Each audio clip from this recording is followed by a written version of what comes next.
which it was created. All persons having business with us on the court shall now give attention, you shall be heard. God save the United States, state of Tennessee, this honorable court. Honorable Mark J. Fishman presiding, please be seated. Good morning. Good morning. How is everyone this morning? Good.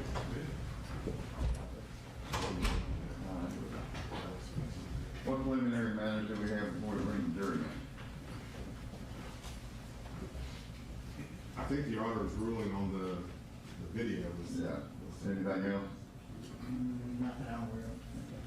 Any further arguments on that? I don't have any further argument. Okay, well, I think the parties agreed that the foundational basis for her using that video was established in terms of it's the type of information that experts in her field reasonably rely upon. And I don't know how you can really argue its trustworthiness. It's a video of him, so I mean, she can accept it for what it is. It's probably more trustworthy than a lot of hearsay information she got from other sources. So I think the foundational premise for her using it was established. I do not, it's going to be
and that kind of concerns, and there was also in the question, and let me first of all say that I clearly understand and agree that the statements in question to counsel is not evidence, but it certainly, that does not prevent the seed being planted necessarily in the jury's mind that there may have been some improprieties going on in how these opinions were being developed. Also, there was challenges made that suggested that the raised toilet seat and wet dreams and some other things were just idiosyncratic behaviors of the defendant. That rich uncle that everybody, people hear about that is kind of out there in left field. So because of that, the court finds that the video is admissible to give the jury a better insight as to the type of information relied upon by the experts in this case. I will give an instruction. And I do not find there's really any prejudice to it. There's very little prejudice. If any, I don't know that there's any prejudice to it. It's his YouTube talking about why he thought some people were entering his apartment. And certainly I think it has a probative value on the validity of the foundational facts upon which the expert relied in forming an opinion. And I will certainly give the curative instruction that they can only consider it for that purpose and that purpose alone, and not for any other purpose, the same as I did yesterday. But I think certainly it's information that should be allowed to rebut the implications possibly. I mean, it's up to the jury whether or not they accept it one way or the other. But, for them to fully and fairly, completely evaluate the type of information she had available to her when she was forming her opinion. So, are we ready to call the next witness? Yes, Your Honor. Dr. Eisen is here. Is she going to be the next witness? So, Just for clarification, we're anticipating that Dr. Wood would be back on the stand while the videos play, or? Well, asked her about that yesterday. Could she be back up here this morning? she's supposed to be here at 8:30, and I did step outside and see if she Can you see if Dr. Wood is out there?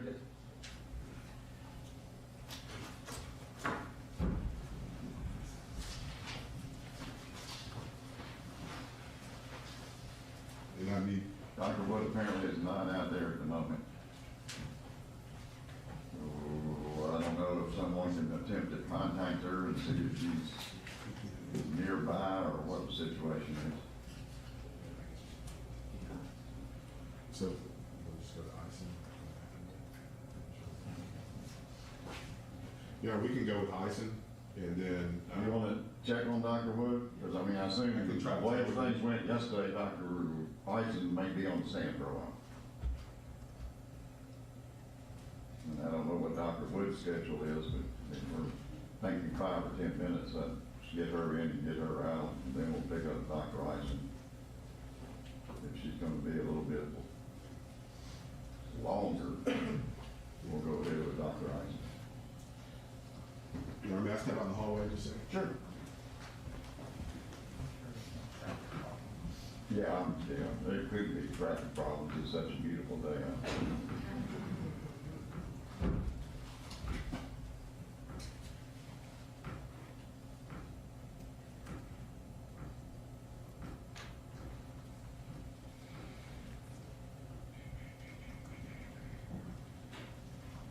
Yeah, she's in the security line, Okay. so that would be okay. I need to, get the thumb drive.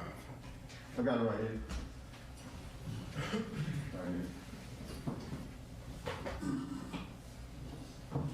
And since she comes, this will take about 5 minutes to get her through that line and everything, get her up here.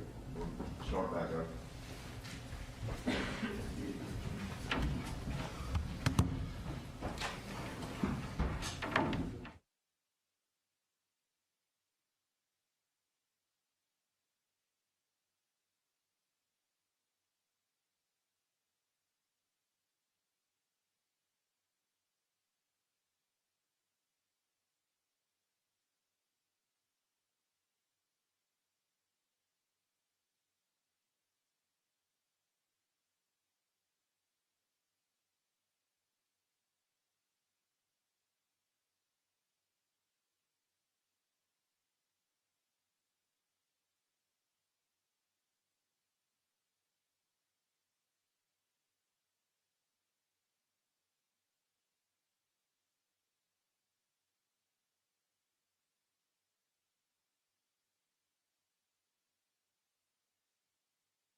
Court is back in session.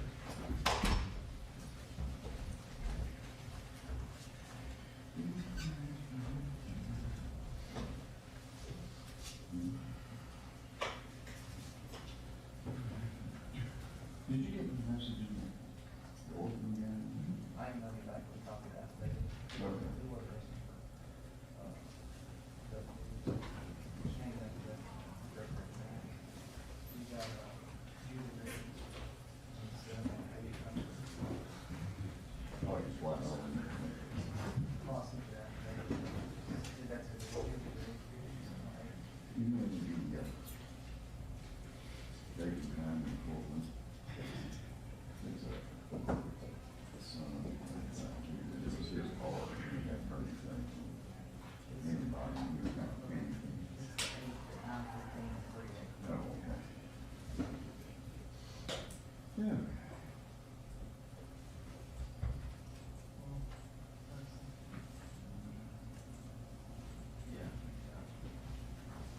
So that would be around all choices. 6 more weeks of that. 6 more weeks to win.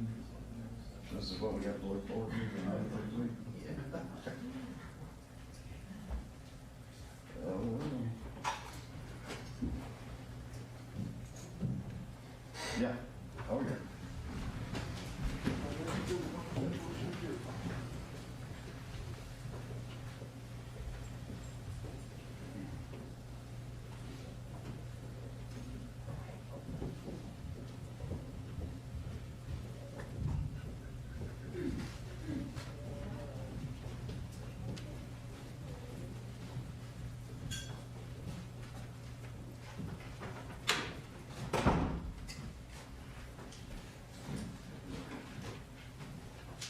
Fix you, please. Good morning, members of the jury. Good morning. Yes, with this kind of weather, might as well just be here and do a lot of work, right? Not work being outside doing anything. Is defense ready to proceed with the? Yes, Your Honor. Okay. We called Dr. Mary Elizabeth Wood back to the stand. All right.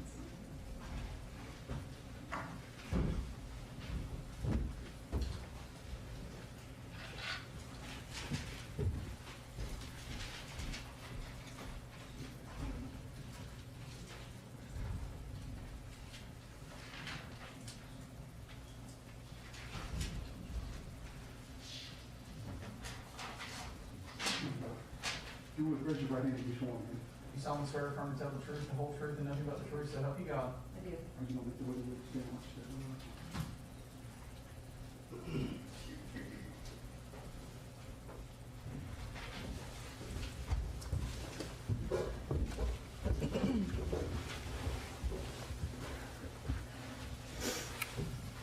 Good morning, Dr. Wood. Good morning.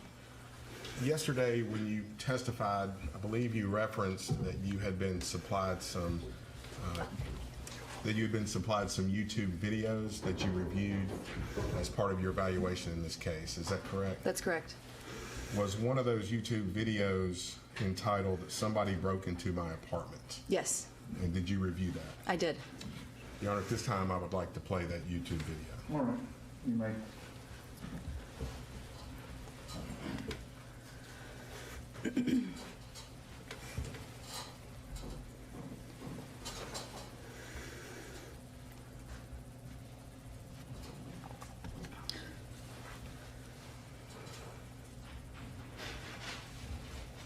Alright, so I just got back from Starbucks, I had run up in my truck because I wanted to test my truck out, I found what was making the rattling noise inside of the wheel, and I took off the hubcap earlier, and there's this metal piece in there that protects the axle bolt or something, so it had jiggled off or something, supposedly. So I took a wrench, and I beat it back on there so it was tight again, and I put the hubcap back on. And since then it hasn't been making any noise.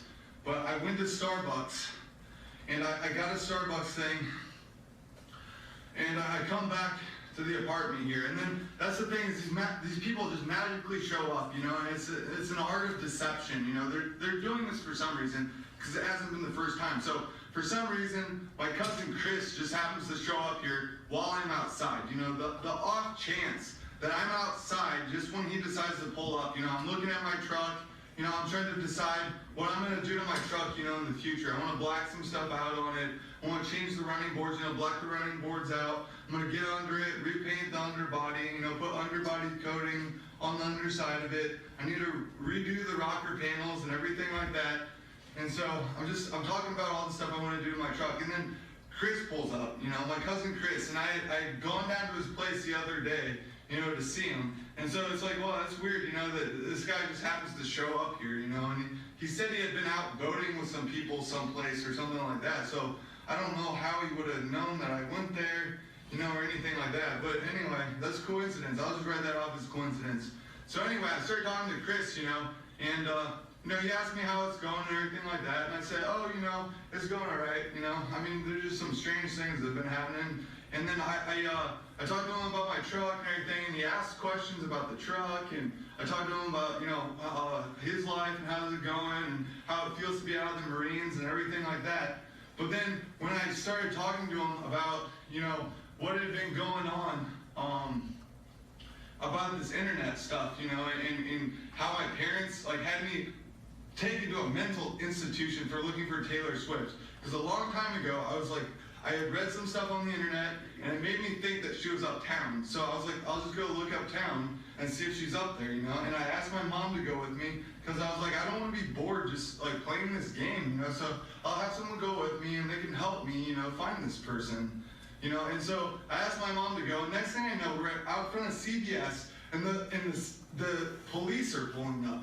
This guy comes out from ERS, the police pull up, you know, and I'm being arrested and everything, you know, and so I tell Chris about that whole story, you know, and then he doesn't ask a single question. And if you knew this, I mean, he's my cousin, so I've known him since we were little, you know, and so it's like, if you knew who Chris was, Chris would ask questions about what had been going on. He didn't ask a single question about the internet hacking, you know, which is really strange for this person, you know. If you knew this person, he asked, that's the thing, is he asks questions about everything else, because Chris is just a curious guy, you know. But then when it came to the internet stuff, he didn't say one thing. He didn't ask one question, which is suspicious. And then I come back up to my apartment, and this is why I'm angry right now.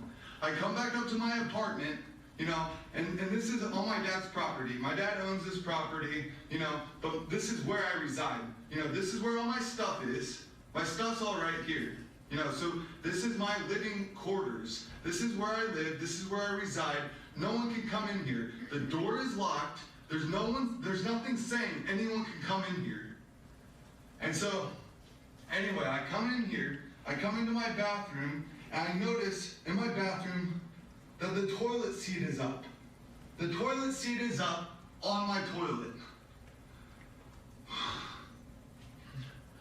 And so, like, I have, like, really, really high, spatial awareness. Like, I took a test at the community college in my area, and I can either find it if I have the results here still, or I can go to the community college and get the results, because I took a test there, a placement test, and I scored 99 percentile, you know, on this test that they had for spatial awareness. And they said it was the second highest testing that they'd ever seen for that at that school, when 18,000 people go there per year, you know, per semester.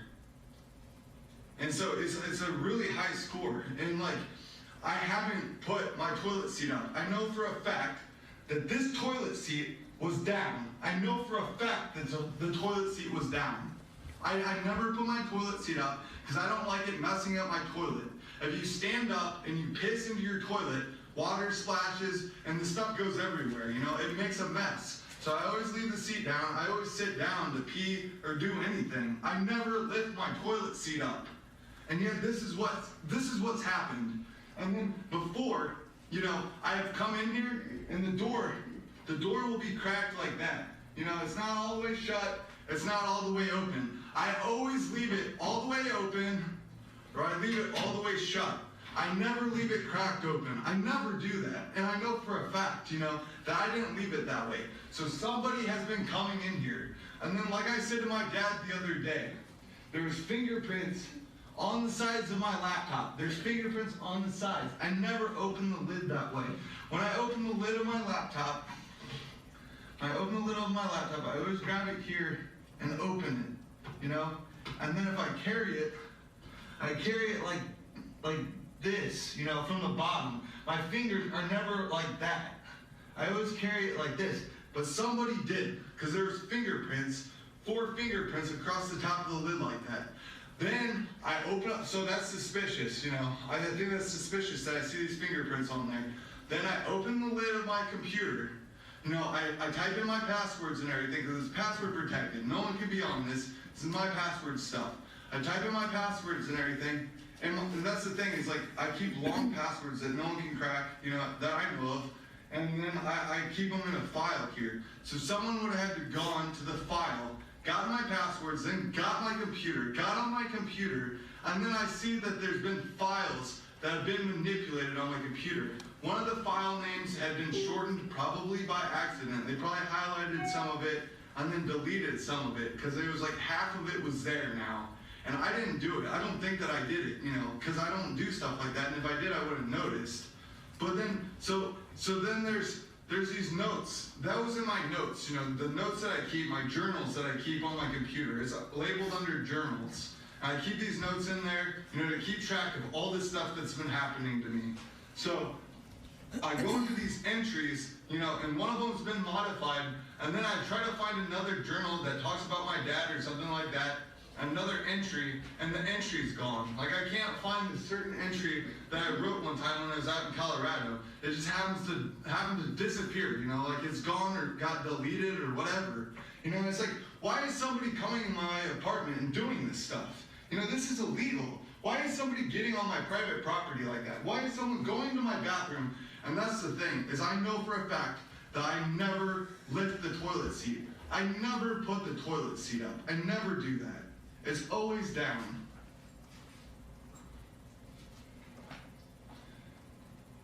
I mean, yeah, okay, maybe once in a while, if I've been drinking or something like that, I don't know, maybe I'll lift it up then, just because I don't know why. But I know for a fact, before I left here today, just to go to Starbucks, that was down. And the reason I know that is because I peed right before I left. And I sat down. I didn't ever do that. Somebody came in here and did that. And so it aggravates me to no end that these people are doing this stuff, This is my private space. No one's allowed in here. And that's the crazy thing, is they think that they can do this. And, oh wow, I don't even know where to begin with all this stuff. Because then I watch these videos, on YouTube about, some, Julia Roberts person or something, some psychopath breaks into her house and she's hiding in her closet because she's afraid of this person that's doing this stuff. And it's like, look at these people. They're afraid and yet they expect me not to be. Look, they're coming in here, they're doing this stuff in my apartment, and then I'm not supposed to be scared? Oh, I'm just supposed to accept that this happens? This is insane. These people are insane. I want this to stop. This is ridiculous. And I'm tired of getting worked up, and I don't know why I have to be mean to people or call people names in order to get them to fuck off. That's the only word I can use. Is look, I don't want you around anymore. I never did. I didn't ever ask anybody into my apartment. I've never done that. I don't want them anywhere near here. And, dude, this is criminal. I mean, this whole thing is criminal, what these people are doing to me. And then they blow it off like it's just some game and I'm just supposed to be okay with it when they're not even okay with this stuff. It's stupid. It's probably because, it's Taylor Swift, she wants to pretend like she's a dude, she's a transvestite or whatever. I don't care. If that's what she wants to do, that's what I said earlier, put on a pair of pants then, or whatever you want to wear, put on boy clothes, get on the internet and tell everyone you're a fucking guy then. Do that, I don't care. Whatever you want to do. It's not my problem. Why are these people breaking into my apartment, flipping the toilet seat up like there's some guy in here using it? Like, stop doing that. If you want to tell people about that, then go tell them, you know? Go publicize it yourself. What the fuck? Why are you doing this to me? It's so dumb.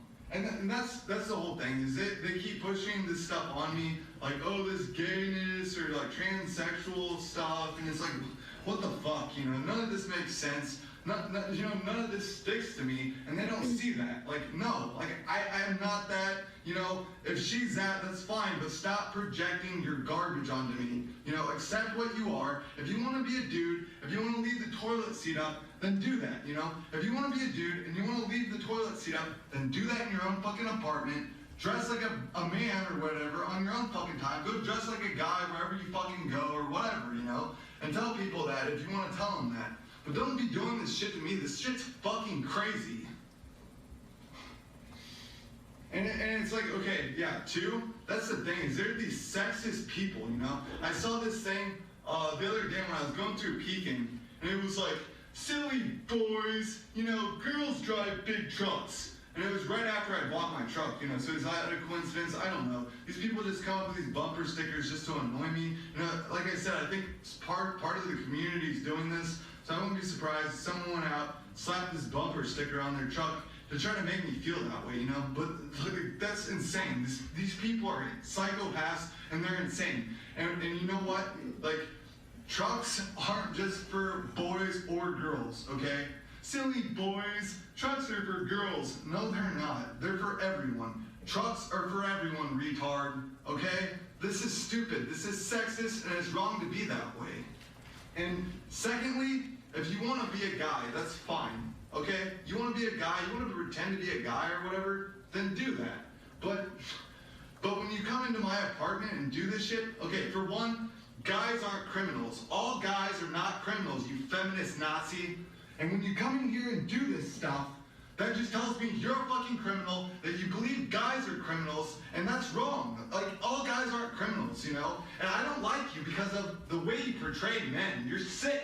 I don't want anything to do with people like that.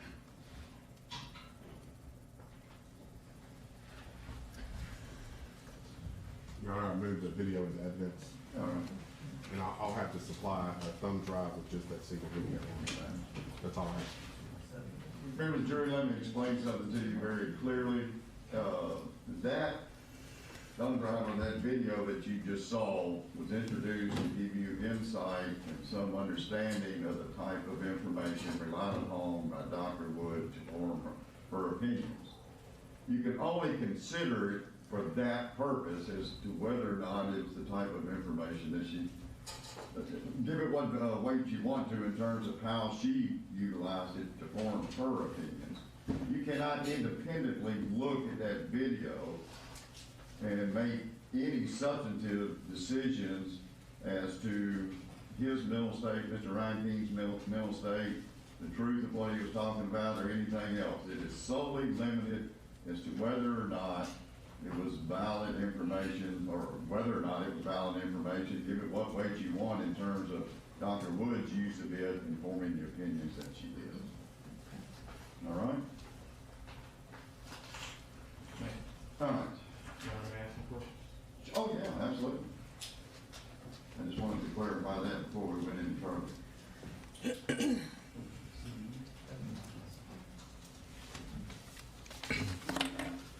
Dr. Wood, the video that we just observed, that behavior is consistent with schizophrenia. It can be, yes. It can be? Yes, that paranoia, that fast rate of speech, the inaccurate interpretations of things, yes. Okay. So it's consistent with individuals just have schizophrenia. That's just normal behavior for a schizophrenic.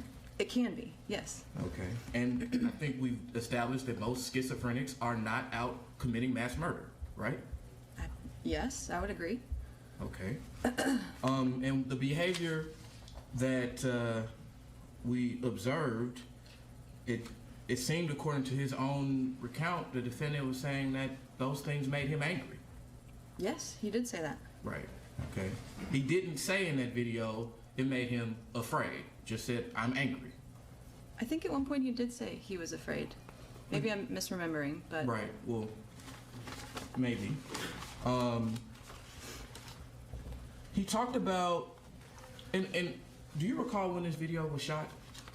I was told it was August or September of 2017. Okay, and just so we're clear, it's not abnormal for an individual, just any person, to post videos of themselves direct to camera on YouTube or social media, right? That's a normal thing. I understand a lot of people do that, yes. And not all of them have schizophrenia. No. And not all of them go out and commit mass murder. Very few people do. Right, okay. And so this video, you said you were told was shot between August and September of 2017? Correct. All right. And his chief concerns in the video appeared to be that the toilet seat was left up. He was concerned that someone had clearly been in his apartment, which was evidenced by the toilet seat being left up, the fingerprints on the laptop. And a And the door. password folder being moved. I don't believe that was mentioned. I think it was the fingerprints on the laptop. He mentioned a folder. I don't recall that in Okay. that video we just watched. When you spoke to him in May of 2018, the concerns that he told you that continued at that time were toilet seat, password folder, things like that. Yeah, at that night, there was a smell in the apartment, and that was when he mentioned the password folder or some document from his computer, yes. Right, so the same kinds of concerns. Similar concerns, yes. All right, not an escalation of concerns, the same kinds of concerns. They were similar concerns, correct. All right, okay. He also, and there was a point in the video where he says, I never leave the toilet seat up. And there was a long pause. He says, well, unless I've been drinking. When you talked to him, there was a concern that he had an alcohol abuse disorder, right? Yes, he has a history of drinking heavily. Okay. Yeah. And did you discuss with him whether or not he was drinking on the night of April 22nd, 2018? I believe I did, yes. Okay. And did you clearly verify that he had not been drinking? I mean, by asking him, yes. So, but you didn't review any records which may have confirmed or I guess either way that he wasn't drinking that night? To my knowledge, there was no record of that. There was no testing that was completed. Well, there was testimony in this trial that there was a blood draw taken the day after he was arrested. That was never provided to me. Well, it was provided at the very least in the testimony within this trial. Correct. Okay, so you didn't go and verify to look at the blood draw to see if maybe he had been drinking. I did not know there was one. There was also records that you reviewed that showed that he had elevated liver enzymes. Correct, that was mentioned in his records. Okay, and elevated liver enzymes could be consistent with somebody who has been drinking alcohol. It could be. Okay, so he had to be treated for that, right? I don't know. That was within your report. Those are the records that you said you reviewed. Yes, that was mentioned in the report. And yes. you noted it in your report that he had to be treated for elevated liver enzymes. I don't know what the treatment for that is. Well, okay, so the point is, he told you that he had a history of drinking heavily, right? Correct. He told you reviewed video which he's clearly showing that he drinks heavily, right? Such that he's leaving the toilet seat up and things like that. And then he received treatment which could be consistent with someone who has alcohol, who has been drinking heavily, and you didn't go and try to review or confirm one way or another whether or not he was actually drunk on the night of April 22nd, 2018. I do try to confirm those things by requesting information from a variety of sources, which I would assume if that was accessible to either the defense or the prosecution, it would have been provided to me. But as you sit on the witness stand here today, you cannot tell this jury one way or the other whether for sure Travis Reinking was drunk or had been drinking on the night of April 22nd, 2018. I cannot verify that, no. He also mentioned that he had some issues with being considered gay or transsexual. He did talk about that in the video, yes. That was something that bothered him, the fact that he might be considered gay or transsexual. Yeah, it sounded as though other people might imply that, and that was upsetting to him. And in fact, one of the things that he was initially, when he presented with after being arrested at the sheriff's office, one of the things they discussed with him was whether or not he had a sexual sadism disorder, an exhibitionistic disorder, and transvestic disorder. They called those the rule out diagnoses. You're talking about the jail records here in Davidson County? Yes. Yes, they did mention those. So there was some concern by someone who that he may have a psychological disorders associated with being a transsexual, being an exhibitionist, and having sexual sadism. Yes, that was a concern, but my opinion is that was a misinterpretation of prior events. Okay, but what is sexual sadism? Usually when we talk about sexual sadism, masochism, it's sexual pleasure by inflicting or experiencing pain. Inflicting pain on others. Yes. Okay, and exhibitionistic disorder. That was referring to sort of getting pleasure out of exposing oneself to other people. So being naked in front of other people. Correct. Okay, and transvestic disorder. I'm not quite familiar with that term. I assume that's referring to potentially he was grappling with being transgender, but I'm not familiar with that. Okay, and it sounds like being considered transgender made him very angry or bothered. Potentially. I think that what the concern was in his records there were times where he was grappling with his sexuality, and I think that in that video it talked about Taylor Swift potentially posing as a man, and he seemed to suggest that other people were suggesting that of him.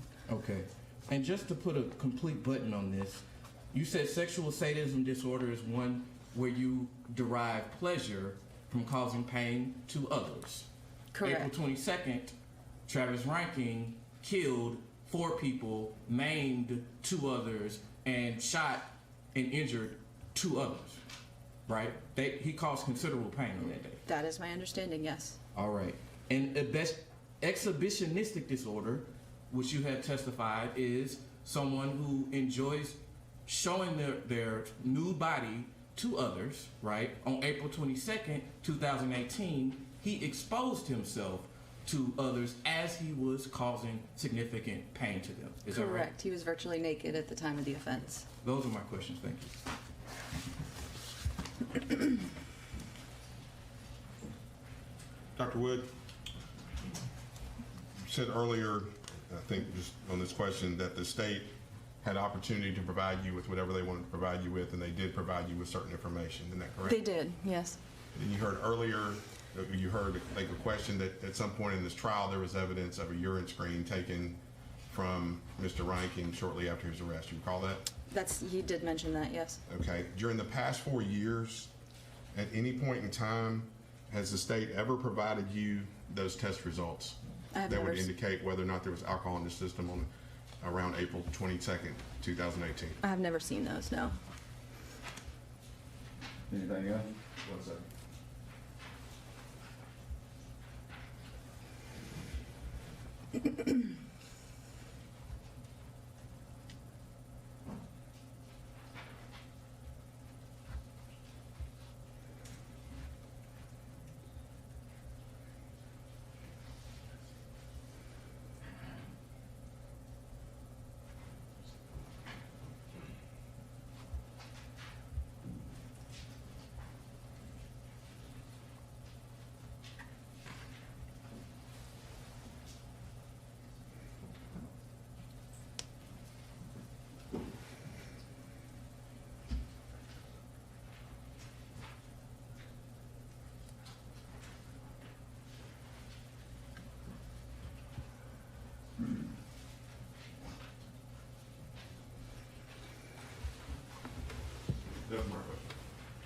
Any further?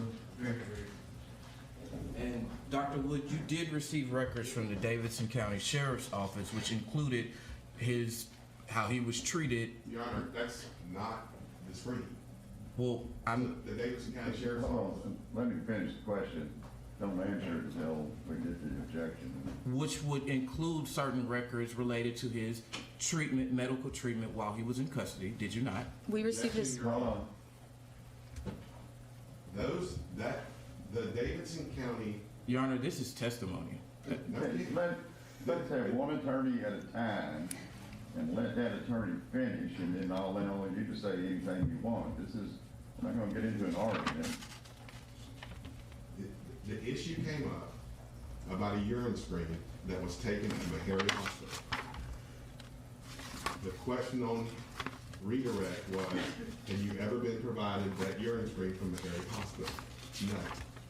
Going to any other medical treatment is outside the scope of that redirect and improper. Now you may respond. And Your Honor, I'm simply saying that she received records that included his mental. Your Honor, he's testifying. Dude, that's literally what you just did. Wait, Mr. Brent, please let him finish now. I'll teach y'all how to debate later on, but right now I want to hear from one lawyer at a time. Yes, sir. Yes, Judge. Okay? So it is your turn, Mr. Gowdy. I think it's fair for me to ask Dr. Wood. Actually, I think at this point it's clear that what records she's received and had the opportunity to receive. So Thank you. Anything else? No, sir. I think you're allowed to go this time. Okay, thank you. All right? Head for the woods. All right.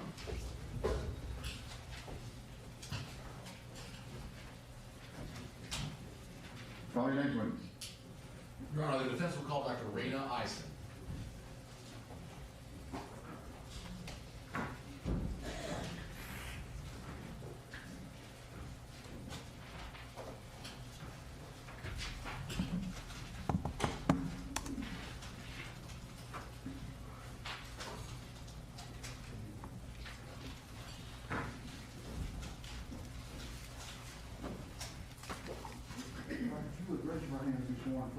You solemnly swear or affirm to tell the truth, the whole truth, and nothing but the truth, so help you God. Yes.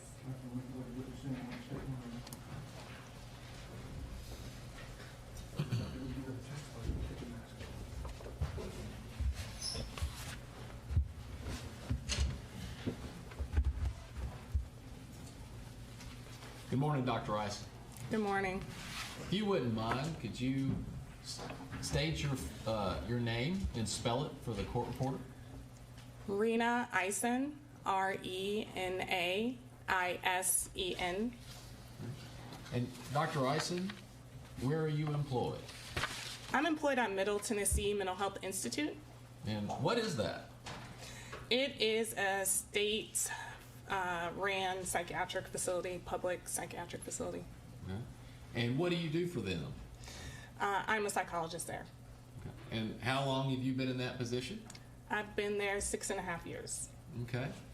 And what types of things do you do for, I guess they call it MTMHI for short. Yeah. So what types of things do you do for them?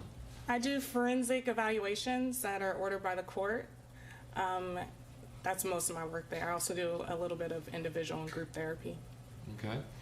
And tell me a little bit about your educational background. I have a doctorate in psychology from Xavier University. Okay.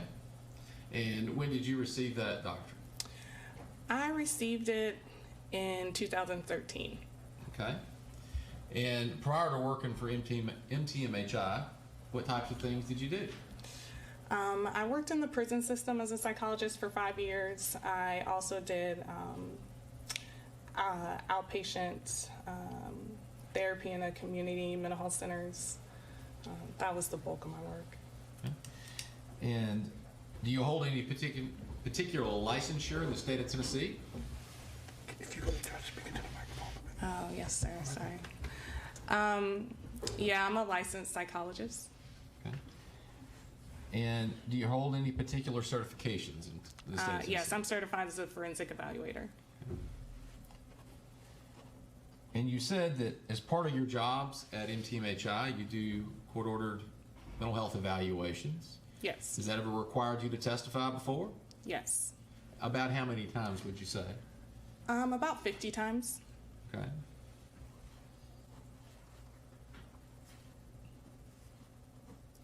And what courts have you been qualified in as an expert?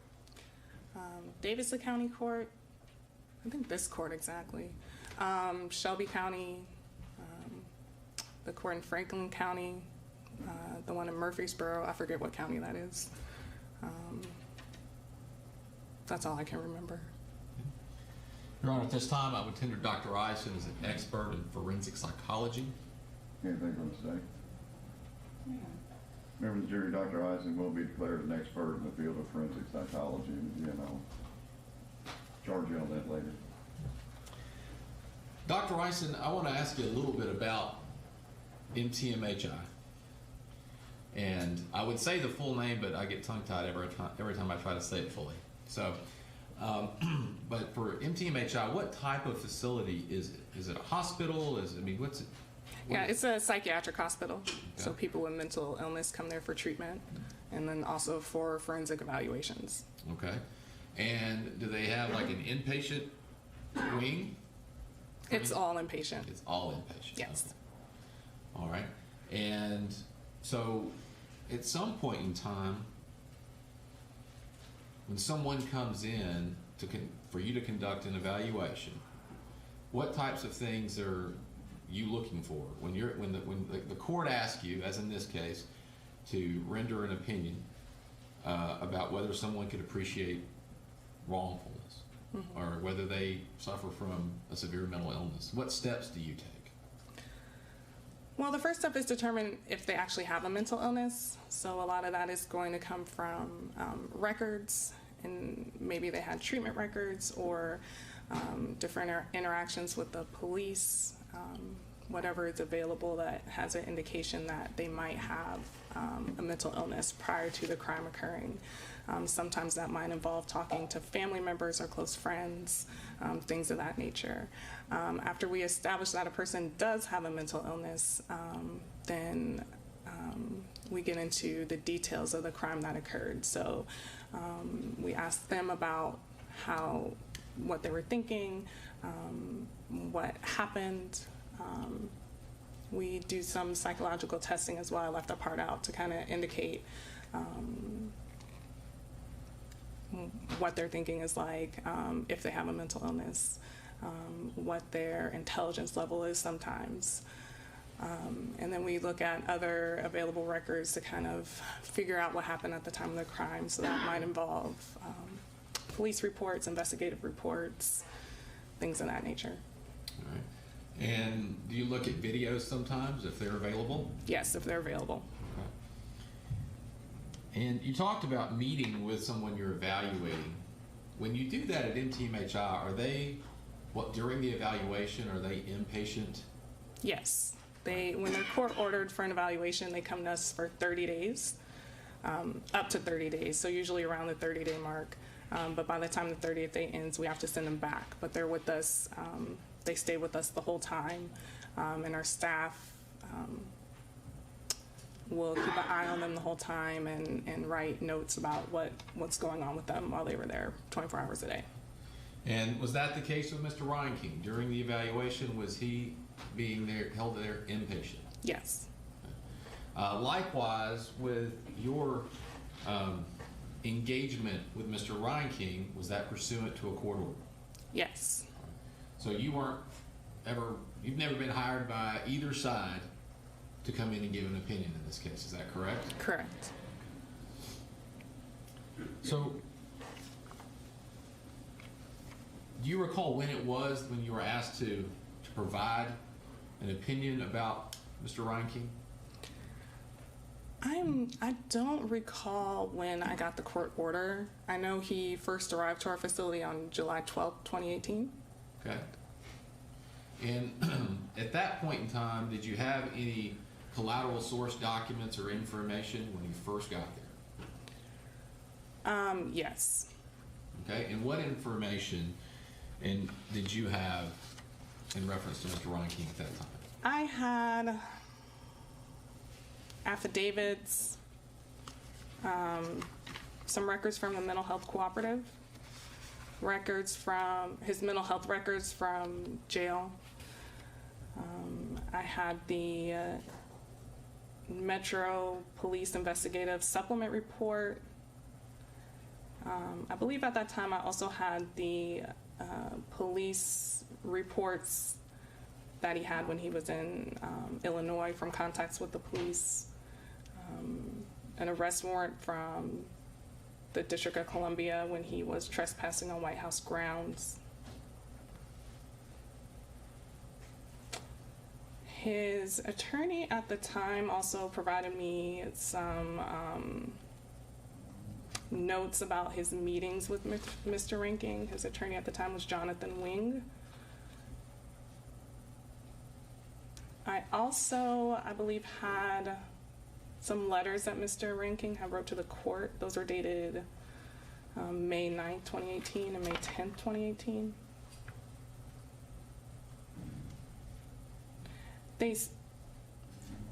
Yeah, that's all I had at the time.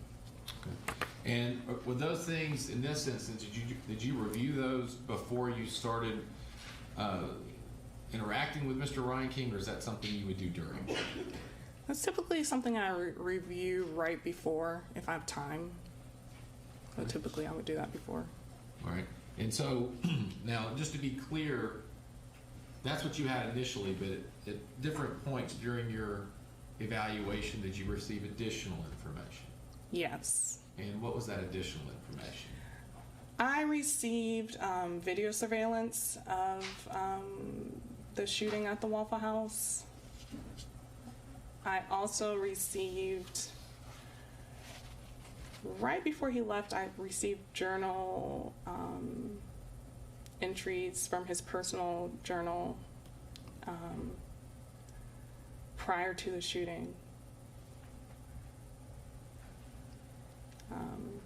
And then recently I received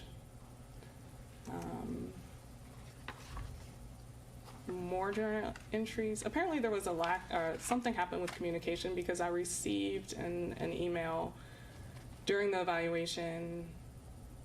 All of the journal entries our staff at the hospital did, but somehow I only got part of them.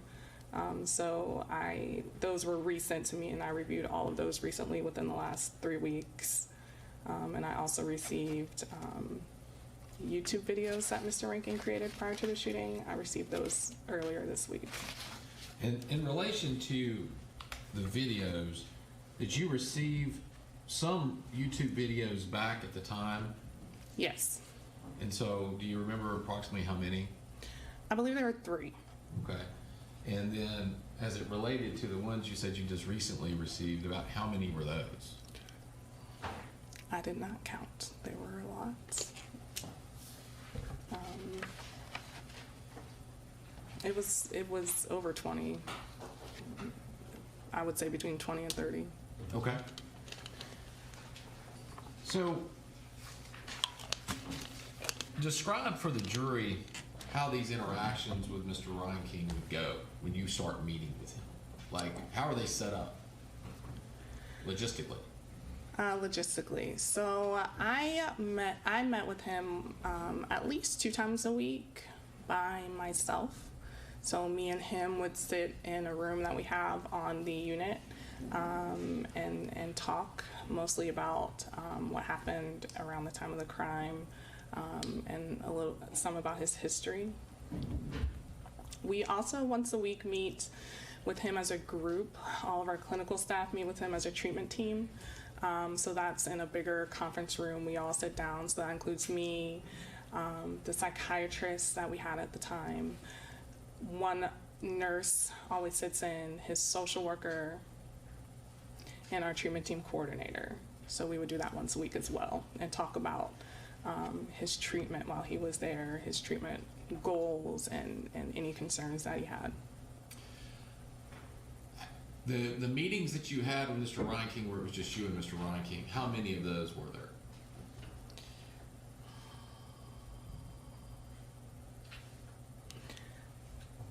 I know I met with him at least 2 times a week, so that would be at least 8, but I'm not sure how many exactly. Okay. And how long would those meetings typically last? With him, it would typically last at least 45 minutes. Some of them were more than that. Some of them were an hour, hour and a half. Okay. And the meetings that you said with the team, the treatment team, how many of those do you recall happening? We are required to do it once a week, so that would be 4. Okay.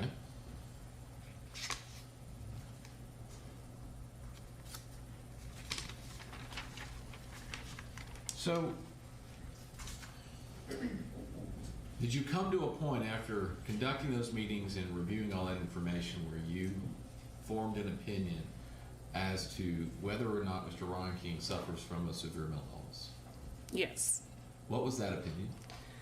That he suffered from schizophrenia. Okay. And what was that opinion based upon? So that was based upon his presentation while he was there, his behavior while he was with us, also reviewing his records as well. So he had multiple symptoms of schizophrenia, more than what's required to meet the diagnosis. He had delusions, so that means that he believed things that weren't actually true. He had hallucinations, so he was hearing and seeing things that weren't really there. He also had some disorganized thoughts, so his thoughts were scattered or confused, not really focused. There was some odd behavior. He also had what we call inappropriate affect, which is when the facial expression does not match what a person's talking about. He also had some unpredictable agitation, and he believed that he was getting special messages from random things in the environment. So things like TV shows that he would see, movies, videos he watched online, certain words people were saying around him, certain street signs he saw when he was in the community. If a certain car passed by him, he would see these random things and think that it had special significance just for him or special meanings just for him. Now, do you recall specifically what going back, and let's break this down, going back to the delusions. Mm-hmm. What were the delusions? He had many delusions, quite a few, and there was a progression that we could see over time, starting in 2015. There was a lot of detail in that from his journal entries and his YouTube videos. In 2015, he was reporting in his YouTube videos about having alien encounters. That is a delusion that was very consistent up until it continued while he was with us, that he was communicating with aliens, that he was helping them with the war they were fighting with another alien species. He also started believing in 2015 that Taylor Swift was stalking him. He thought she was his girlfriend, leaving him hidden messages, leaving him clues about where to find him. He believed that some of these messages were her trying to convince him that he was homosexual and that he was a woman. He would collect these different clues that he thought she was leaving and try to find her in various places in the community. One of those times that he did that, he asked his parents for help. And so his parents were driving him around town looking for Taylor Swift, and they eventually contacted the authorities and got help in getting him psychiatrically hospitalized. So he was admitted to a psychiatric hospital in 2016. Those records indicate that he had delusions while he was there. In 2017, on June 16th, a police report shows that he showed up at work and was wearing a pink dress and holding a rifle. He yelled obscenities at his coworkers and then left. Later that day, the police were called again because he showed up at a public pool wearing a pink dress and took it off in the pool wearing only his underwear. And he argued with the lifeguards and yelled at them that he was a man and showed them his genitals. His delusions, 2 days later, he reported in his journal that someone broke into his apartment. That was the first mention that I saw of him, saying that he felt like he was in danger, that someone was breaking in. He said that when they did break in, he was drugged and sexually assaulted. and he reported the belief that the whole community was involved in this. In July 2017, he was arrested on White House grounds, and he told the security guard he wanted to talk to the president. The next month, he reported in a video that someone broke into his apartment again and went through his computer. In November 2017, he reported in his journal he's being followed online and in person by a large group of people. So he made his first mention of the Waffle House in a journal entry in November 26, 2017. He said a woman said something to him that was similar to what he said out loud in his apartment by himself. In December 2017, he wrote some concerning things in his journals. He said that he'd still been communicating with aliens with telepathy, as well as multiple famous women. He reported that the aliens told him he was special and would unite all of the species in the universe. And then he also reported that the government was making attempts to kill him. And so there was this progression of him feeling like he was in more danger. He said that there were attempts made to kill him every day. He said they were poisoning him, trying to shoot at him, but the aliens were stopping it every time. And he reported concern that the aliens might not be able to stop them every time like they had been. In December 6, 2017, he said in his journal that a waitress at the Waffle House was in the Secret Service and was giving him clues about Taylor Swift. 2 days later, he reported that all of the people at the Waffle House were either in the CIA or the FBI, and that they poisoned his steak. On December 13th, 2017, he reported that a man at the Waffle House had a gun and wanted to shoot him, and then another one was the mayor. And then one of his last journal entries, he reported that someone broke into his apartment again, and that was in January 2018.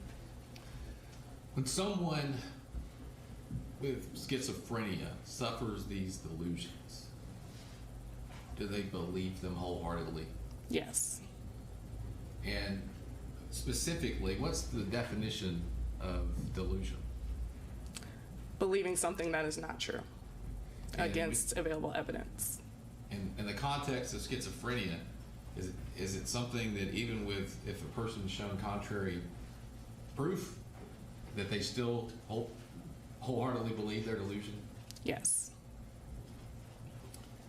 And you made one statement about Mr. Reinking. You started out talking about some of his delusions, and you said it continued even when he was with us. Yes. So just to be clear, does that mean when he was during his evaluations? Yes. Are these things that you witnessed yourself? Yes. Were they witnessed also by other individuals on the treatment team or at MTMHI? Yes. And at one point, was he ever witnessed by someone talking to the TV? I don't recall that. If you remember, if you would refresh your recollection, look in page 11 of your report.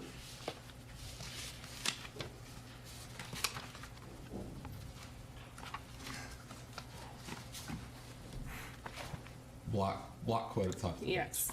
Yes. Yes, one of our staff reported that he was talking to the TV and he changed his voice multiple times and seemed to be talking about the shooting as though he was someone else. And he was saying things like, "Why did you make me do it?" And I didn't want to do it. So, fair to say, these delusions progressed and were present even through your treatment of him, or evaluation of him rather, in TMHI. Yes. So, and we'll come back to the delusions in a moment, but let's talk about hallucinations. You know, what indications or evidence were there of him suffering hallucinations? There were multiple times while he was at our hospital that he would talk out loud in his bedroom when no one else was around, as if he was having conversations. And he told us at one point that he had conferences with the aliens about different things that needed to happen. That's the only one I can recall. That's the only thing I can recall while he was at our hospital. All right. What about prior to, like looking at the information that you reviewed? Yeah, prior to, he reported hearing the voice of aliens in his journals. He reported communicating with them, having conversations with them. He reported hearing the voice of different female celebrities. He reported seeing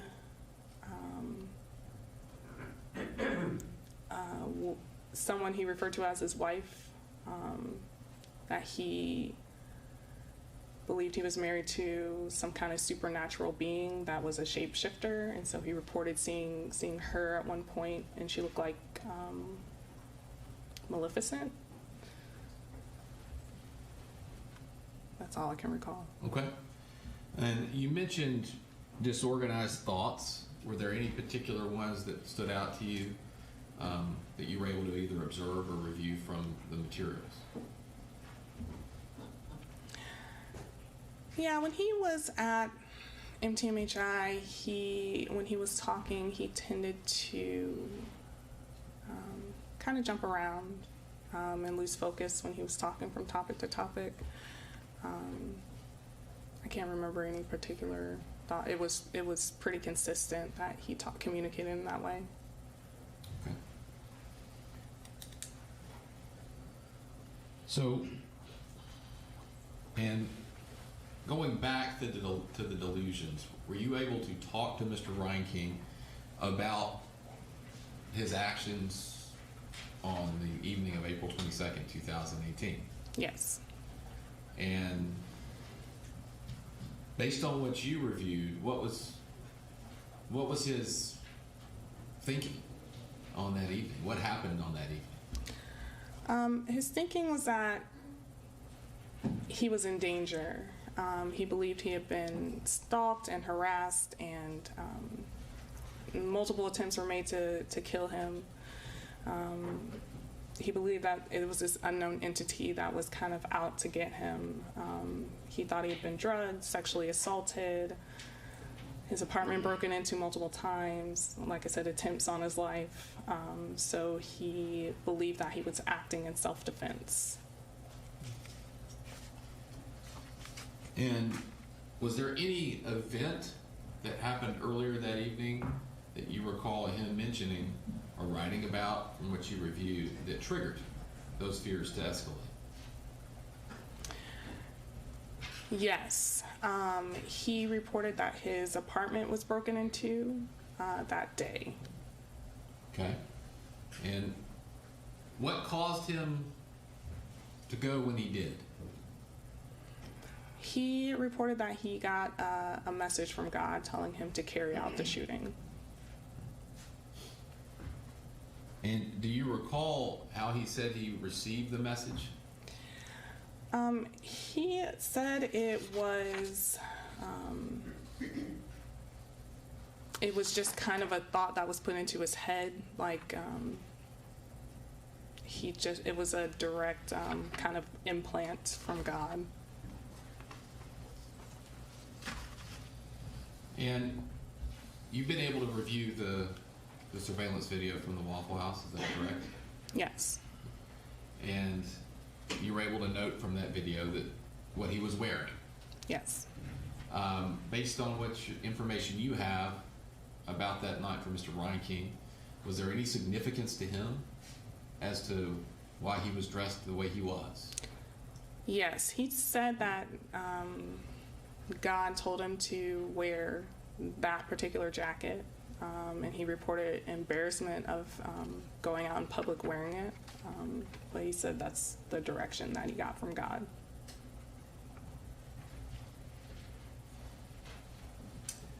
And you said something about Mr. Reinking saying that he was acting in self-defense. Has he ever talked to you? Did he ever talk to you about why he was there, about why he felt like he had to do what he did at the Waffle House?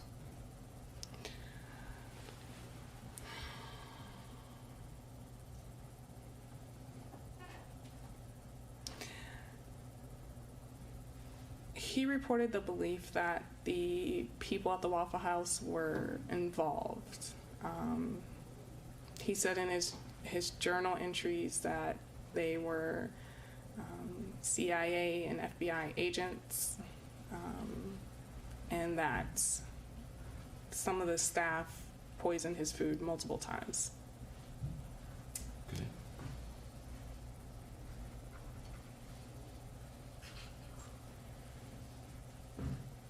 Did he persist in his belief while you were talking to him that he was acting in self-defense? Yes.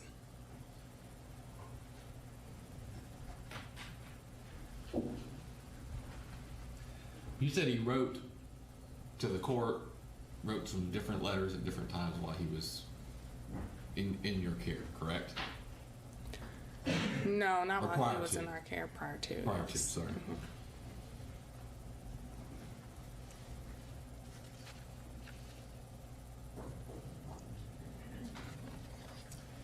So, at some point, were you able to form an opinion as to whether or not Mr. Reinking could appreciate that his actions on the night of April 22nd, 2018 were wrong? Yes, I did. And what is that opinion? That he did not believe they were wrong. Why? He believed his life was in danger and he was acting in self-defense. And he also believed that he got the command from God to do it. Now, from watching the video and the information you reviewed, you're aware that Mr. Reinking, after he committed the acts at the Waffle House, fled. Yes. Does that in any way affect your opinion, the fact that he fled, affect your opinion that he could not appreciate what he was doing was wrong? It is not. It's definitely something I took into consideration, but I still came to the conclusion that I did. And from Mr. Reinking's perspective, why run? He reported the belief that the police were involved in the attacks against him. So it would make sense for him to run when he heard the sirens coming. I think prior to the shooting, his behavior indicates that he wasn't very concerned about the police coming or being arrested. There was not, it did not appear to be any plan as far as making a quick getaway. He didn't have any clothes on or shoes on. He didn't have any with him. After the shooting, he left his vehicle at the scene, and then he went home and showered, is what he reported. So his behavior indicated that he wasn't concerned about them coming. He did report that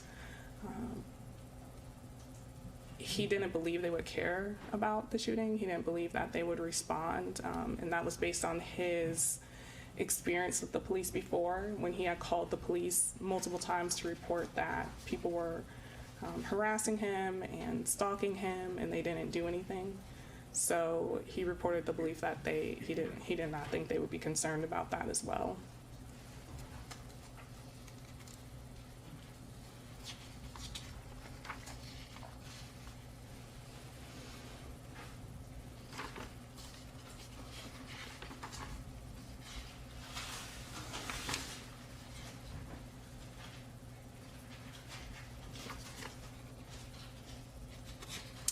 One moment, Your Honor.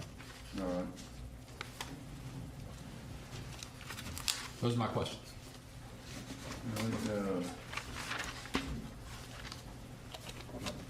Ms.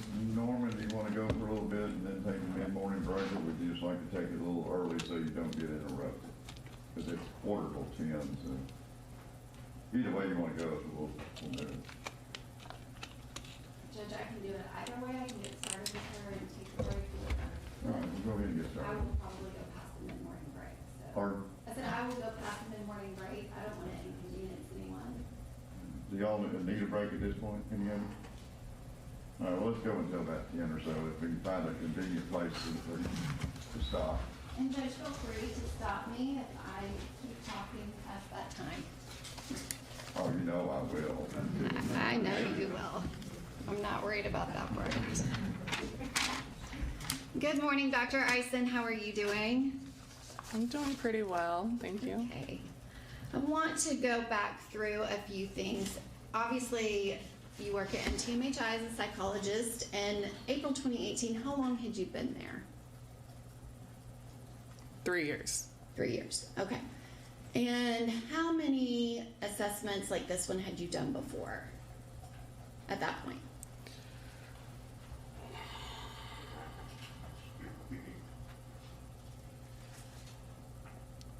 I mean, I get 2 a week typically, so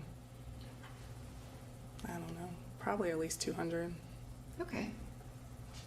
And on the forensic evaluation team, who are the people that are involved? So with the forensic evaluation, that was conducted by me and Dr. Kovach, the other psychologist there. And that's Dr. Ed Kovach, correct? Correct. Okay. And how long had he been at MTMHI? Over 20 years. Okay, so kind of definitely your senior, is that right? That is correct. And he has actually since retired from MTMHI, Yes, but he had been there for a very long time, is that correct? that is correct. Okay. And is there also a social worker that's involved? Yes, And in this particular case, was it Richard Selikoff? yes, And that social worker, part of his responsibilities is to assist with gathering information and things like that. correct. Okay. And in this particular case, Mr. Selikoff, he's the one that reached out to the district attorney's office about the journals. Correct. And you've referenced journals a couple times during your testimony already. And so that was, I believe it was July 30th, 2018. He had called me the week before, and he requested of our office whether or not we had located a journal. Yes, So that was not something that the district attorney's office had and provided to you and said, please review this. It was the other way around, correct. which that does not always happen, correct?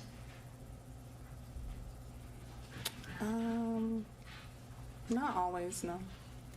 And so he made a specific request for journal entries, and I contacted the investigators to see if we had anything. There was no written journal, but there were some files on a hard drive that were labeled journals.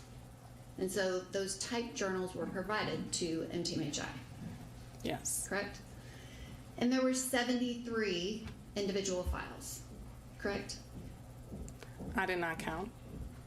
And you, for whatever reason, there was some snafu at MTMHI, but you only received approximately 27 of those files initially. Yes, And you said that you did not receive those until right before Mr. Reinking was leaving, right? yes, that's correct. And Dr. Eisen, we met a few weeks ago, and you indicated that it was sometime after August 9th that you would have reviewed the 27 journal entries that you reviewed. Yes, Which again, I didn't send them until July 30th because I just got the request. And the 27 journal entries that you reviewed was probably, I don't know, 70 something pages of typed journal entries, but the total was closer to 300. Is that correct? pages? Yes. It was a large stack. Okay. I would take your word on that. So the total amount of information that was sent, that was requested by your office, it was voluminous, correct? Correct. And there was a significant portion that you did not review prior to issuing your opinion in this case, correct? The portion that I did not receive? Well, it was sent. Right, but I'm not I sure did why not you receive didn't it. receive I don't it. know why either. But yes, that portion I was not able to review because I did not have it. Okay. So in making your opinion in this case, your October 15th, 2018 report, you're saying you did review the journal entries that you received from your office. Correct. And again, whatever that snafu was, but you were missing a large number of them. Correct. Okay.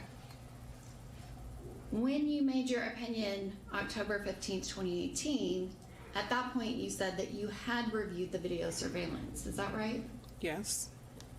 But when you actually met with Mr. Reinking initially, you had not reviewed the video surveillance, correct?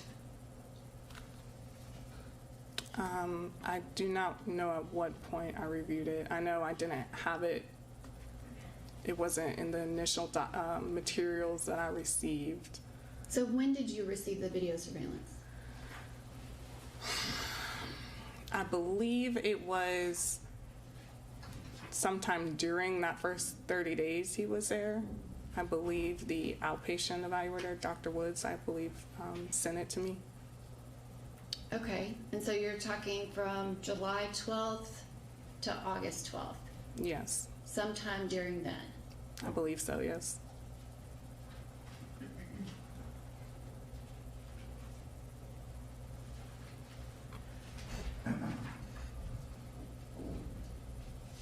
But you don't know exactly when you received it. No. Do you know if you spoke to Mr. Reinking after you received it about the incident? I don't recall. So it's possible that you never spoke to Mr. Reinking about the incident after you reviewed the video surveillance. Yeah, it's possible. Okay.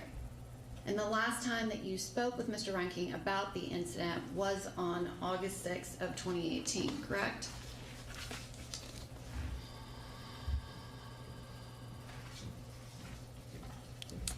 I don't believe so. He had the second hospitalization on August 23rd, from August 23rd to October 15th. I believe we spoke about it during then. You spoke to Mr. Reinking about the shooting at the Waffle House. I believe so, yeah. Okay, and if you did speak to him about it, you would have documented that in a report, correct? Correct. Okay. And your final report, you would document any time that you spoke with Mr. Reinking about this incident, In the correct? final report, I'm not sure. It would definitely be in a progress note, though, if I talked to him about it. Okay, and let's talk about that a little bit. So, a progress note. Yes. Explain what you mean by that. Every time one of our staff, one of our clinical staff interviews him, we write a note that goes into his chart. Okay, and so you do individual meetings with him, correct? Correct. The jurors said they can't meet on it. So sorry. And so when you do an individual meeting, you write a progress note. It's an individual progress note of yours. Yes. And the other psychologists on the evaluation team, they would write an individual progress note when they meet with Mr. Reinking separately. Correct. And then explain that process of who's in charge of writing the final report. Is one of the psychologists chosen to be a lead? It was collaborative. I believe Dr. Kovac wrote the history part, and then I wrote the rest. Okay, so you're saying it was collaborative with Dr. Kovac. Yes. That you were not lead, nor was he lead. Correct. It was both of you. Correct.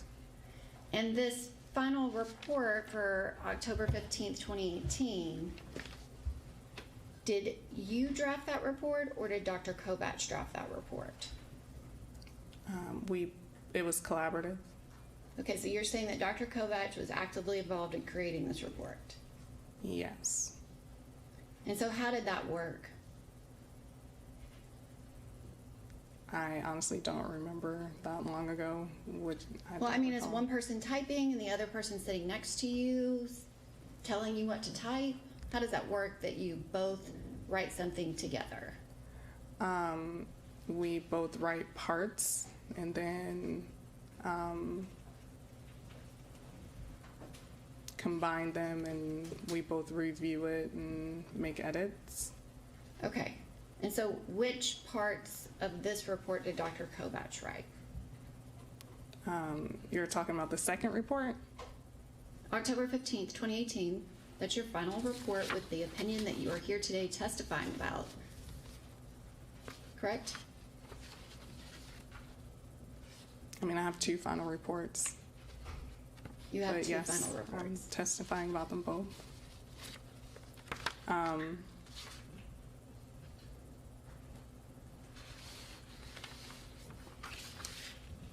Judge, may we approach just very briefly? All right.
Remember the jury, Ms. Norman preempted me. I was about ready to take a break and she took my thunder away from me.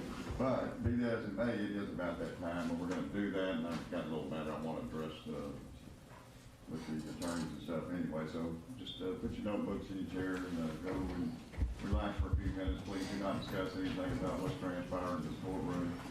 Let's keep your thoughts to yourself and they know tonight. We'll be back here in about 15 minutes.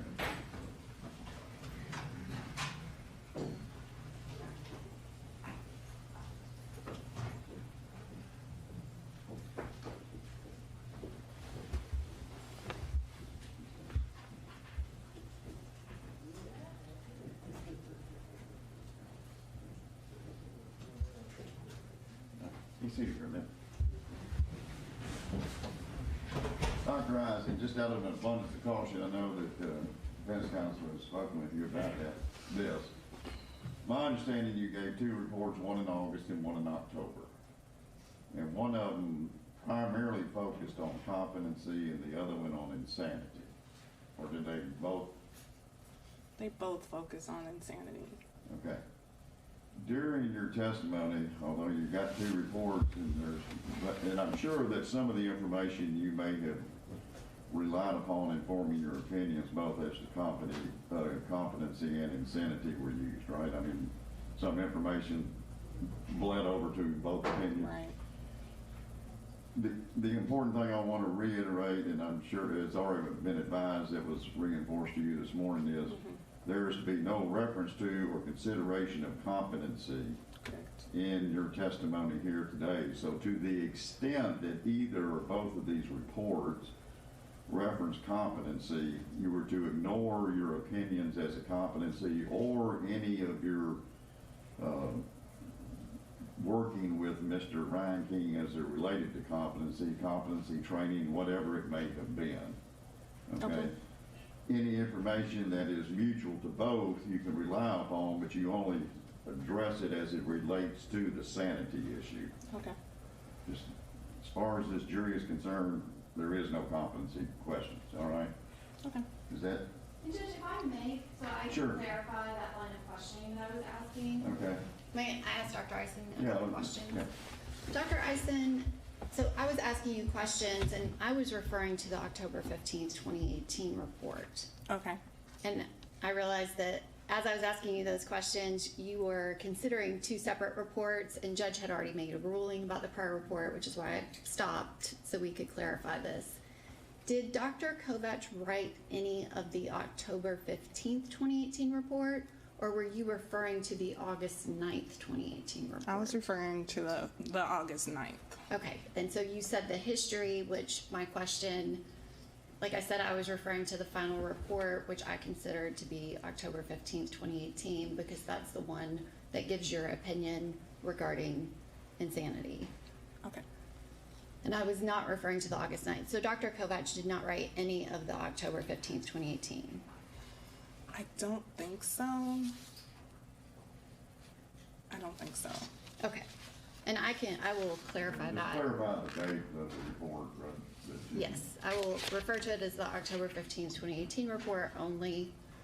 And I will not be asking you questions about the August 9th, 2018 report. Okay. And if I were to, I would ask permission of the court. Okay. Just so that we're all on the same page. All right. Judge, I want one thing on the record. She made a finding, there is information in both reports about sanity.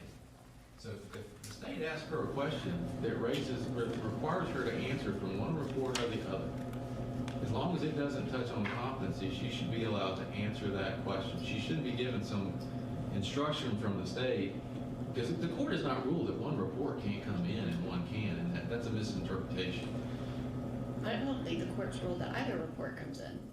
Or just even be discussed. I mean, so I just want her to be, I don't want her to feel like she's overly prevented from relying on any information or finding that's referenced in either report, so long as it does not in any way reference competency. I mean, the history that he gave as to both reports, I think can be referenced. There is in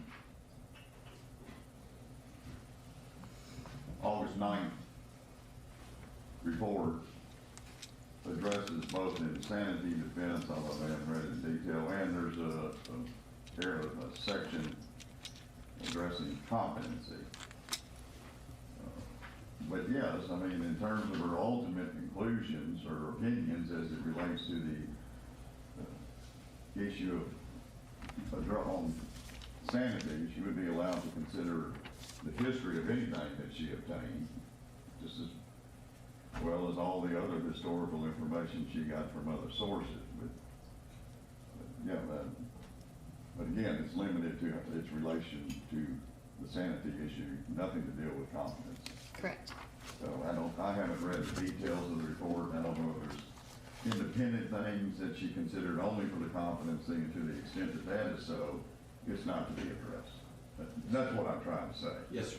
And, you know, we both all know that competency and sanity are two entirely different things, and some things that she considered would only be considered for competency purposes. That's what we got to avoid bleeding into her testimony that's being presented here today. Yes, sir. Okay? But just, when the jury comes back, I will clarify that the October 15th, 2018 report, that she wrote that was not a Right. record of that. That's fine. And we'll just pick back up right there. All right? Anything else at the moment? All right. About 10 minutes of real time, not my time.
license plate.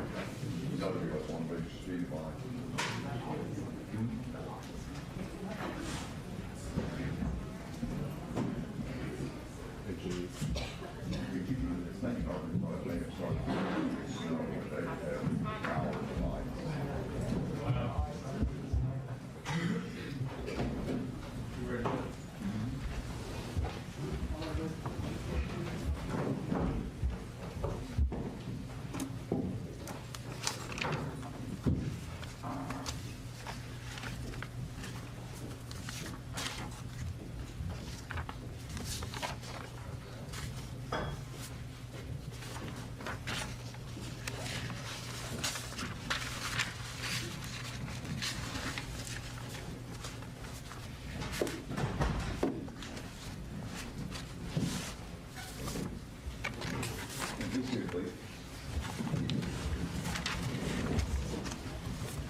Thank you, Your Honor. Dr. Eisen, picking up where we left off, I just wanted to clarify something. The October 15th, 2018 report, that was written by you, correct? Correct. And there were previous reports where Dr. Kovach was more heavily involved, but this October 15th, 2018 report, this was done by you, correct? Correct. Okay. And you were describing the process of each evaluator, which you and Dr. Kovach are the only two psychologists that are meeting with Mr. Reinking, correct? Correct. And you do individual meetings and write an individual progress note. And then you referenced that there was also a team meeting. And I believe you said that there were 4 of those. That would be my estimate, yes. And how long do those team meetings last? I mean, probably around 15 minutes. Okay. So 15 minutes, there were approximately 4 of those. That would be an hour. Your individual meetings, you said those would be 45 minutes, maybe over an hour, and there were about 8 of those. So just kind of averaging out about 8 hours of those. So this is 9 hours total, correct? Yeah, that would be a good estimate. Okay. And during these sessions, you said that you were speaking to Mr. Reinking about what happened to get his input, correct? Correct. And you said that you had not reviewed the surveillance video during your first sessions with him, correct? Correct. And so your first sessions that you meet with him, July 12th, July 16th, July 18th, July 25th, July 30th, August 6th, you haven't reviewed the surveillance video. I can't recall what date I reviewed it. I don't know. Okay. And in your October 15th, 2018 report, you don't specifically describe the surveillance video. Can you describe, I guess, what was your review of that video? Because your report indicates that some of the video files would not play. Mm-hmm. Yes. So what were you able to watch and what were you not able to watch? I'm not sure what I was not able to watch. I know there was a video that was from inside the Waffle House when the shooting occurred. That was the one that I watched. Did you watch any of the video outside? No, I did not.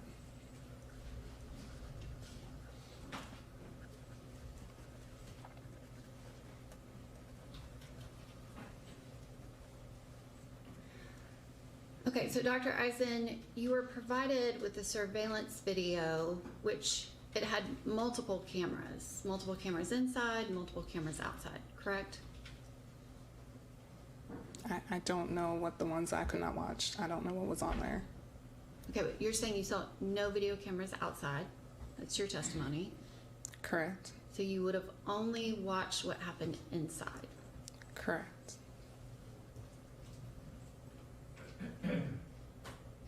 Dr. Eisen, you do realize what the facts of this case are? Yes. And you did not watch any of the outside video? No, I do not believe so. Okay.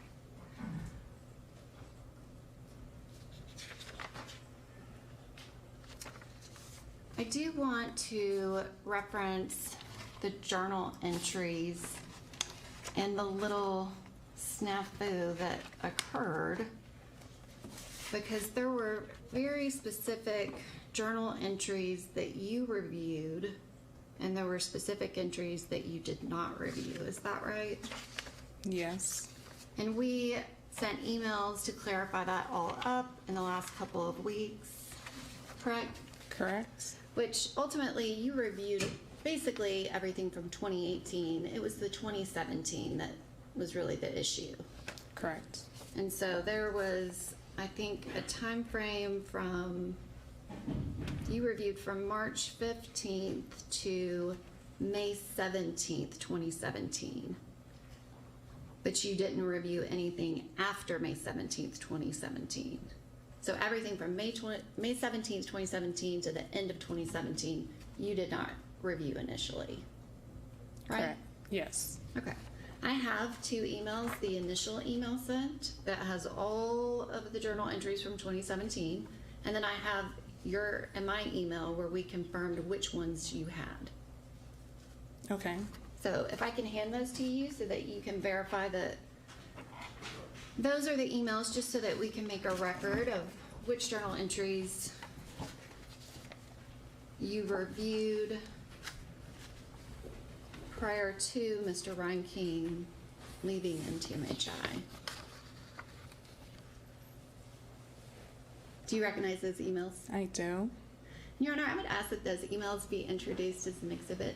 Objection. Let me see the email so I kind of have some idea of what we're talking about.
Dr. Eisen, I'm going to ask that you be handed back the 2 emails that we were just discussing. Thank you.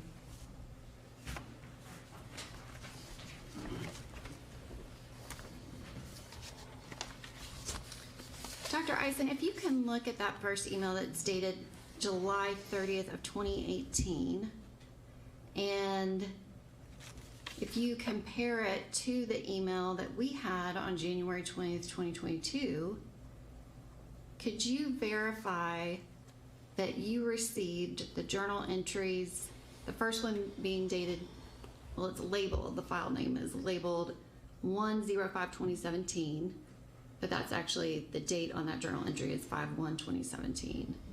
And you received the 3/16/2017, 3/18, everything up until May 17th, 2017, correct?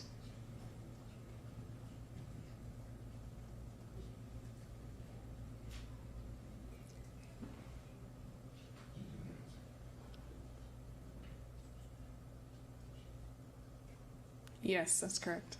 Okay. And everything after May 17th, 2017.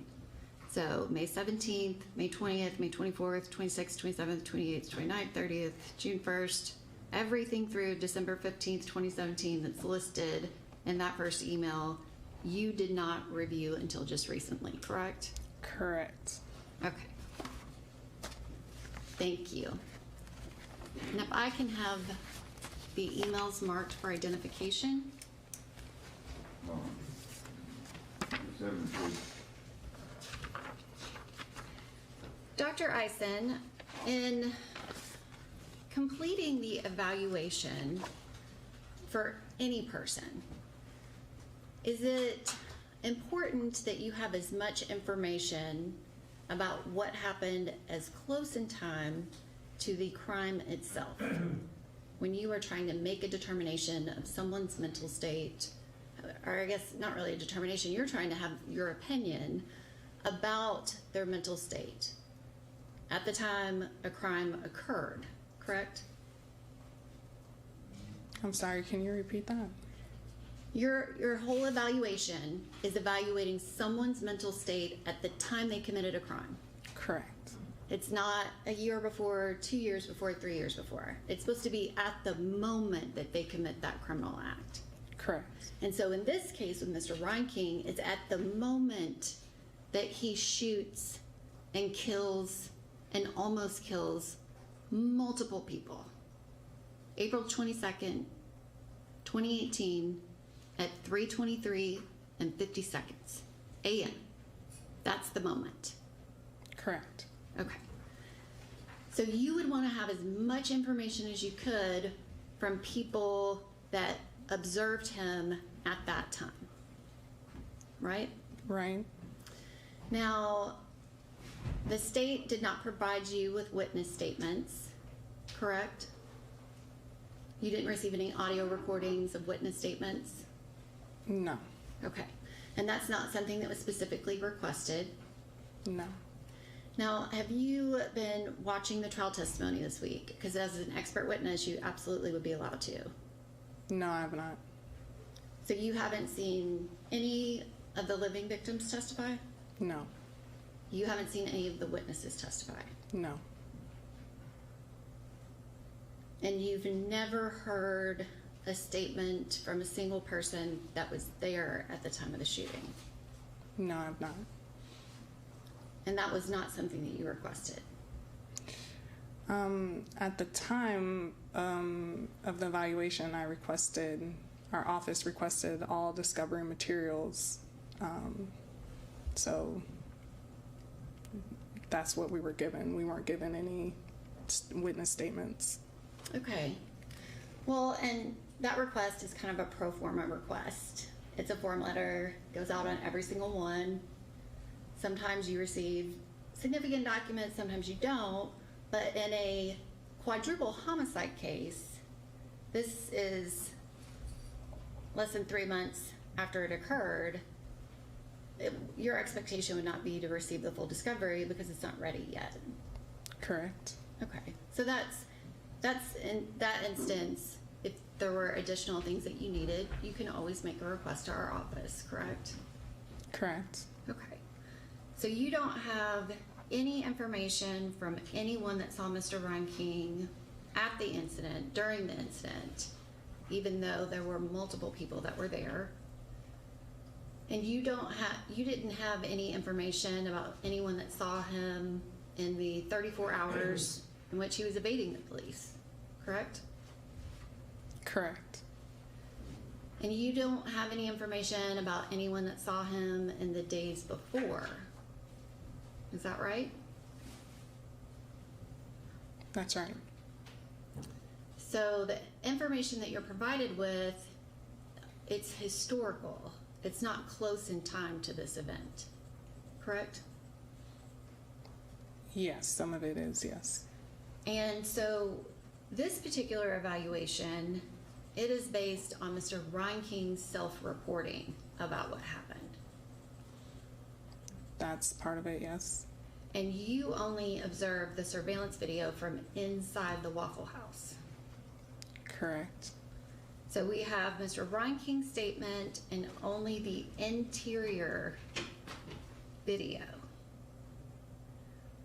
Which, do you remember that interior video? Yes. What do you remember from it?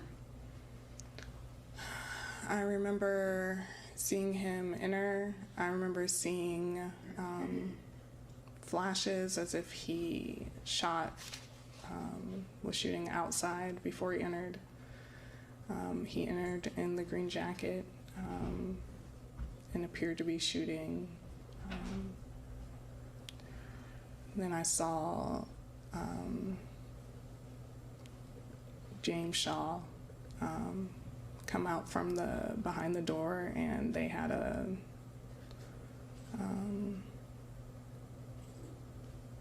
they physically fought, and then both ran out.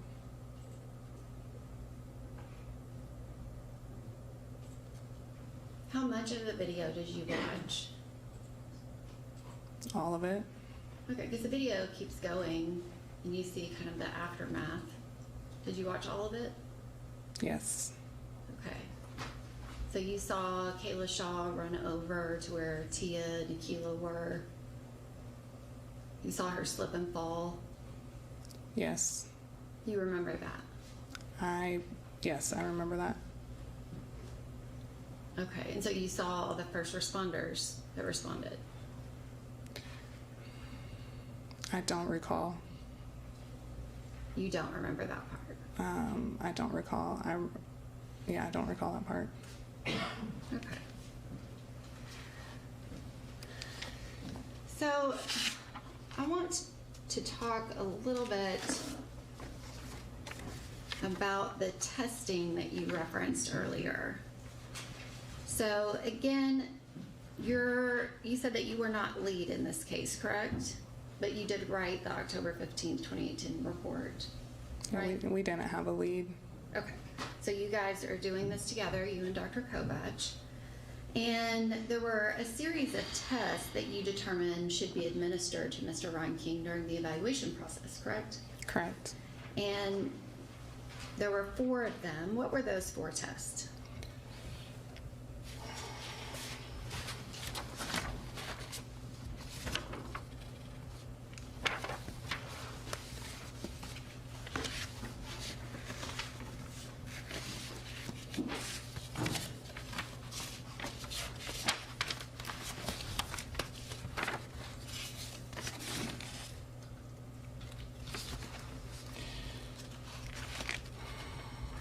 I administered the Miller Forensic Assessment of Symptoms test.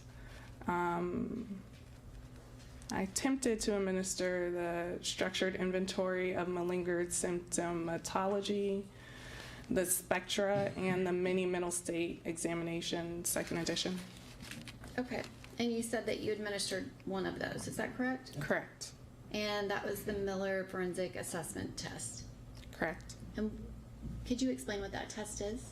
It is a test designed to determine if someone is feigning mental health symptoms.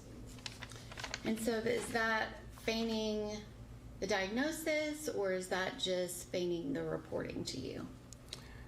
Feigning the reporting to me. Okay. So you're testing to see if what they're telling you is true, correct? Yes. And Or it's if a what they're telling me standardized is test. not true, rather. Right, whether or not it is or is not true, I guess. But you're testing to see if they're lying to you. Excuse me? Yes, yes. Okay. And you also referenced the structured inventory of Malinger symptomology test, correct? Correct. And what is that test? It is the same type of test. It detects feigning of mental health symptoms. Okay. And so those were two separate tests, but you only administered one of them, is that correct? Correct. And what was the reason for that? He refused the other testing. Okay. And you referenced two other tests, the Spectra test.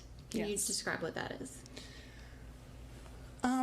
It is a test that is designed to determine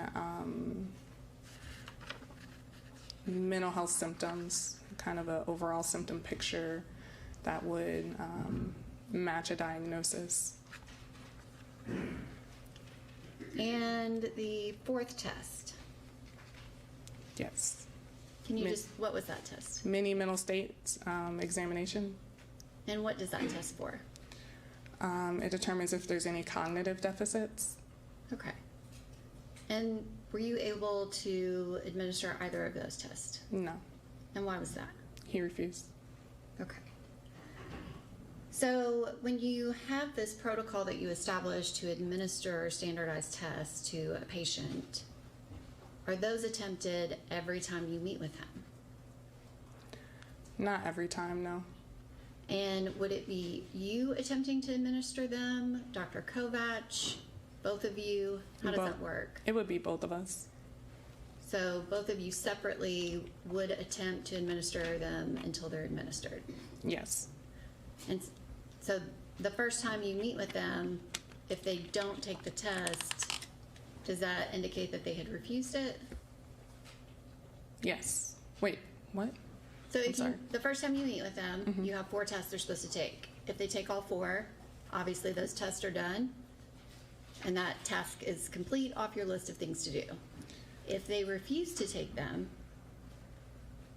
the next time you see them, you would attempt all 4 of those again. I typically don't try to administer testing the first time I see them, but yeah, if they refuse it one time, I would attempt multiple other times, yes. And so the refusal, if they're refusing to take one test, do you still ask them about the other 3 tests? I ask them to take psychological testing, period. I don't tell them what it's called.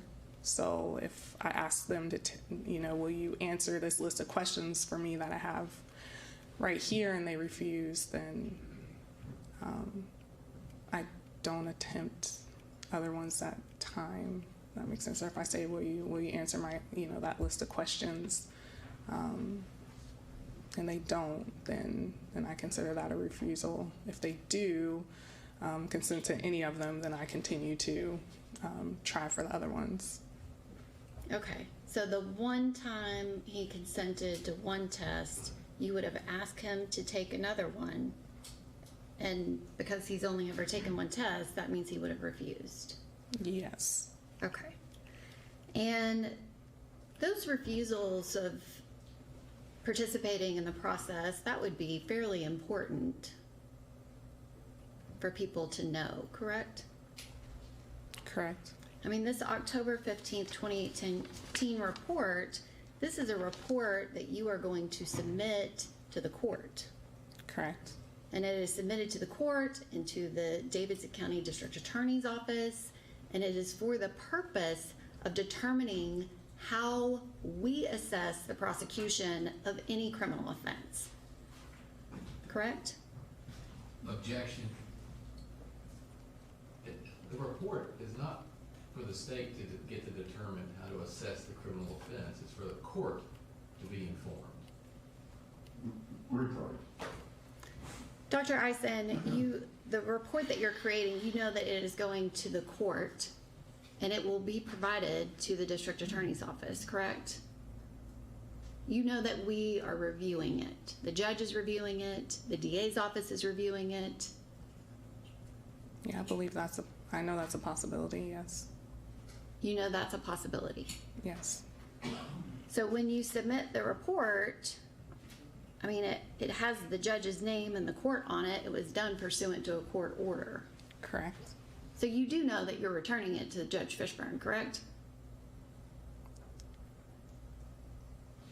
It does not get to the judge every time. The judge doesn't read it every time I do a report, but I know that's a possibility, yes. Okay, so when you're writing it, are you writing it so that it would not go to the court?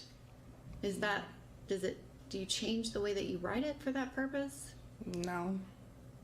Okay, but I mean, it's important to document everything that's relevant to your assessment, correct? I believe that it's important, and also everything, typically if someone's getting the report, they have access to the whole chart, so I don't, in my report, I put information that I think is important to the opinions that were formed, but I don't know if it has every single detail of what happened, because that's in the chart.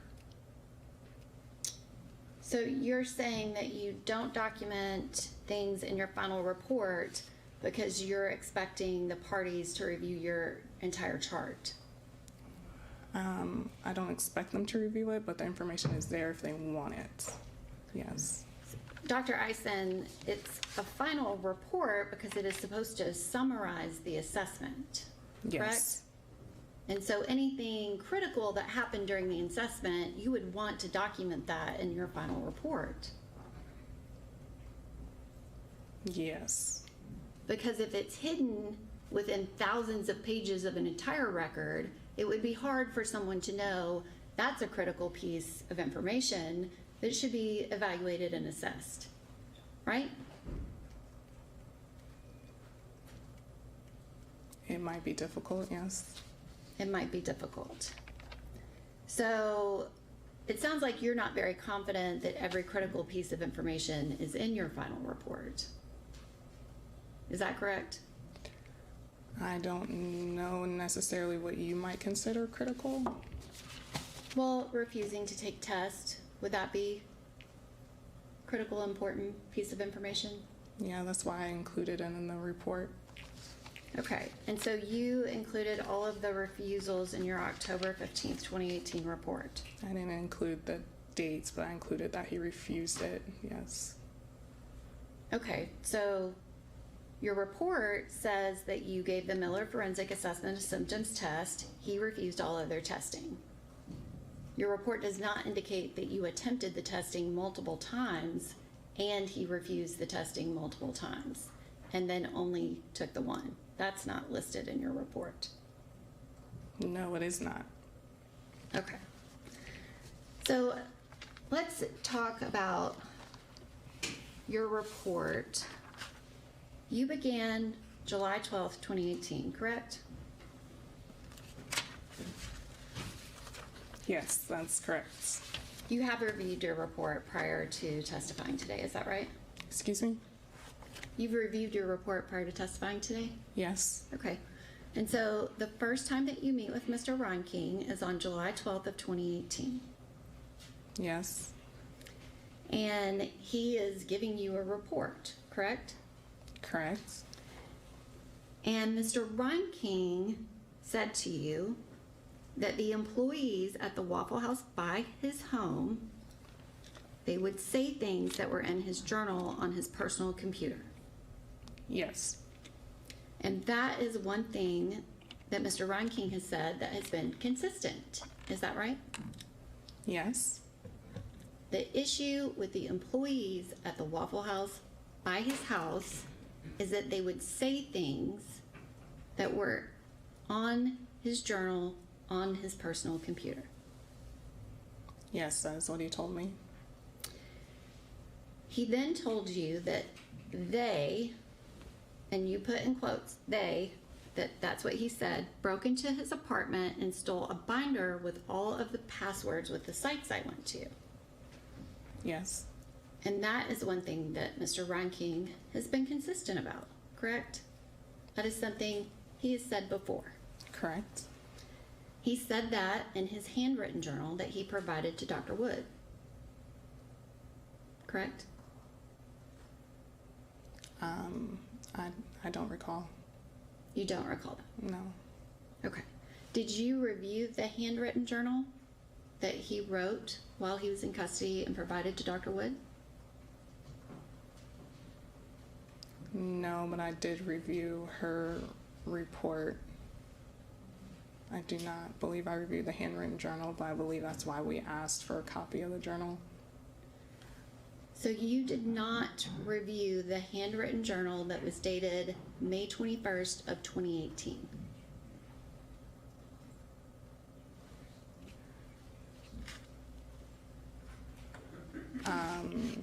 I don't recall. I know I reviewed handwritten.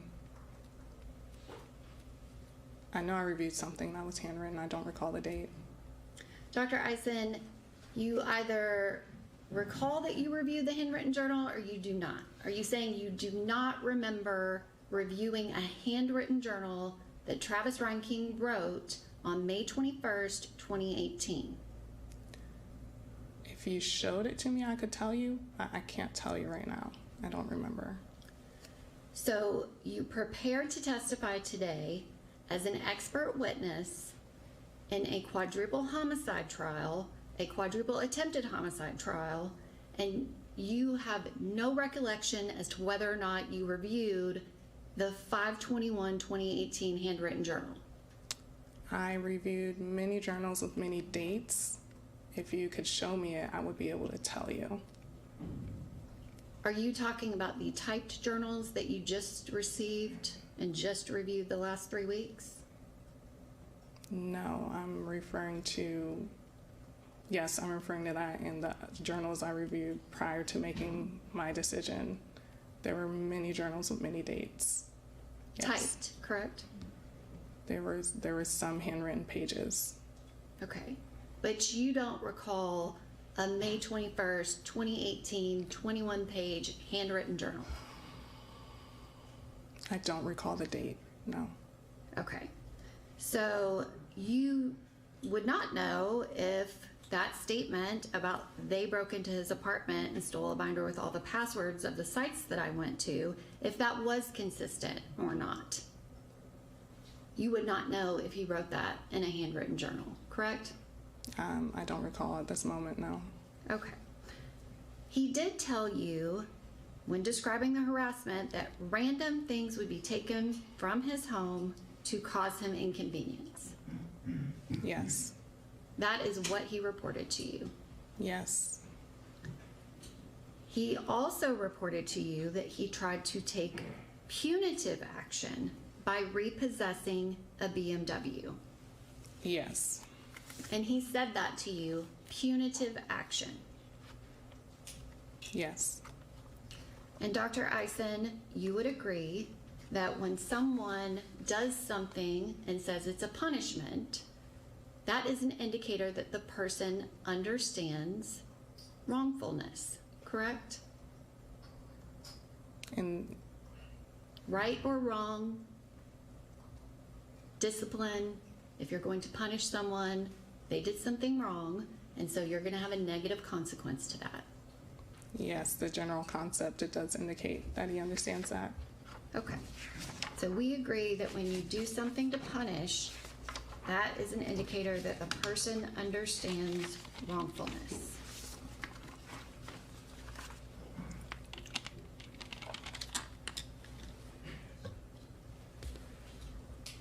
And what was that answer?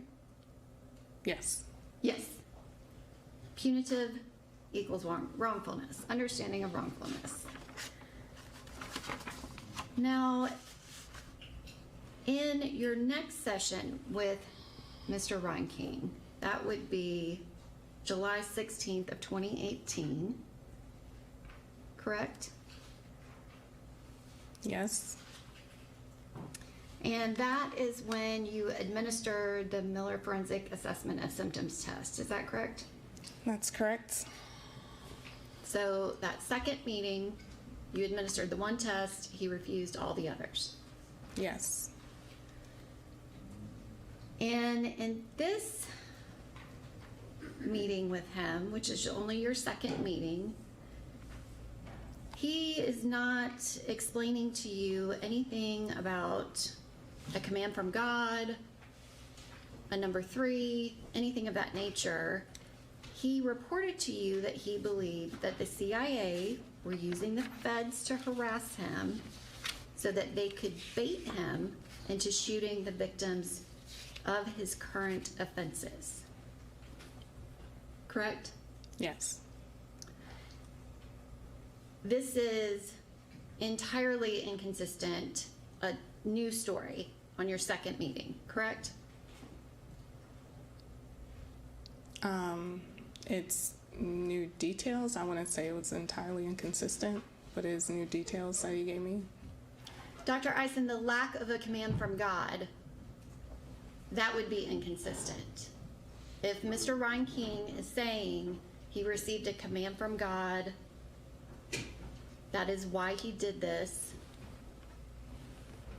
there is no mention of a command from God at all from July 16, 2018. No, he didn't repeat that day, no. Okay, so it's inconsistent. He did not repeat it. He gave you a different story. Correct? I would describe it more of a continuation of his story. I don't know if I would say it was a different story, but Dr. no, he Eisen, did the not say the same CIA detail. baiting him versus a command from God, that's a continuation of the same story? He could believe both things to be true, yes. You're saying that he does not wholeheartedly believe a command from God because he also partially believes the CIA are baiting him. No, he could believe that the CIA is baiting him and he got a command from God.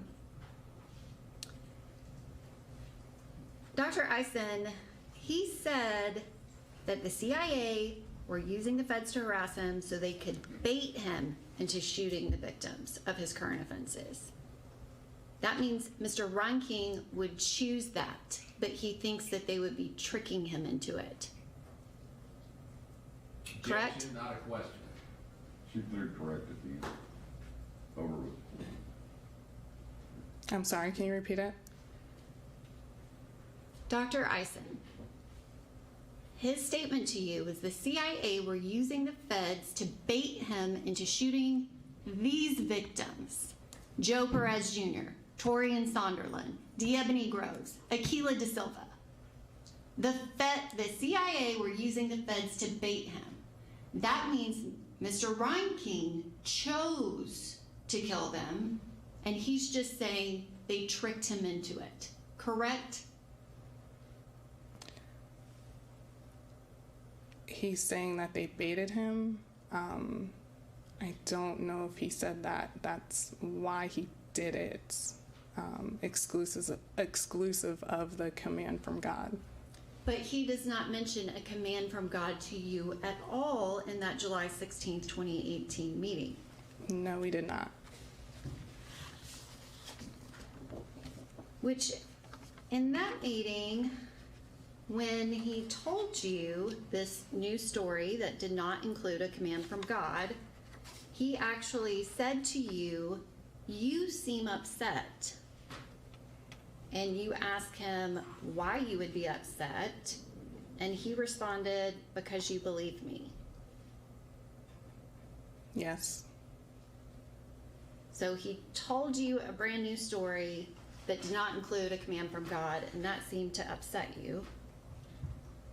That was his perception that I was upset, yes. Okay.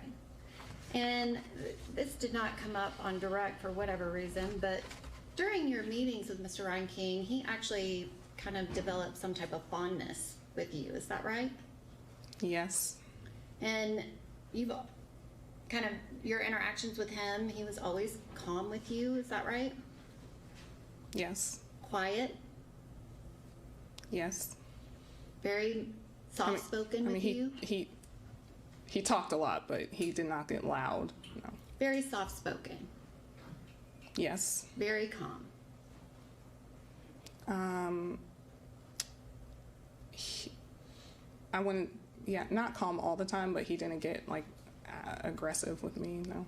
Okay, I think when we met, you described him as just nice, like anybody else, ready to be released into society. Yeah, he was nice and polite, yes. Okay. But then again, he developed this kind of specific fondness for you, correct? He believed that his wife was inhabiting my body, yes. Okay. So I don't know if it was for me, but yeah. So he compared you to someone that he referred to as his wife. He didn't compare me. He thought his wife was in my body, yes. So and he called me sometimes- Crystal, Crystal. yes. And then later he called you Celine, Yes, his other wife, yes. because he had two wives, which Mr. Reinking kind of has some delusions of grandeur, that he's very important, correct? Correct. And so he thought Taylor Swift was stalking him and obsessed with him, which you acknowledge that is not an uncommon thought. There's more people than one would think that actually think that, right? Yes, particularly in Nashville. That's correct. But that he specifically thought that he had two wives and then kind of attached that to you. Yes. And in this particular meeting at the end, he actually told you, I think you're beautiful. Yes.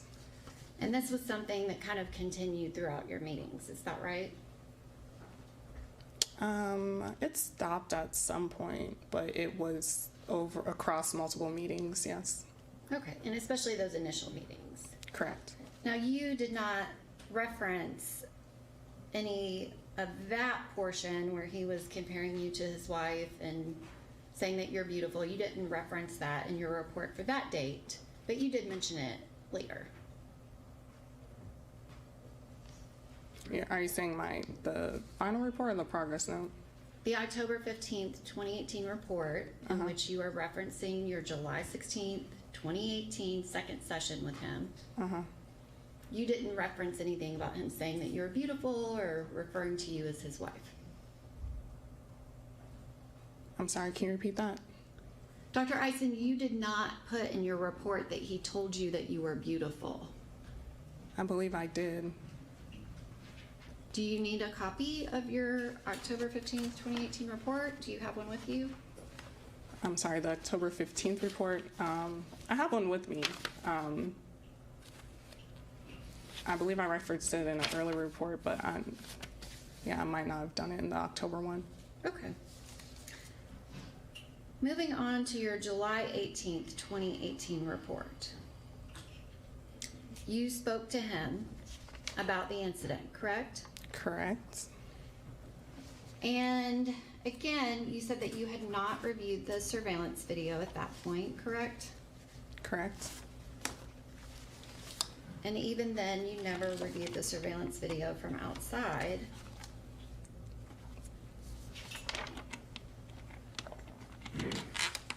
Which, going through your reports, kind of starts out with him telling you, I woke up at 2 o'clock that morning. Yes. And he said, I realized I had to do something about the situation. Correct. I started thinking it through, and I knew something had to be done at that point. Yes. So Mr. Reinking wakes up. Mr. Reinking realizes he has to do something, and he makes a decision. Correct? He realized he had to do something, and he said he asked for guidance from God. Yes. Well, your report says that he explained, I get information in my mind. Yes. So he wakes up, he decides he has to do something, he makes a decision, and then he says, I get information in my mind. It's almost like getting information from when someone tells you something, but you don't hear it in your ears. Correct. It's not a voice. Correct. And that probably did not seem unusual to you. Yes, it seemed unusual. Well, I mean, did it seem inconsistent with his previous reporting? I would assume that it did not. Which previous reporting? Well, Dr. Eisen, he's written a handwritten journal while he's in jail. Yes. He's previously reported to another mental health provider, but the information that you have that's coming directly from him would have been your conversations with him, and if you reviewed that handwritten journal. Yes.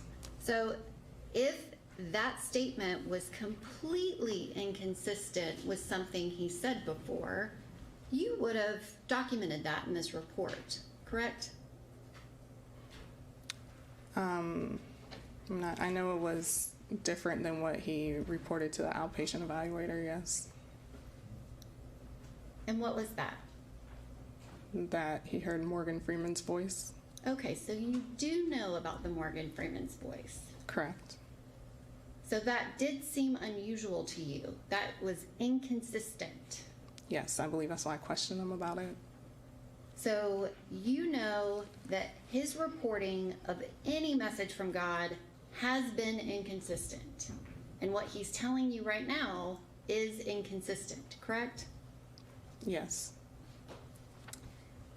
And he actually told you that he had received messages from God prior to April 22nd, 2018. Correct. So he told you that he had received messages before in this July 18th, 2018 date. Correct. He goes on to tell you about what God told him. So he said that it's just he gets this message in his head, and he goes on to tell you what God told him to do. Yes.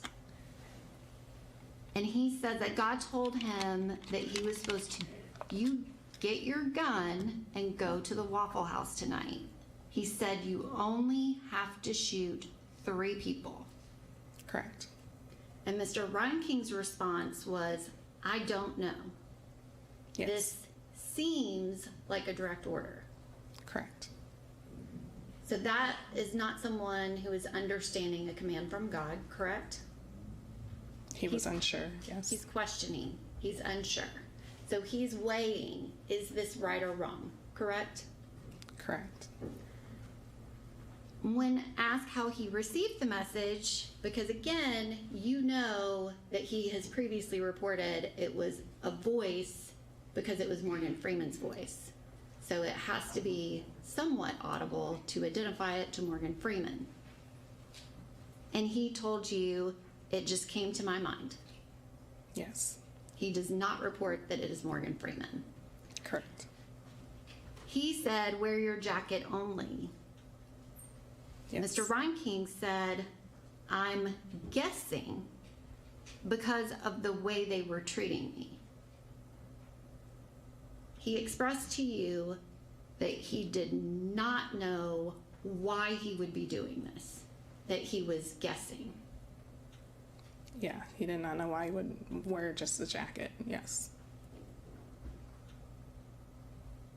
So you're saying he was only guessing about just wearing the jacket, not what he was about to do?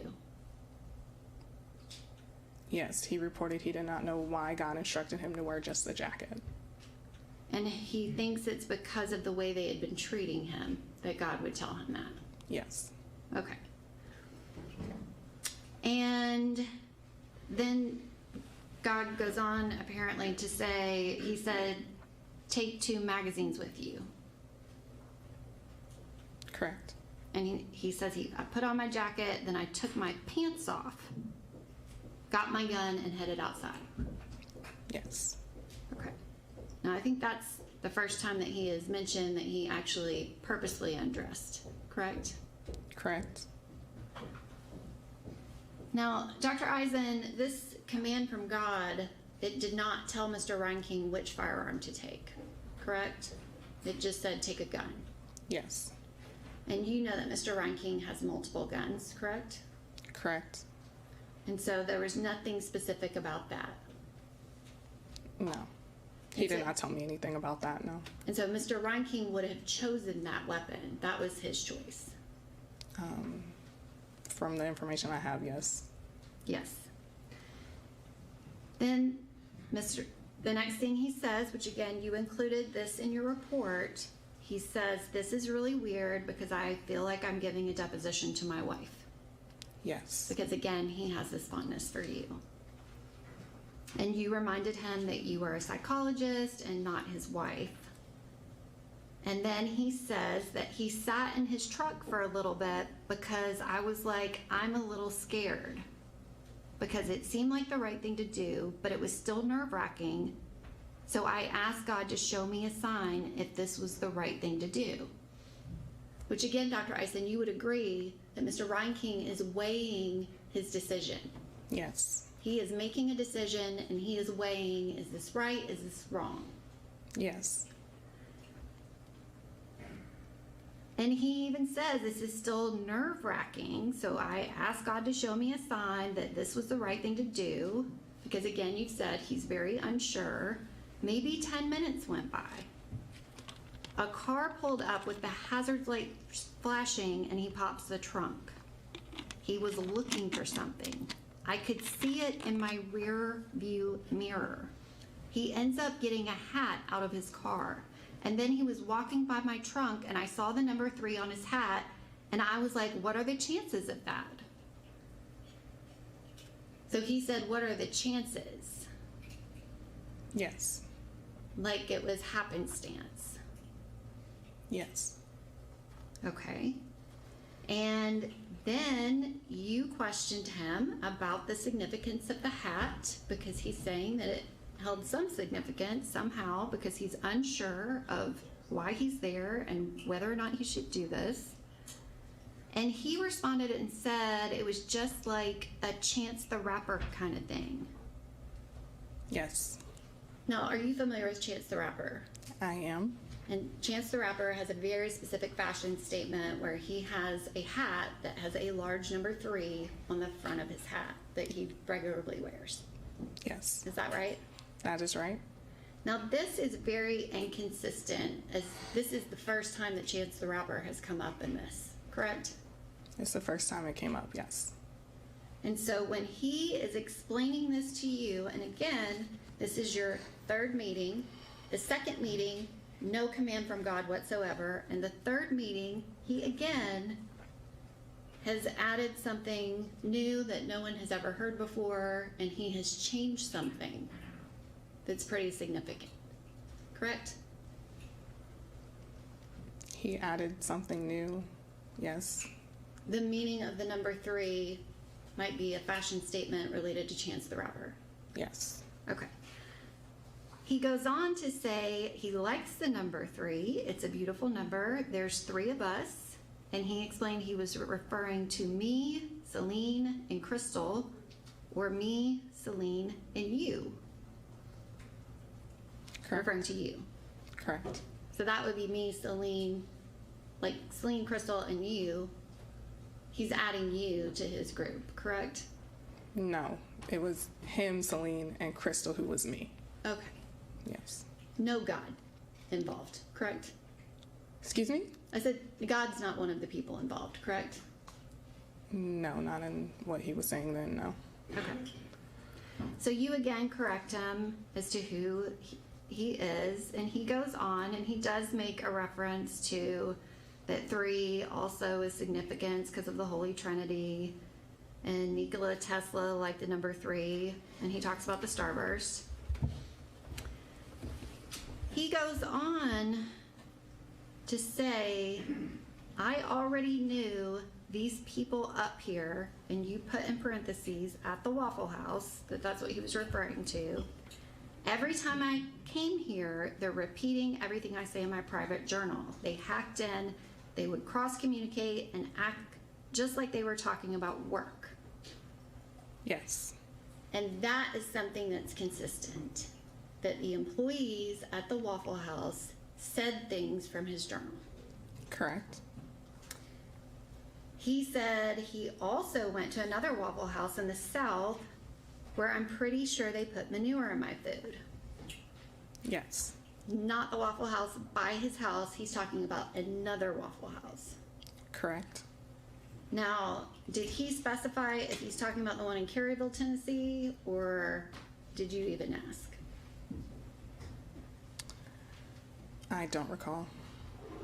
Okay. But it's definitely not the one that he's going to. Correct. So then he tells you, so I got out of my truck and I did what I was there to do. And he has told you that his message that he was very unsure about was to kill 3 people. Correct. And he's going to the Waffle House because the Waffle House employees have been repeating things from his journal, and he is supposed to kill 3. Yes.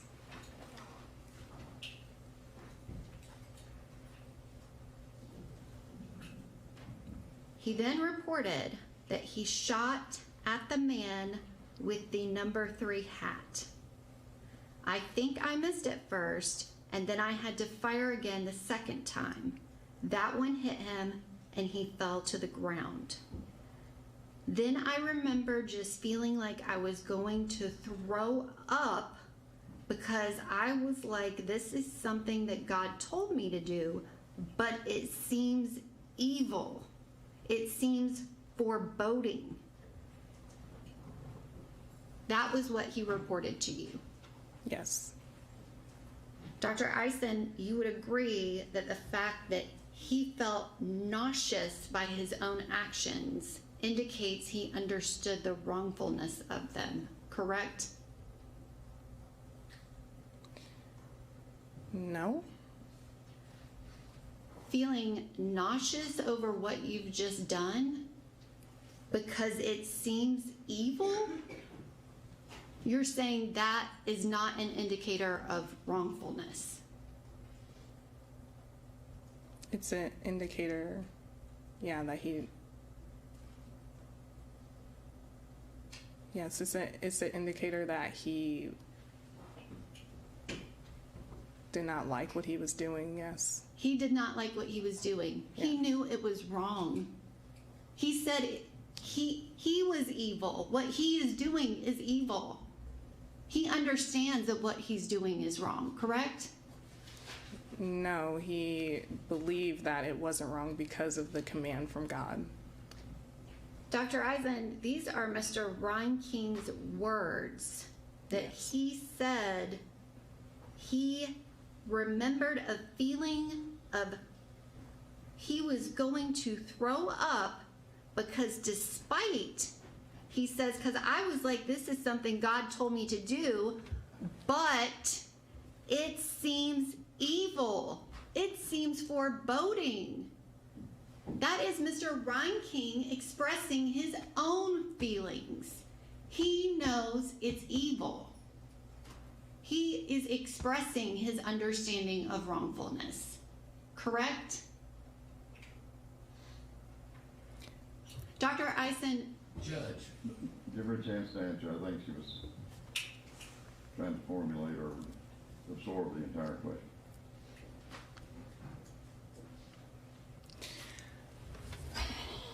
I believe it's similar to if someone in combat gets an order to kill people. They might not want to kill or like to kill. They might throw up. They might be disgusted by that. But because of the order and the mission, they might not believe what they're doing is wrong. Dr. Eisen, what you just described was someone who believes what they're doing is wrong, but they do it anyway because they're ordered to do it. So they don't like it. They don't want to do it. They feel compelled to do it. They do it anyway, but they understand that it's wrong. That's why they're throwing up. No, I'm describing someone that's conflicted. Let me ask you a different question. The concept of understanding evil, that indicates that you are able to understand wrongfulness, correct? Yes, the general concept of evil, yes. You are weighing good and evil, correct? Yes. And Mr. Reinking's statement to you was that he believed what he was doing was evil, correct? He said it seemed evil, I believe, yes. It seemed to him to be evil. Correct. It seemed foreboding. That's what he said. And you haven't seen that video that shows him shooting Joe Perez. No, I'm not. You did not watch the video that shows Mr. Reinking shooting him. You don't know how many times he shot him, correct? Correct. So you don't know anything about what Mr. Reinking is describing to you about this mass murder. You don't know if that statement to you is correct or not, do you?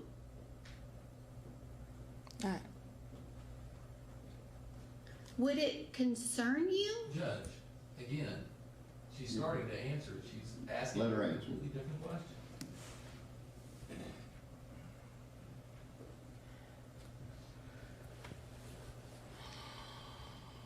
I'm sorry, I forgot what the question I was trying to answer was. Dr. Eisen, you don't know if Mr. Reinking is even telling you the truth right here, correct? Okay. He did not. No, I don't know how many times he shot him. No. Okay. I believe I had the affidavits describing the incidents. Yeah. Did you indicate in your report anywhere Joe Perez Jr. and what happened to him?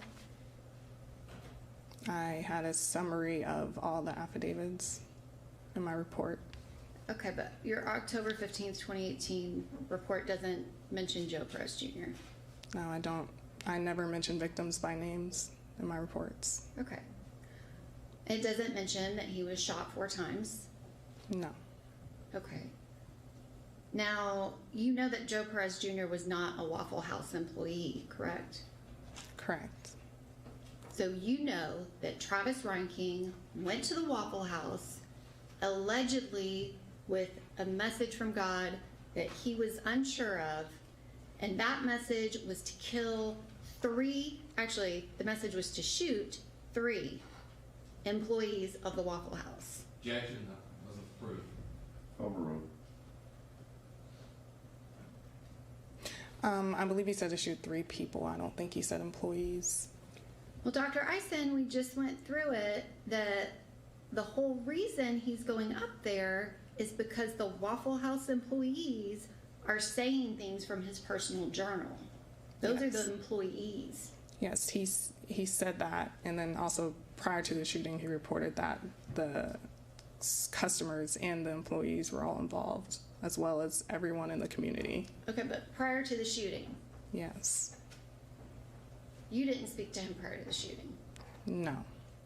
Okay, so where are you getting this information about Waffle House, the people? Where are you getting this additional information? From his journal entries. The typed journal entries. Yes. The ones that you just reviewed in the last 3 weeks. Correct. So that has nothing to do with the opinion that you are here to testify about. Because you did not have that information when you issued this opinion. You did not have that information when Mr. Reinking was telling you about this. Judge, may we approach? Come on.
objection.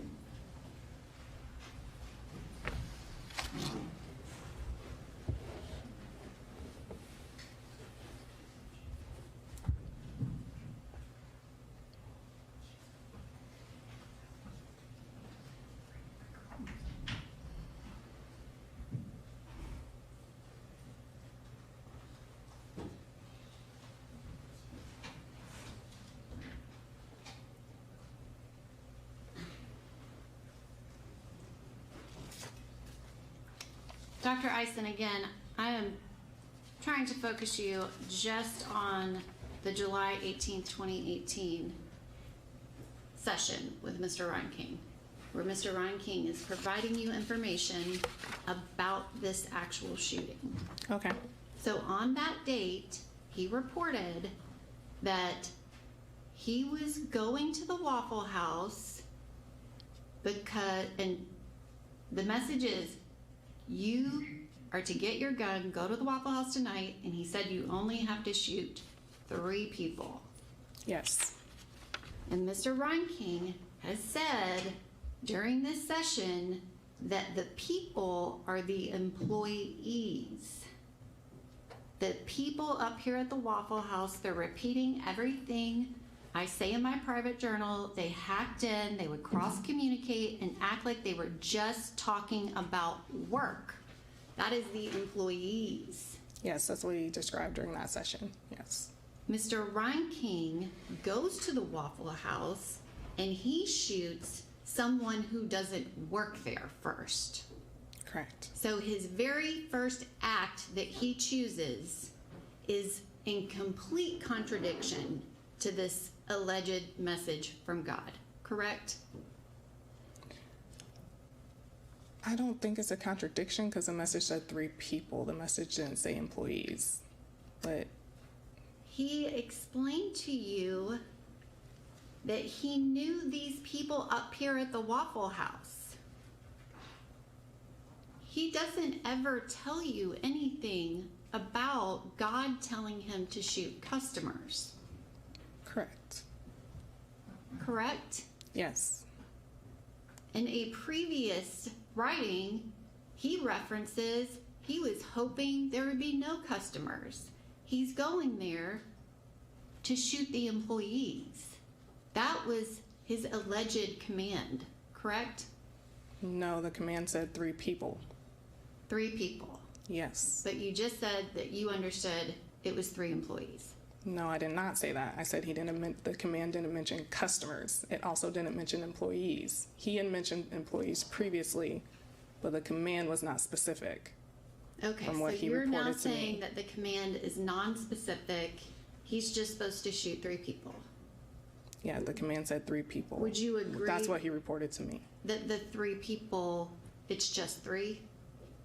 That's what he said, yes. Okay. But again, Dr. Eisen, Mr. Reinking is saying that he's doing this because he's being hacked and harassed. Correct. Correct? And the harassment that's consistent is that people are causing him inconveniences and they're repeating things out of his journal. Correct? Correct.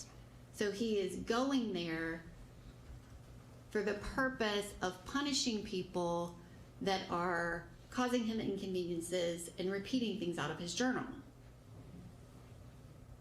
He never told me he was punishing them. He never told you he was punishing them. Correct. Okay. So you didn't consider what he wrote in his handwritten journal at all then?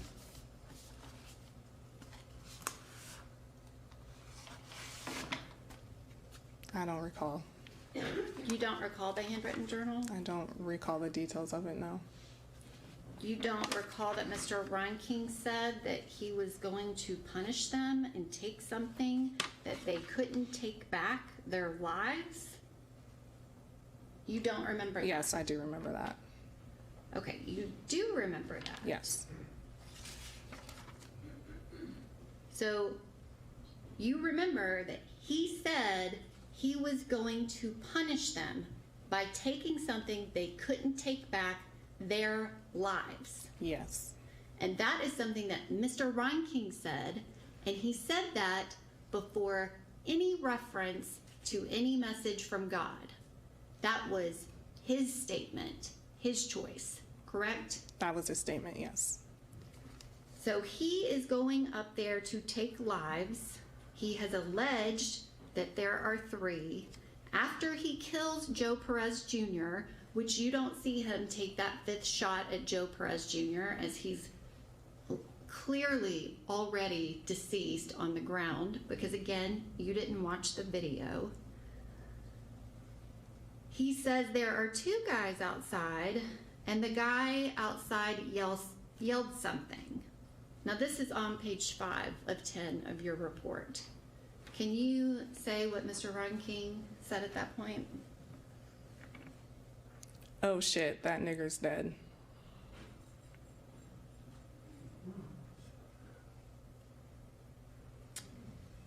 He then says, I step up to the sidewalk just to be linear with the guys that were running. I didn't want to shoot him in the head because it seemed too fast. I thought that maybe give him a chance to make things right with God. Dr. Eisen, you know that Mr. Reinking is describing to you when he killed Torian Sonderland, correct? Correct. But you didn't see the video of Torian Sonderland running for his life, did you? No.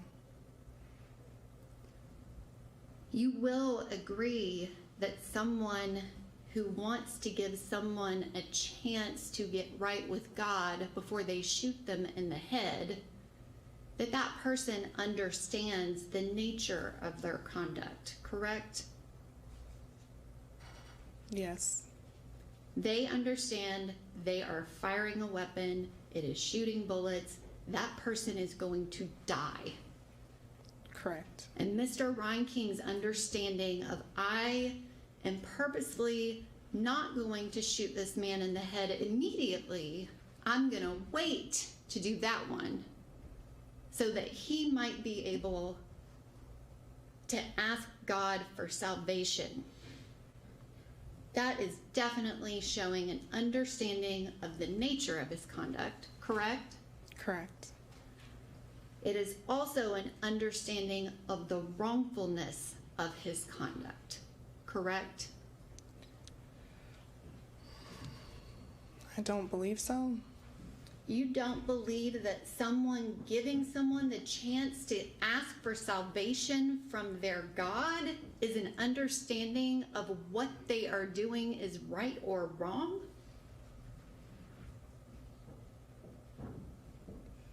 No. You do not think that that is an indicator of understanding right from wrong, that you would give someone the chance to pray for salvation? I think that that's an understanding of religious views of right from wrong in that instance, yes.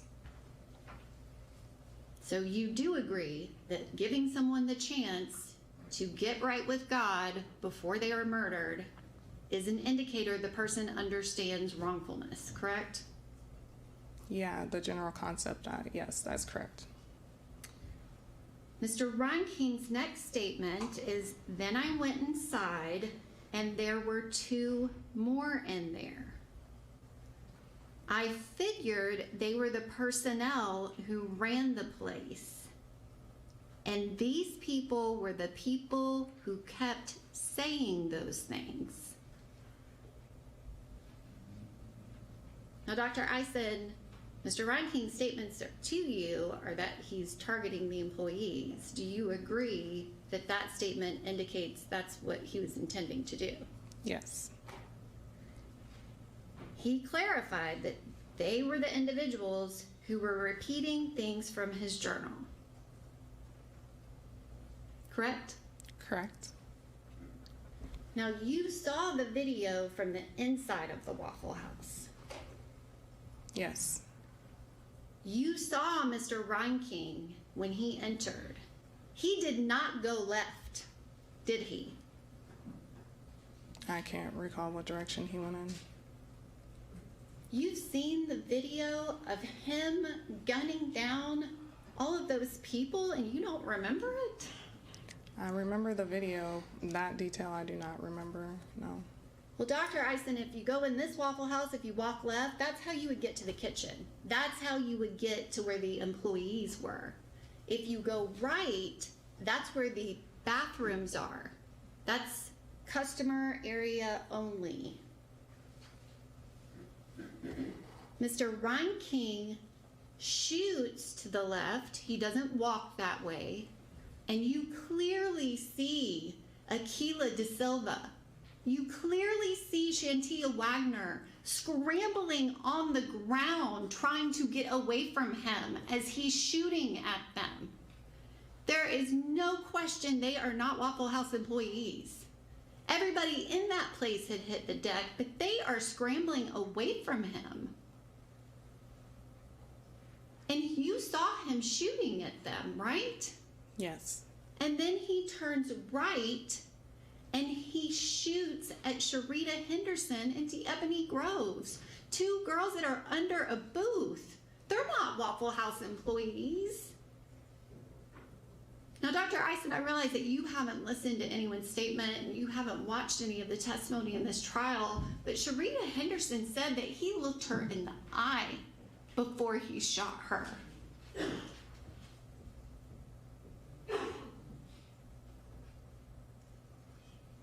Objection. Still testifying, no question. Sustained unless it's going to be followed up with a question. Dr. Eisen, you agree that Mr. Reinking went in there to shoot more than just 3 people, correct? He for a fact shot more than 3 people, yes. So you've seen that he goes in and he shoots way more than 3 people. Yes. His actions are not about any alleged command from God. Even if that were true, he is now making decisions on his own. He is doing what he wants to do, correct? Yes, that was different than the command that he said he heard. Yes. That is different than the command. And you saw that he did not stop. He shoots into the bathroom area. You saw James Shaw Jr. come flying out of there. Mm-hmm. I mean, almost parallel. And you know that he was struck in the arm with a bullet. Mr. Reinking's actions in that Waffle House, you agree, were to keep going and to shoot more people. Correct, Dr. Eisen? Yes, he did shoot more people. And he had 60 more rounds. It was only James Shaw Jr. that stopped him that day, not Mr. Reinking. You agree with that, right? Yes. Mr. Shaw is the one that took the gun from him. He was headed to do more, correct? I can't predict what he was going to do, but I do know that James Shaw Jr. stopped him, yes.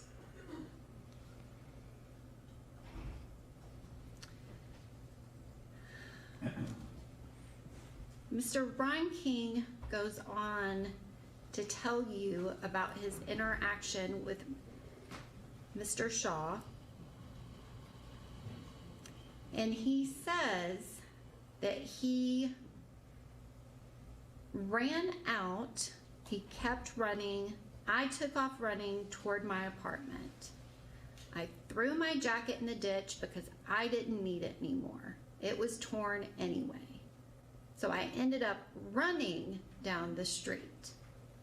Correct? Correct. And the jacket was just there to hold his extra magazines, which now he doesn't have a gun.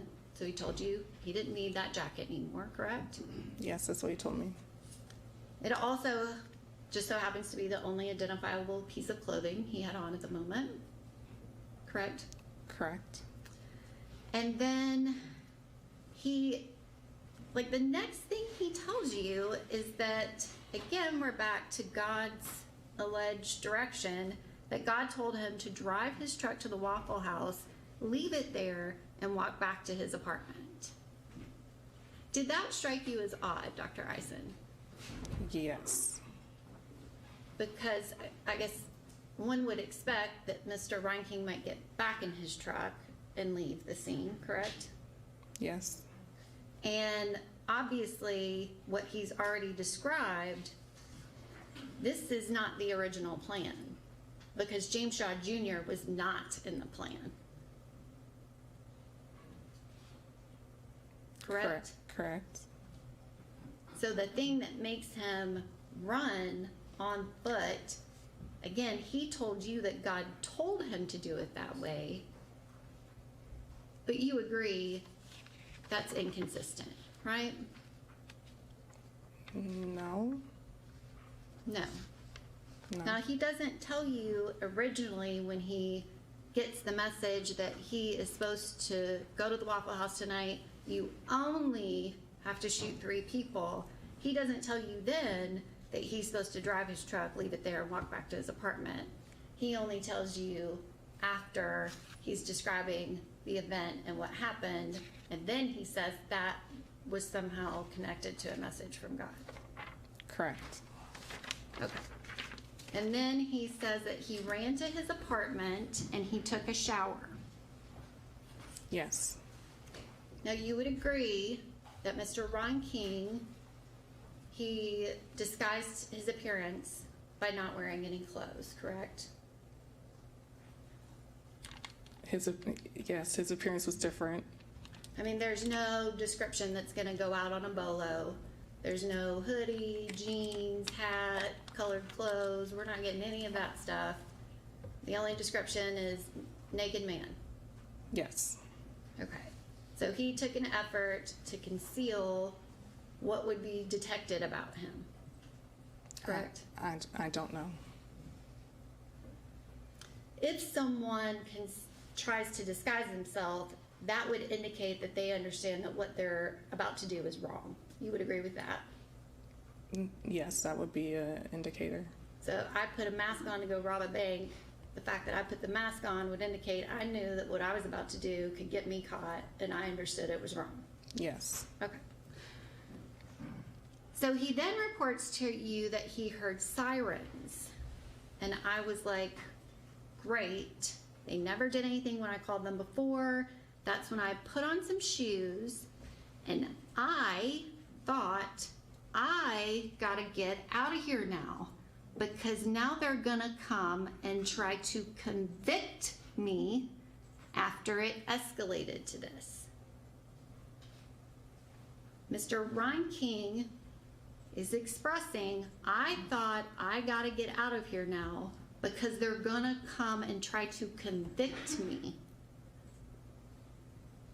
Dr. Eisen, you would agree that that statement indicates that Mr. Reinking understood the wrongfulness of his actions, correct? Yes, he understood the police would be after him after the fact, yes. He absolutely understood the police would be after him for what he did. Correct. And then he goes on and says that he had a plan to go to Canada, and then says to you, that's what I should have done in the first place. So again, Dr. Eisen, he is planning to flee the United States of America to go to another country. You would indicate that you would agree that that indicates he understands the wrongfulness of what he's just done. Yes. He has to flee the jurisdiction because the police are after him for what he just did. Correct. And then he's saying that's what I should have done in the first place. He is expressing that he understands he did not have to do this. He had options.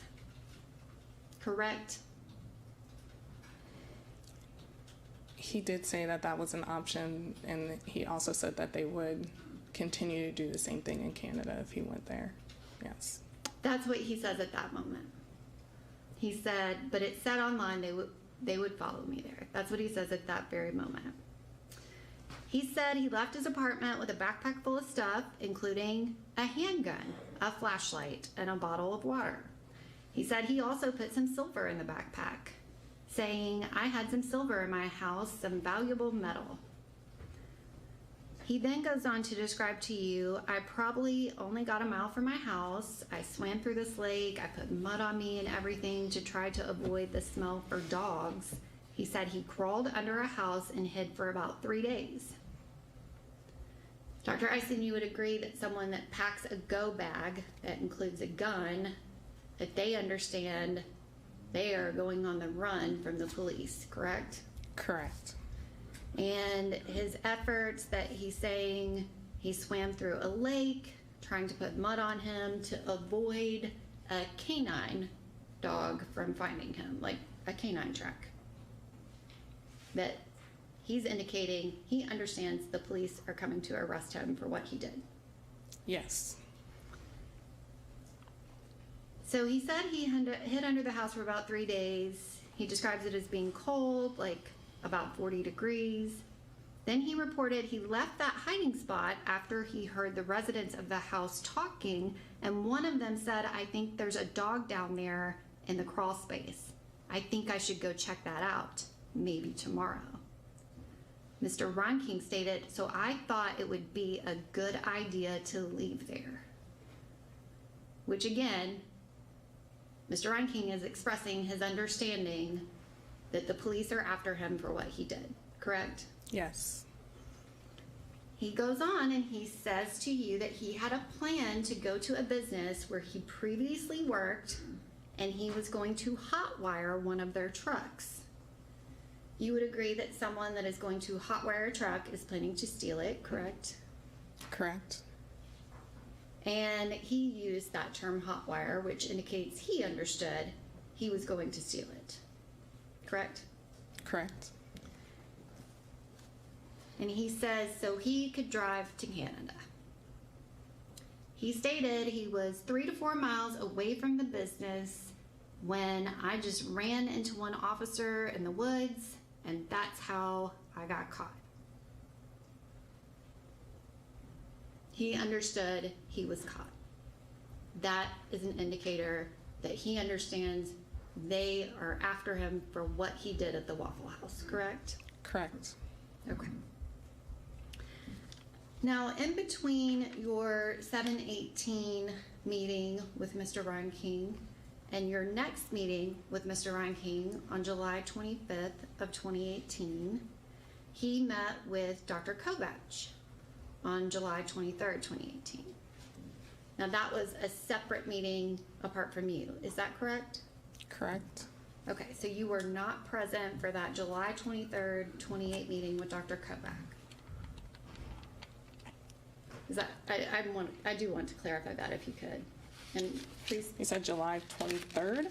Yes, July 23rd. If you could just verify whether or not that was a individual session with just Dr. Kovach, or if that was a session that you would have been involved in. I believe that was just Dr. Kovach. Are you able to confirm that, Dr. Eisen? Yeah, I have a note, a progress note from the same date.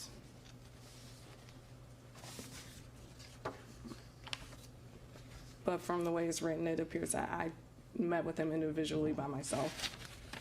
Okay, and so you have an individual note on July 23rd, which I believe he refused the Spectra test again that day. But Dr. Kovach's meeting, again, totally separate meeting, correct? Yes. Okay.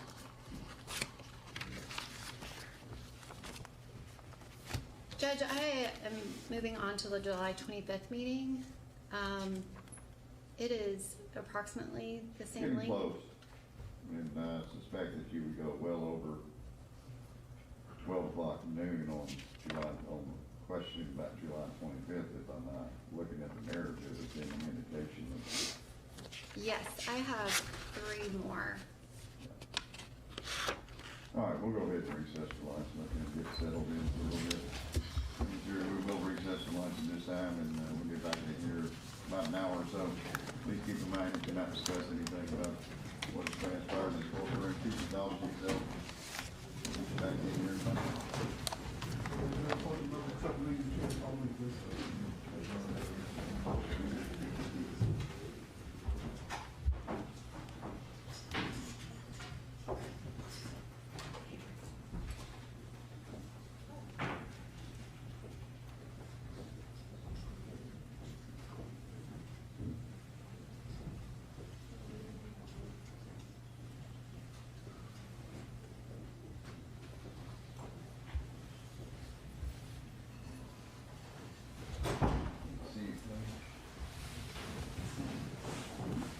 At the point in time, you can step down back there. You get back that 10 to 1, so.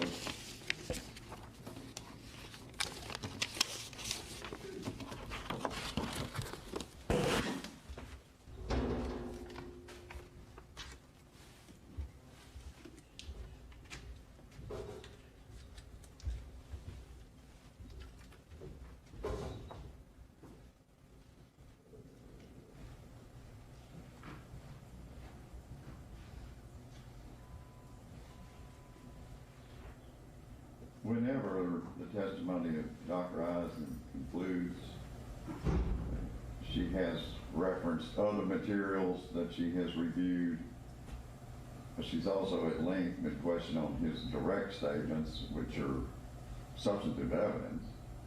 I assume I should give both a curative instruction as to how she treats those other materials that are outside sources, along with how she treats his statements to her, which are to be treated differently. Okay? Sort of like we discussed late yesterday afternoon. So if someone will just please remind me to do that, I mean, I hope I will remember to give the curative instruction and differentiate it between that and his personal statements. But if I don't, somebody please do before we call the next witness. All right? Fortune recess.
Sorry, we had a juror that had a phone call, had to make him. Just finish it up. Yeah, keep going.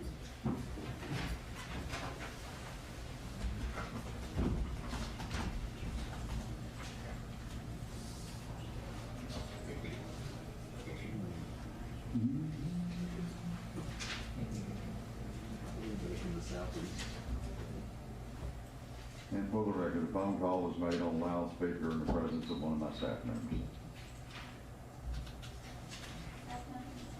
I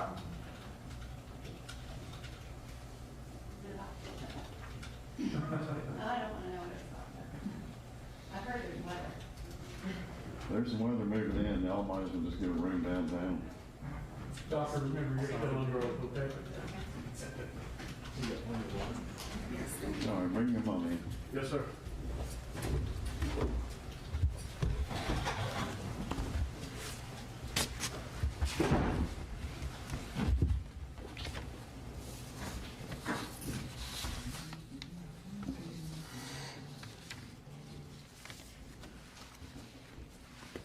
Run down the date and time and courtroom, the board and now, and then we'll make an excellent person.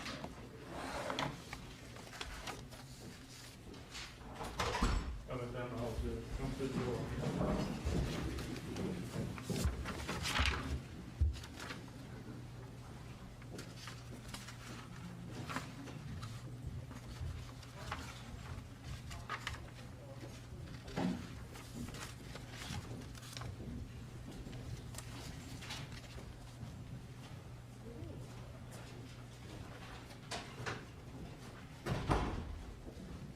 Let me see it, please.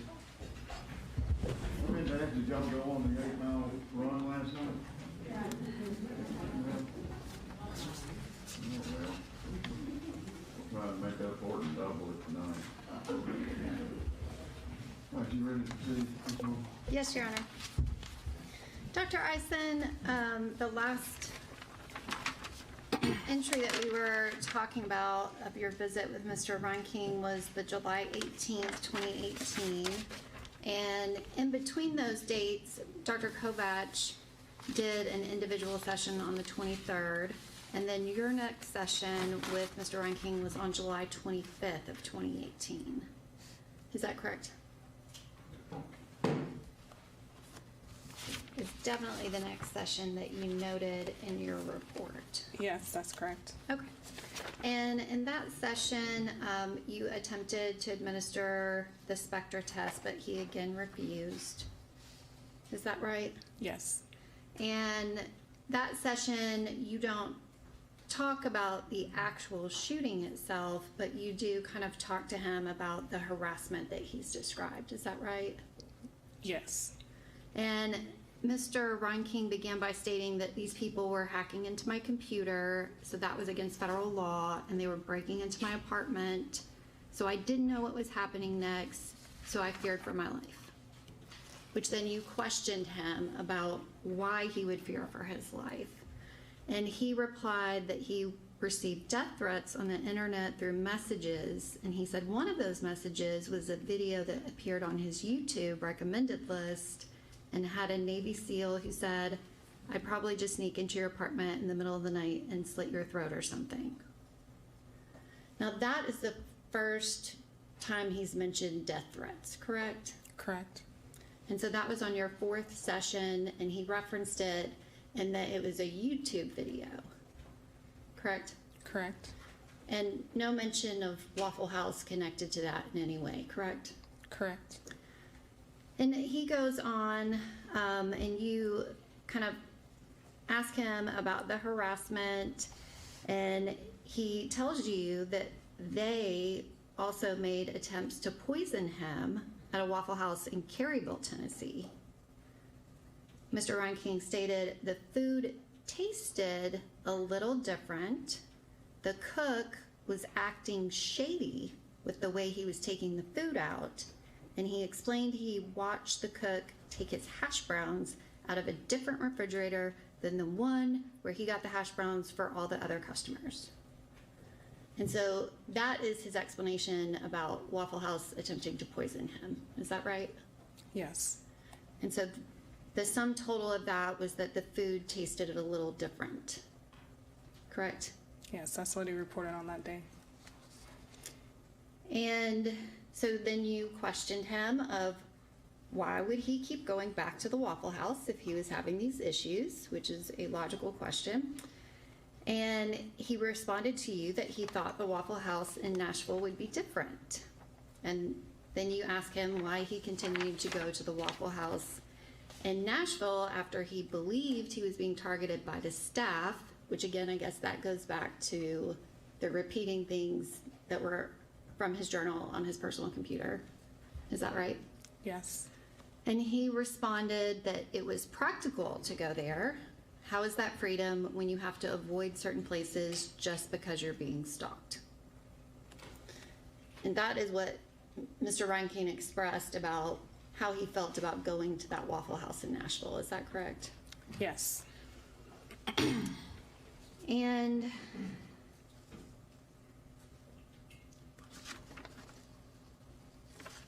after that session with Mr. Reinking, that was on the 25th, you met with him on the 26th of July, which that's not in your 10-15-18 report, but you have an individual progress note, which again, you don't specifically talk about the Waffle House or the shooting, but in that session with him, you're asking him about why he wants to talk to the media.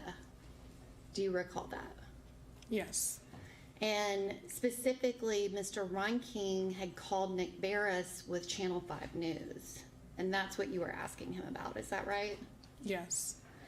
Which I know that you did not have all of the journal entries back then, but since in the last few weeks, you have received all the journal entries. And so you are aware that Mr. Reinking had described in a May 20th, 2017 journal entry, he had described sniping people at a Nelly concert and what vantage point he would take to do that.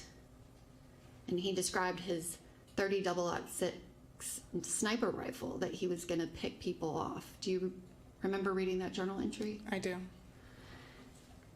And in that journal entry, he said, I'm sure people would wonder why I did it, and then I would have writing and notes to explain it all.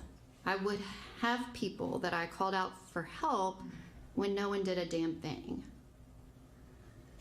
And you have since read his May 26, 2017 journal entry. Do you recall that he wrote, I want to write the book in a way that makes other people question my sanity because I question it myself. Do you recall that? Yes. So May 26, 2017, he is setting up for people to question his sanity. Correct? Correct. And then May 28, 2017 journal entry, Mr. Reinking says, I want to start shooting cops, trying to plan this as best I can, have as much impact as I can. Hopefully I will have my book out by then and I would become a martyr. Do you recall that? Yes. Which again, you did not have that information in your hands to review at the time. The next time that you meet with him, actually Dr. Kovacs meets with him on that same day, that July 26, 2018, and then you meet with him on July 30th, 2018. Do you recall that?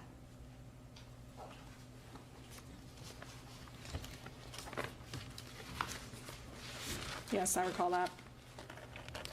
Which you talked to him about the messages from God, and you included the majority of the information from your individual session in the 10-15-18 report, but there was one thing that he said that you did not include.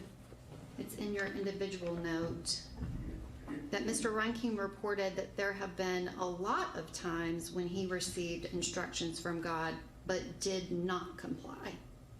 Do you recall him saying that? Yes. And he also refused any testing that day as well. Now, I believe that you actually met with him on 8/1, but in that meeting you don't discuss anything about the shooting or the messages or anything like that. Now, Dr. Kovac meets with him twice before your next meeting. He meets with him on July 31st, 2018 and on August 2nd, 2018. So your last meeting with Mr. Reinking on August 6, 2018, you are questioning him about the incident and the messages, and in that meeting you were asking him if anyone knew about his plans to shoot the individuals at the Waffle House. And he said that he wrote it on his computer or he spoke it out loud in his apartment, and he made it clear so they knew, which you questioned him about that because he wasn't sure. And he told you he could not remember if he said it out loud or wrote it down. Do you remember that? Yes. So again, you're questioning him about a lot of the details of what he said up to this point. And you specifically ask him if it would make sense for the victims to have weapons. And that wasn't something where he said something and you ask a follow-up question. You specifically ask him if it would make sense for the victims to have weapons. And he responded to you and said they had weapons, electronic weapons. They created cognitive dissonance. And so you followed up with a question if the electronic weapons could be used as a defense against a rifle, because that's what Mr. Reinking had. And his response was, I wouldn't recommend that. So you kind of prompted him of whether or not the victims had some threat to him, and his response back to you was they did not, correct? Correct. He also told you that he had previously thought about shooting the people targeting before that date, which again, you now know that from the journal entries, that he had multiple entries where he was referencing his plans for a mass shooting, right? Yes. And Mr. Reinking said that God had told him to do other things before, but he could not provide examples after being asked multiple times. So you were asking him for example, give me an example, give me an example, and Mr. Reinking could not. Is that right? Right. And then he said, again, he's talking about this incident and this message from God, and he said, I only had to shoot 3 people, but I didn't think about it at the time, but I guess I could have brought a paintball gun. Something less final. Dr. Eisen, you would agree that Mr. Reinking's statement of something less final indicates that he understood the nature of his conduct, correct? Correct. He also, it indicates that he understood the wrongfulness of his conduct, correct? I'm not sure that that indicates that. You're not sure that someone no longer being alive would indicate wrongfulness after being shot? Not if he believed it was in self-defense, no. Well, self-defense, we've got hash browns that taste a little bit different right now. Right? Correct. People saying things that he wrote in his journal. And what he wrote in his journal was that he was planning a mass shooting. Right, Dr. Eisen? Correct. Okay. Now that paintball gun reference, did that ring a bell with you? Yes. Because again, this command from God was no longer to kill anyone. Now it might be a paintball gun. You know that previously he said he might have supposed to have been shooting a camera. That Mr. Reinking has completely backed off of everything that he told you, correct? I don't think he backed off. I think he originally told me it was to shoot not to kill. Well, he originally told you he was supposed to get a gun. He didn't tell you which one.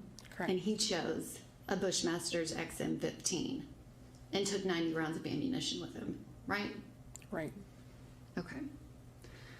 He goes on and said that some people may argue that it was the devil communicating with him, but he knew it was God because God is love and the devil is hate and fear. We're given the knowledge of good and evil. Dr. Eisen, you would agree that Mr. Reinking's weighing of good and evil indicates that he understands the wrongfulness of his conduct, correct? Not of his conduct, but it does indicate he understands the concept of wrongfulness, yes. So he understands the concept of wrongfulness. Then you go on to ask him, is a very important question, when asked what would have happened if he did not shoot the victims, what would have happened if he did not shoot the victims? He said, then these people would have kept terrorizing me and I would have left the country. But they said, we'll just follow you there. I think that's why God told me to do it, because these people wouldn't have stopped. It could have gone on for 10 years.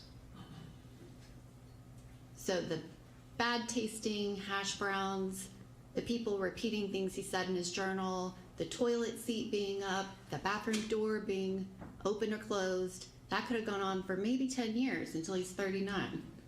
That was his response to you, correct? He didn't specify those things, but he did say the 10 years, yes. And all those things are the things that he's been talking about with the harassment, right? Correct. So you did not stop there. You said, when asked what God would have done if he did not shoot the victims, what would God have done if you disobeyed him? He said, probably just found another way for me to have peace and success in life. Mr. Reinking told you there was no consequence, correct? Correct. Now, Dr. Eisen, you've already testified that you worked with Dr. Kovacs in this evaluation of Mr. Reinking, right? Yes. And you are aware that Dr. Kovacs met with Mr. Reinking individually on July 23rd, 2018, right? Yes. And you would have reviewed that session before completing your report. Correct. And so you are aware that Mr. Reinking told Dr. Kovacs on July 23rd, 2018, that he had had enough of it that night, and he went there to get revenge. You are aware that that is what Mr. Reinking told Dr. Kovacs, correct? Correct. And in Dr. Kovacs' last meeting with Mr. Reinking, after having met with him on 4 separate occasions, you are aware that Dr. Kovacs' report indicates that Mr. Reinking's mental state at the time of the charges is looking more and more like he had an appreciation of the wrongfulness of his criminal actions, but was acting out of revenge, and that there was not a compelling basis for his lack of appreciation of the wrongfulness, as he has been inconsistent in regard to hearing a voice, to knowing the alleged crimes were wrong, but that God told him to do it, to it being thoughts in his imagination telling him to commit the violent acts. You reviewed that, correct? Correct. And again, on July 23rd, 2018, Mr. Reinking said, I had had enough of it that night and I went there to get revenge. Correct? Correct.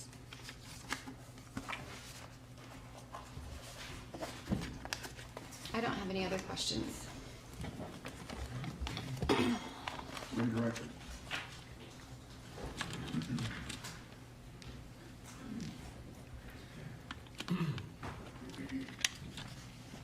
Good afternoon, Dr. Eisen.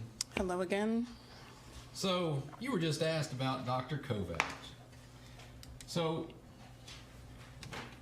You worked with Dr. Kovach at MTMHI, correct? Correct. He collaborated, I think you said earlier, on your evaluations of Mr. Reinking. Yes. And just to be clear, you did a collaborative report with Mr. Kovach, or Dr. Kovach, pardon me, August 9th, Yes. 2018, correct? Correct. Into that report, it has your signature, right? Yes. Dr. Kovach's signature. Correct. And at that point in time, and there's been all this conversation from the state, like, you know, you didn't have this and you made this opinion, you didn't have that, you made this other opinion. At that point in time, you did a report that said you basically were waiting for additional information to confirm your opinion as to whether or not Mr. Reinking could appreciate wrongfulness, right? Yes. And you continued to evaluate Mr. Reinking, correct? Correct. Now, Dr. Kovach, did he continue to meet with Mr. Reinking? He did. Okay. And you said collaborative. Even though Dr. Kovach didn't write the October report, the October 18th, 2018 report, he reviewed it, didn't he? Yes. He even adopted it, didn't he? Yes. He signed it. Correct. And in that report, was it the collective opinion of both you and Dr. Kovach that Travis Reinking could not appreciate that what he was doing was wrong on the night of April 22nd, 2018? Yes. Now, does Dr. Kovach typically sign reports, in your experience with him, that he disagrees with? No. Would he have done that, that you know of? Objection, Your Honor, call for speculation. Is this him? Have you ever known him to do it? I have not. Okay. You can answer. I have not. Okay.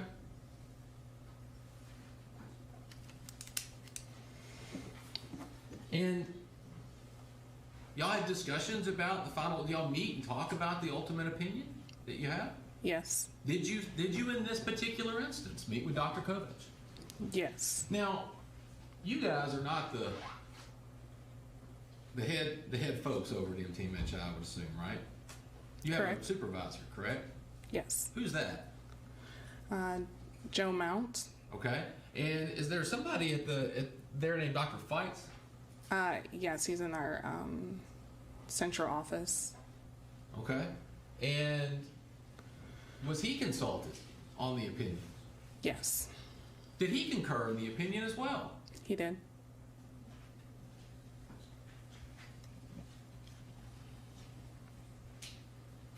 Now, there was a lot said about, I guess the state tried to insinuate that you had failed to disclose, or I guess adequately disclose, that Mr. Reinking had refused testing. Could you turn in your report 8/9/2018, just to refresh your recollection, page 4. And it's the first full paragraph, second sentence, if you could read that through it, related to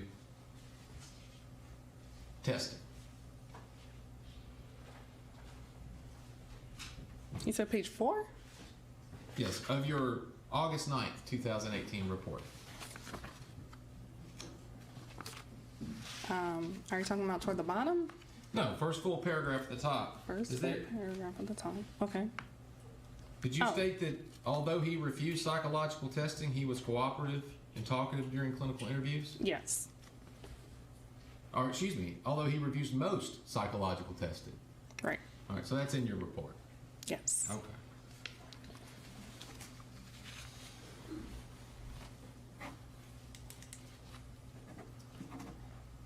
Now, you were asked about videos that whether you would watch the video from outside the Waffle House. Did Travis Reinking himself describe to you what he did outside the Waffle House? Yes. And just to be clear, you don't have the authority to go into some police file or detectives' files and take information when you're working on a particular case at the request of the court, do you? Right. You, like in this case, do you have to request the discovery materials Yes. from the state? Yes. Did you do that? Yes. And it's their responsibility to give you whatever they want to look at, right? Correct. So you were asked about the video. You said that you didn't watch the outside. Let me ask you this. The fact that you didn't watch what happened on the outside of that video, does that in any way change your opinion as to Mr.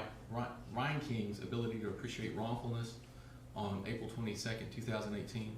No. Does it in any way affect your opinion that he suffers from schizophrenia, severe mental illness? No. Okay. You were asked about witness statements. Did you, if you didn't review witness statements at one point, either audioed or typed? No. Remember that? And but you requested all the pertinent information, the discovery from the state, right? Correct. And you heard Ms. Norman say something earlier about how you would have known that you were doing this so that the state can make a decision about charging or something. You remember that question she asked? I do. Did she have every opportunity to send you whatever she wanted you to look at? Yes. And did you receive witness statements, audio or otherwise? No. Because she actually sent you information, didn't she? Yes. She sent you these journals Correct. and emailed them over to you and wanted you to review them. Correct. And I know there was some issue, but you ultimately reviewed them, correct? Yes. And there was some talk about additional information that you reviewed even in the past, 3 weeks, correct? Yes. And that included that big stack, or did that include that big stack of journals that she wanted you to read? Yes. You were also provided a bunch of videos. We talked about that earlier here recently, correct? Correct. And you reviewed those, correct? Correct.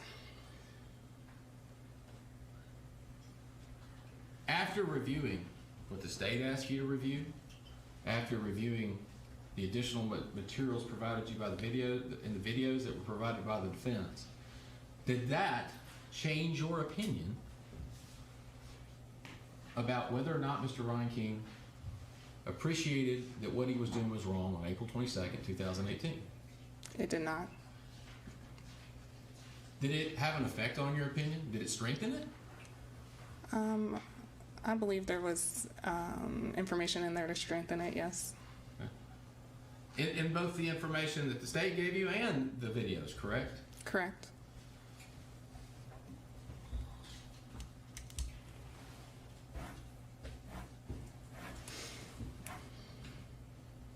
Now, did Mr. Reinking get advance notice while he was an inpatient at MTMHI during the evaluation about what tests you would be doing and when? No. Did you have any indication from all of you've reviewed interactions with Mr. Reinking and the testing you did that Mr. Reinking was malingering? No.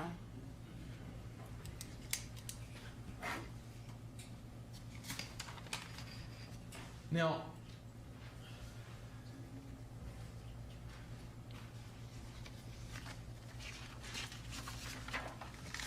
during the time that you're evaluating Mr. Reinking, was he, in your opinion, severely mentally ill?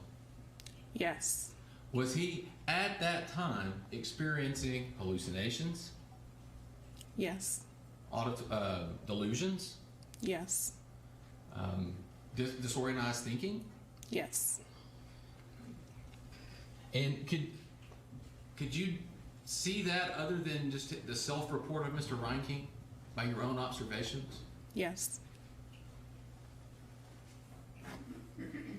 You were asked a whole lot about general concepts of right and wrong.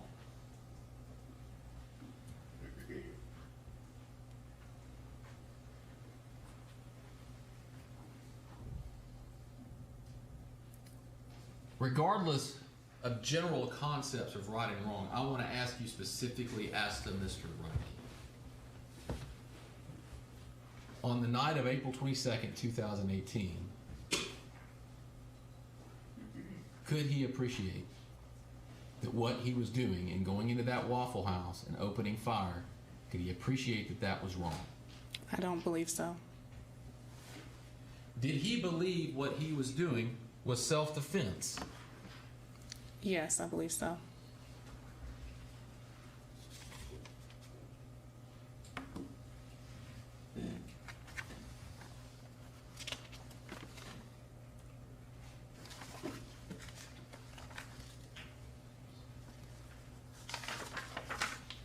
So, and in one of your interviews with Mr. Reinking,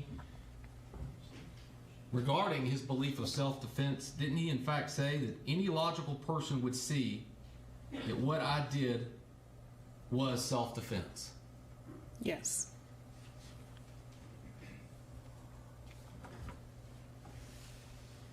And was it your opinion that his plan had no basis in reality, but was based on his delusional thinking about the CIA, the FBI, aliens, and others involved in a conspiracy to harass and harm him? Yes.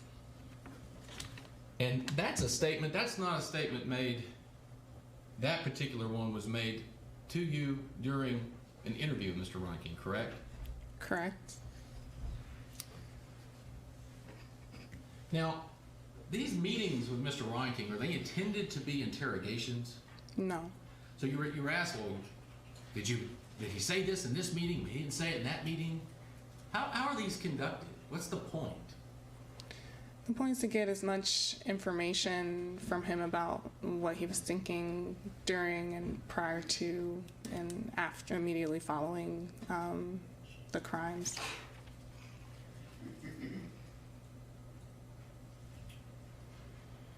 Are you attempting to get every fact known to Mr. Reinking out in each and every meeting?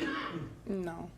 And when you're reviewing the facts, if he further elaborates, or someone further elaborates or gives more detail to something they've already talked about, are you sitting there thinking, oh, that's absolutely a lie now, that's inconsistent, he didn't tell me that last time? No, that's pretty common for people telling stories, like telling about something that happened previously. And again, what effect does this disorganized thinking that he's experiencing have on his ability to sit down and engage in these conversations in a logical way? It has a negative effect on it. He doesn't have the same kind of coherent linear thoughts that someone without psychosis would have.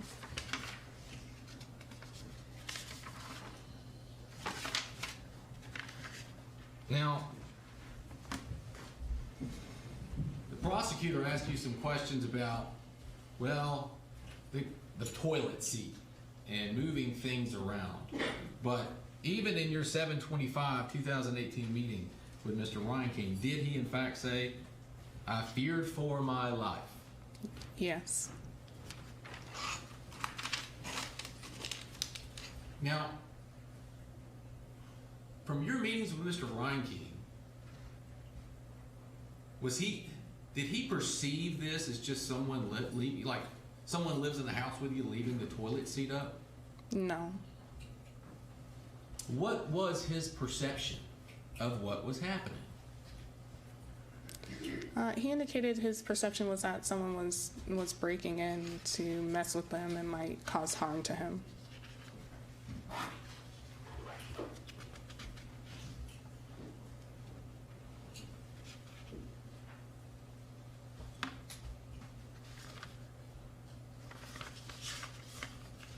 Now you were asked about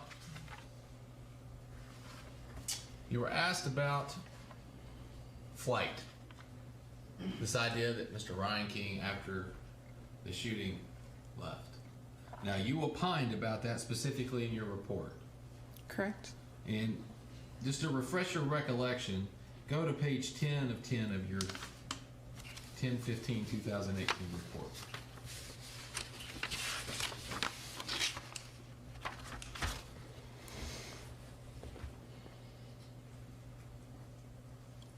right before, well, right towards the top of the page, after the three little I section down there, you have a sentence that says it starts, it should be noted. Can you read that to yourself? Read it to myself? Just read it. Are you familiar with what it says? Yes. Okay. What does it say? You want me to read it out loud this time? Okay. He said it should be noted that evading arrest is often a sign that the person understands the wrongfulness of his or her actions. However, due to Mr. Reinking's belief that the police were part of a conspiracy against him,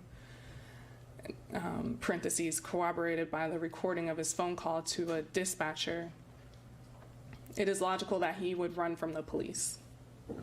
And this phone call to the dispatcher, are you referencing some of the materials you reviewed earlier where Mr. Reinking called the police to try to report what was happening to him?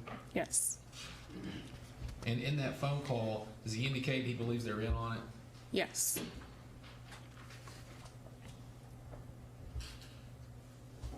Now,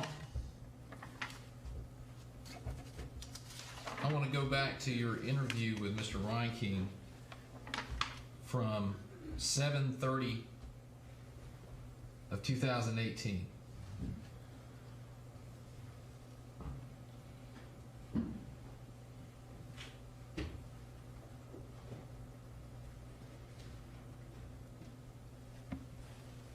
Now, you were asked a lot about outside the Waffle House. Okay? You recall Mr. Reinking, and there's a part in here where he says they sent a man to the Waffle House to turn on his hazard lights. You remember that? Yes.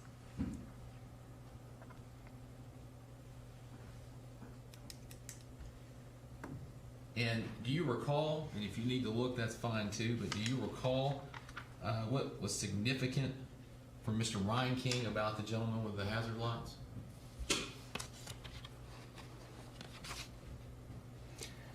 I know that he reported that he believed that individual was taunting him.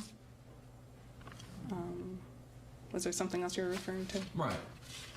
And was there something about the number 3 that Mr. Reinking referenced right after that? I'm sorry, what page of the report are you on? Let's see. Give me just a second. Page 7. Your 7:30 interview with Mr. Reinking.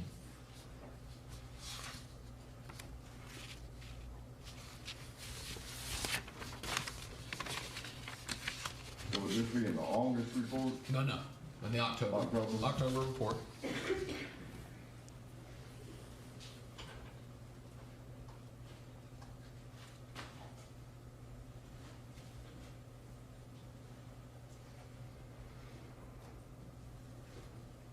Page 7 of the October report.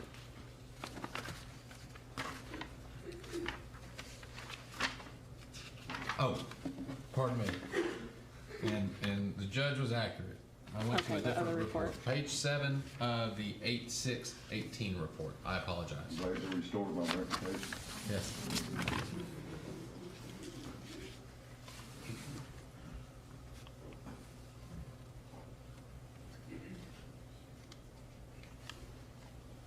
Page 7, the August 9th report. All right? Yes. And do you recall, just without the report, let's do it like this. Do you recall Mr. Reinking talking to you about the number 3? Yes. What did he say? He said the number 3 has had special significance to him, including the Holy Trinity, him and his 2 wives. He sent 333 Starbursts to Taylor Swift? Okay. And did he recall seeing that number as the night on April 22nd, 2018? Yes. Okay.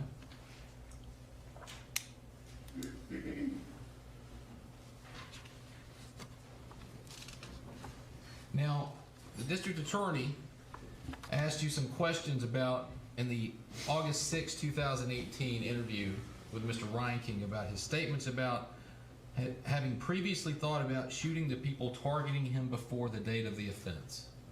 So if you could look at the, again, in the October report, bottom of page 7, it's your 8/6/2018 interaction, very bottom of the paragraph, bottom of the page. Did Mr. Reinking give an explanation for why he had not previously acted on these thoughts about shooting people targeting him? He stated, quote, "Yeah, I thought about it, but I never had the validation from God." And what's the next sentence say? If he tells me this is what you got to do, then I'm going to go do it. And then the district attorney had asked you this last part about Mr. Reinking said that God told him to do other things before, but he could not provide examples.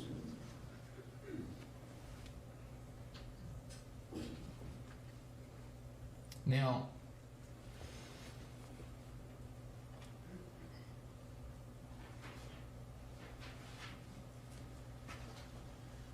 go to the middle of the paragraph on page 8 from that same Okay. Interaction.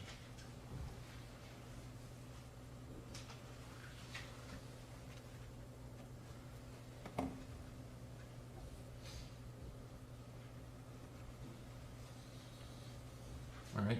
Have you read through that? Did Mr. Reinking state that he felt angry about people harassing him? Yes. Did he also, in that same sentence, make a statement about the actions at the Waffle House? Yes. What did he say? He said, "But I would have never done it unless God told me to do it."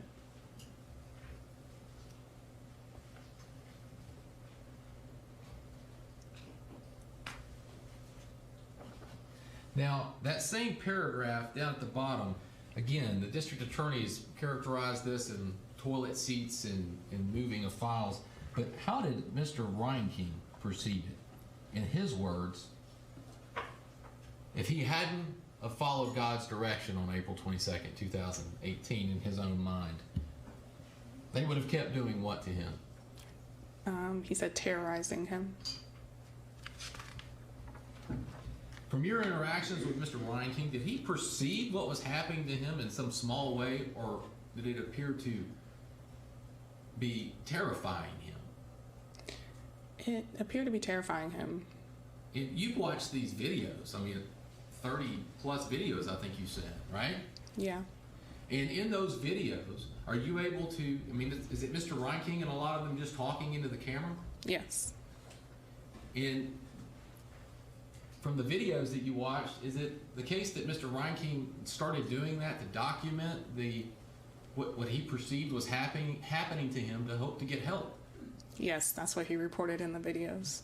Do you see him talking about what's happening, what he perceives is happening in his mind? Yes. How does he look?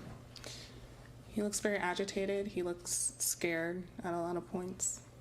And when you're in a situation when you're trying to determine what's going on with someone, when you're asked by the court to talk about wrongfulness and serious mental disease on a certain date, how important is it for you to be able to look back and see a history of behavior? It's very important in determining that the person actually had a mental illness prior to reporting it to us during the evaluation.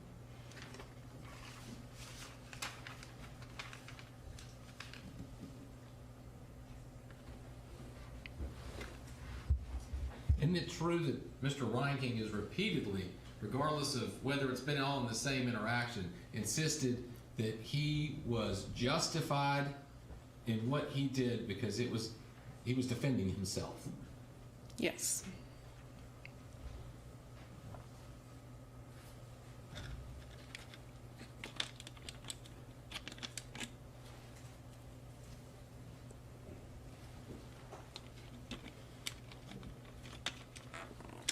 And you were asked a lot about these journals. I want you to turn to page 9 of that same October report. Okay. And it is referenced in a paragraph numbered 6 on that page. Okay. Can you read that? Yeah, it says that in a journal entry on January 14th, 2018, he stated, quote, "If I continue to feel threatened and endangered by these people and I take action to defend myself, then I will be doing the right thing," end quote.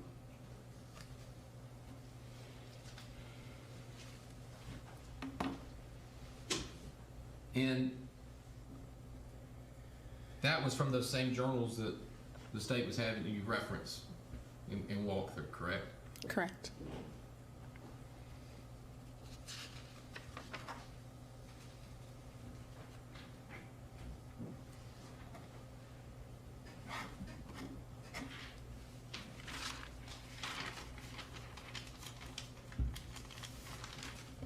So based on your review of all this information, everything you reviewed, at the time you were meeting with Mr. Reinking, through today's date, all the videos,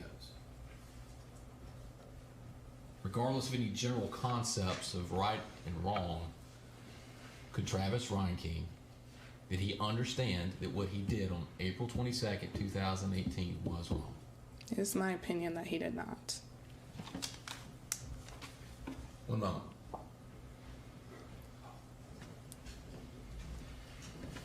There's one other thing. You were asked about a statement. Let me find it here. Page 5. I'm going to clear this up.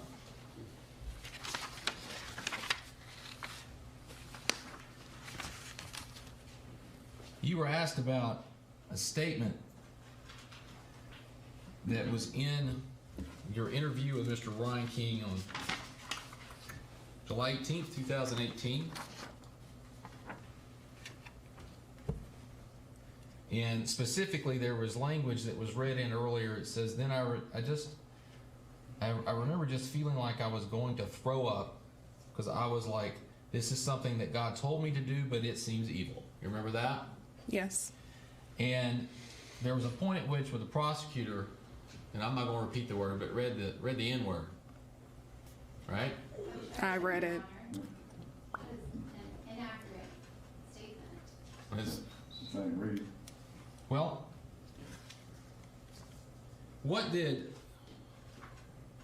there was a point at which, after that, she said it seemed foreboding, and then there were 2 guys outside, and one guy outside yelled something like, Yes. like what? Like O-S-H-I-T, Yes. that N-word's dead, right? Correct. That wasn't Mr. Reinking. When he said that, that wasn't him saying he said that, was it? No, he was saying that someone else said that.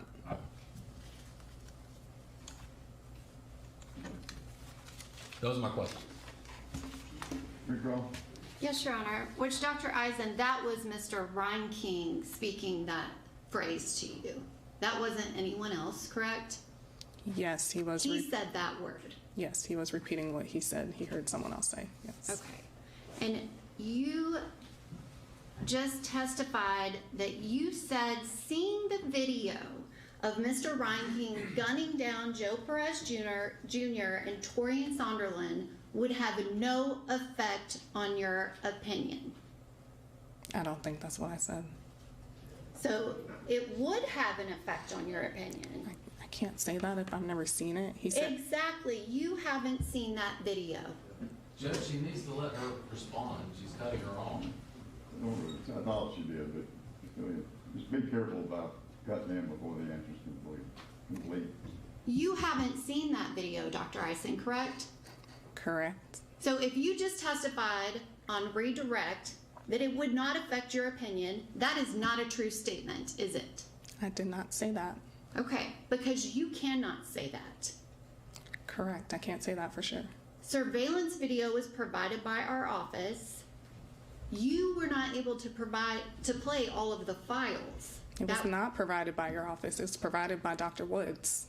I did not get it from your office. Okay. I had to ask her for it. Dr. Woods got it from our office, and she gave it to you. Correct. No one else had access to that video in July of 2018. It was just Dr. Wood and you. And you only watched the video from the inside of the Waffle House. Yes, me or my IT department could not get it to work. And so you are here today testifying under oath about your opinion about whether or not Mr. Reinking could appreciate the wrongfulness of his conduct when he killed Joe Perez Jr. That is what you are here testifying about. And you have not seen that video of the actual act, correct? Correct. And you are here testifying today about Travis Reinking gunning down Torian Sonderland, striking him 7 times. And you have not viewed that video, correct? Correct. You didn't see him take that assault rifle and train it on him as Torian ran from him, have you? No. But you are here giving your expert opinion today. Dr. Eisen, are you not? I am. And you are fully aware that Travis Reinking made this statement that he was going to punish them by taking something they couldn't take back, some of their own lives. You are aware that Travis Reinking said that, correct? Correct. And you are aware that he said he did this for revenge, aren't you? Yes. No question. Thank you, Doctor. You may step down.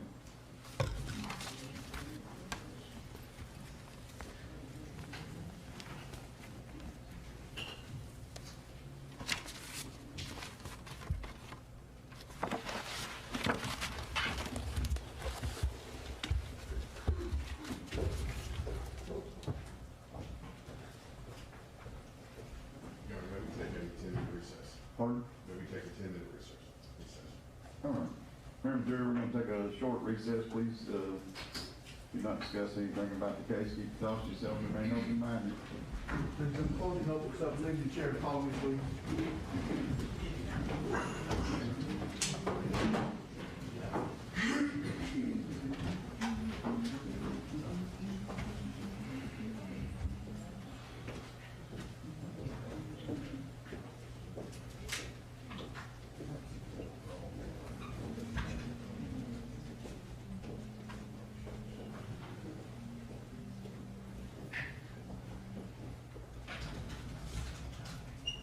We need to address it at court.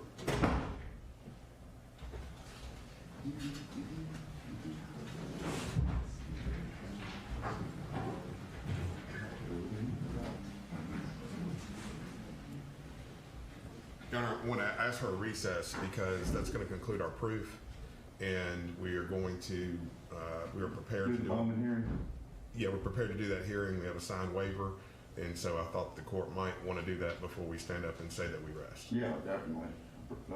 So we can get Mr. Reinking to come around.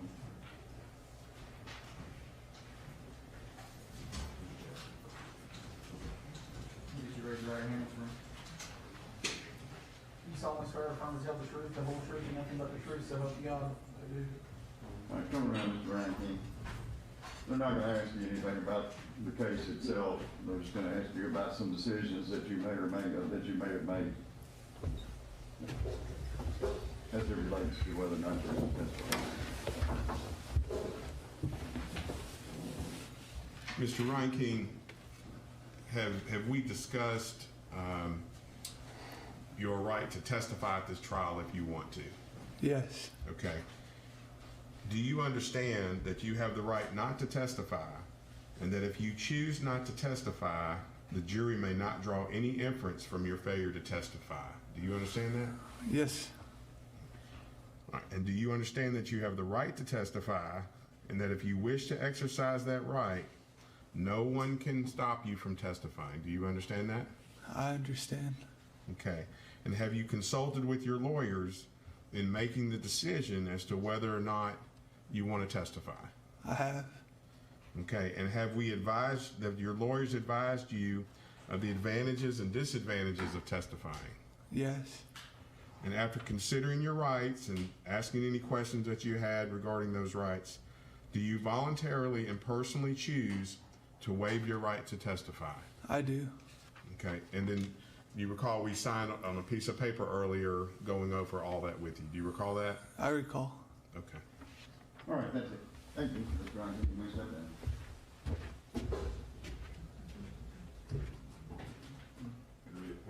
Yeah, that's it. Are you ready to proceed with the rebuttal? If you have just. If you're gonna have rebuttal, I guess I should ask that first. Yes, Your Honor. If we have just a few minutes. Yeah, let's take about 5 minutes or so, 10 minutes or so. Get them lined up.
come to order. Court is back in session.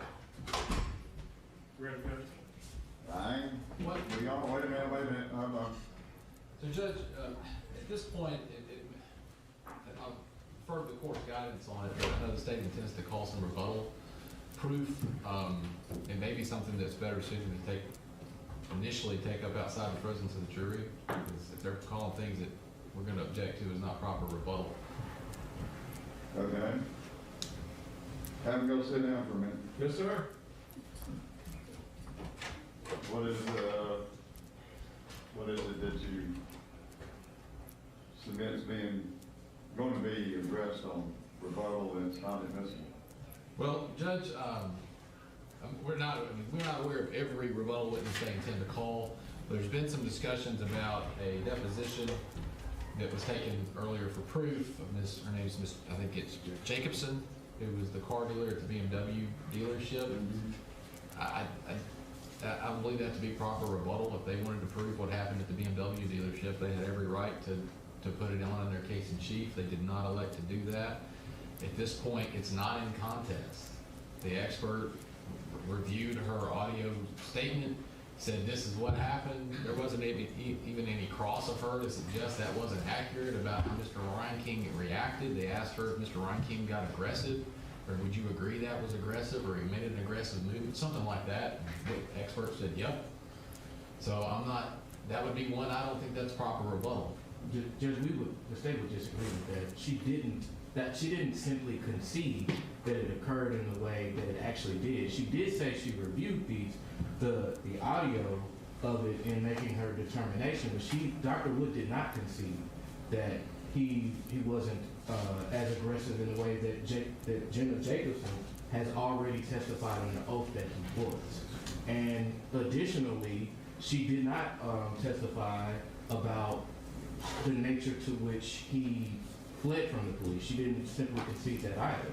And so the state does intend to put that evidence on. Nature that fled from The police with regard to stealing the BMW. We intend to have the officers who pursued Mr. Reinking as he fled from the BMW dealership discuss, I guess testify rather, to what they observed. There will not be testimony with regard to, they didn't have direct contact with Mr. Reinking in terms of his, having a conversation with him. Obviously, he would have been arrested, and at least 4 people would probably take that life. But they're going to suggest that he fled Yes. in the vehicle and that they stopped pursuit because of danger to self or others type thing. they're going to say, essentially, they're going to say they stopped pursuit because of possible dangers. Yes. What's it rebut? They had every opportunity to prove the BMW incident in their case in chief. This was not. Well, they don't give me a have, minute. well, wait a minute, though. They don't have a burden to prove this. But they get to choose what they don't get to just come back and put new evidence in or additional witnesses on to prove events that they could have proved. They went into the BMW issue. They could have put that on. It's not, and otherwise it's not rebuttal. There's nothing in contest about it. We didn't put something on and say it didn't happen, or he didn't flee, or that they didn't. Well, his perception is that they did not pursue him, they didn't come after him, they didn't care. So I think that part is rebuttal. Well, I mean, from the officer's standpoint, because he tells the mental health people that part of his logic and thinking is that, well, he didn't even come after me for the BMW. I'm invisible. They don't care. Okay, but what is a rebut? So they get up there and say we did come after him. What effect does that have on the evidence that we put on? The fact that shortly before this, that even though he may be schizophrenic, that he was capable of knowing that what he was doing was wrong, and that this wasn't just a simple retaking of a BMW that belonged to him. But the whole wrongfulness, this is before the incident. This has nothing to do with wrongfulness. This is before the incident. It has to do with his general mental state. I mean, we went back to 2015.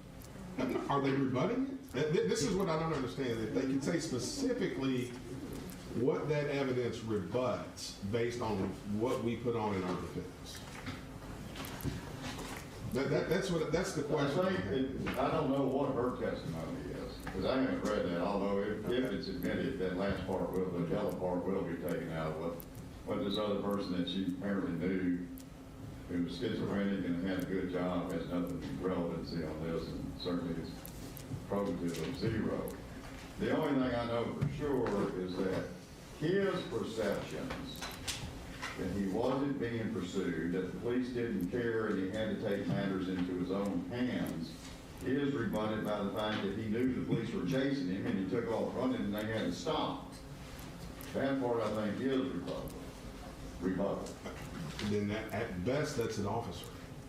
But yeah, I mean, I don't know any of the facts on that. I mean, if that's what the court's going to rule, which we don't agree with, but if the court says they can put on rebuttal to show that he says, he told them that they didn't come after him, but there was proof that they did, at best, that's a police officer. That's not Jena Jacobsen. Yeah, I don't know anything about what she's going to say other than, I mean, everybody agrees that he went and took a BMW without permit. We're not in dispute. Although his position was he had a right to take it. That's right. Okay, and that's where I think the police pursued. He knew he was being pursued. I would assume they were going to testify that. They put on blue lights or something and then hauled it off. I don't know. Judge, we may just give some kind of explanation. Dr. Wood's testimony, she described the BMW salesperson. I don't even think she called her a salesperson. She said it was a girl. It was like, oh, he just took it. It was no big deal. That is not the testimony of the victim of that incident. It was a carjacking. It was taken by force. So that is the rebuttal. It is also directly related to the motive for these murders and attempted murders. So it has two purposes, but it is direct rebuttal to what they put on through Dr. Wood. They did not have to ask Dr. Wood about that, but they did, and she clearly, I don't even think you can call it minimizing it, she mischaracterized it. And if I may, Judge, there's a third purpose for it, which is that this will be lay testimony that goes directly to his mind state close in time to the murders. And that is absolutely an issue in this case.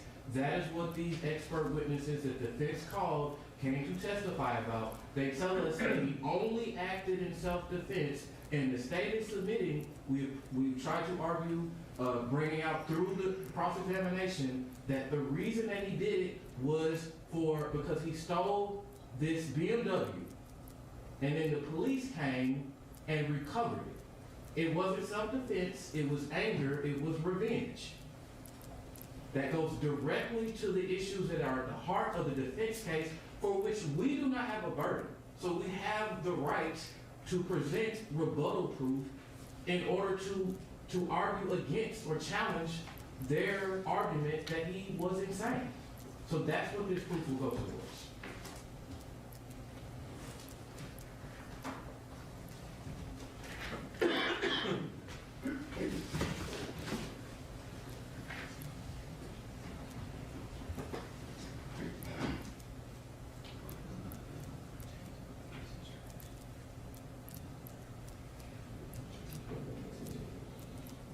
Yeah, I mean, her testimony when they're talking about the BMW and Dr. Woods said that he described that he started repossessing various things because he had a task of collecting what I could salvage of my belongings. He described it as repossessing the BMW as well as other items and then having dinner at Logan's Steakhouse to reward himself for his good deed done. So I'm going to allow those two. And Judge, just for the purpose of the record, it was asked clearly by the state whether he took it by force. And it was conceded by the expert that it was taken by force. So, and this idea of motive, they can put it on to show motive, that's a case-in-chief thing. And the case law is clear that rebuttal is not intended to allow them to change litigation strategy. No, I agree. I don't find, I mean, that would be argument. Is there anything, there's no way that the woman could testify that what his motive, what he did there ultimately was his motive for doing anything.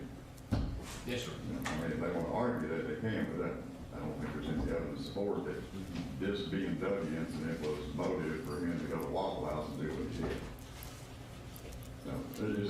two that you have? Is there any other? Witnesses? Yes, Judge. There are other witnesses.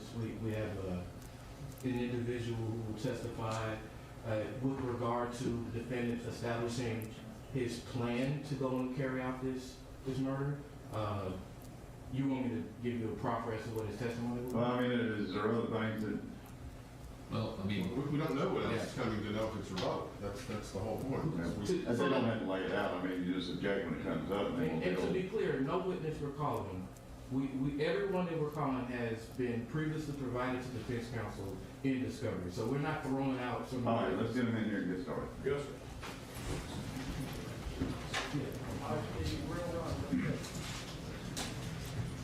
Judge, while it's coming in, very quickly on this Jacobsen's video. Yeah, take out the, it's like, Just to be clear, I don't know if y'all has it up there. I don't have it in front of me, I left it on my desk, but it asked something about somebody she knew that was totally unrelated. I would suggest that page 35, everything from line 11 down is what. I'll be glad to go get it off my desk, it was highlighted on the one I have.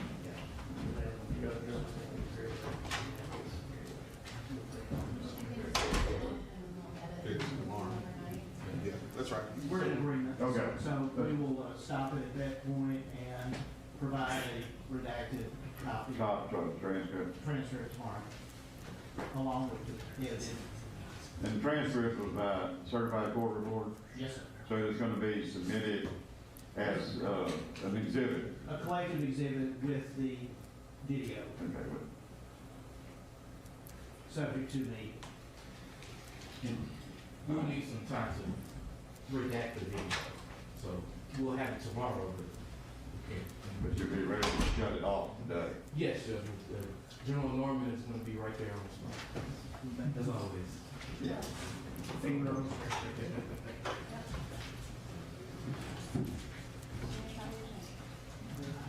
Yeah. I'm sorry.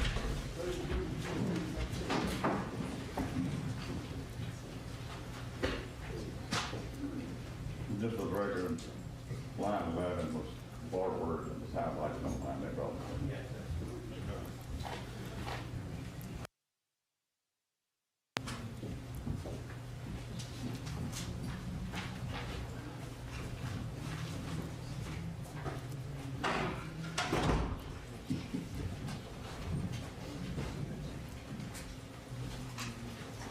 Be seated, please. Anything further from the defense? All yours? The defense rests. All right. And the jury of the defense has completed this case in chief, and now we're here just to see if there's any rebuttal from the state. Yes, there will be, Judge. All right, first one. State calls Officer Brent Phelan.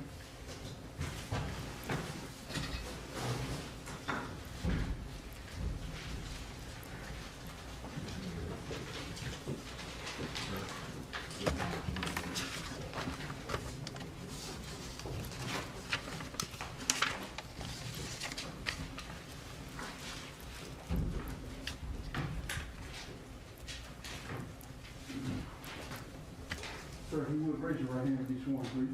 You solemnly swear affirm to tell the truth, the whole truth, and nothing but the truth, so help you God. I do. Place on the board, and we'll stand up, step on that.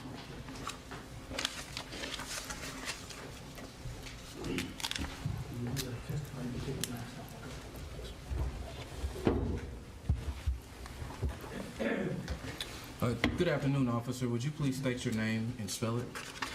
Officer Brent Phelan, P as in Paul, H-E-L-A-N. All right. And Officer Phelan, where are you employed? The Brentwood Police Department. And were you employed at the Brentwood Police Department on April 17, 2018? Yes, sir. And what is your position at the Brentwood Police Department?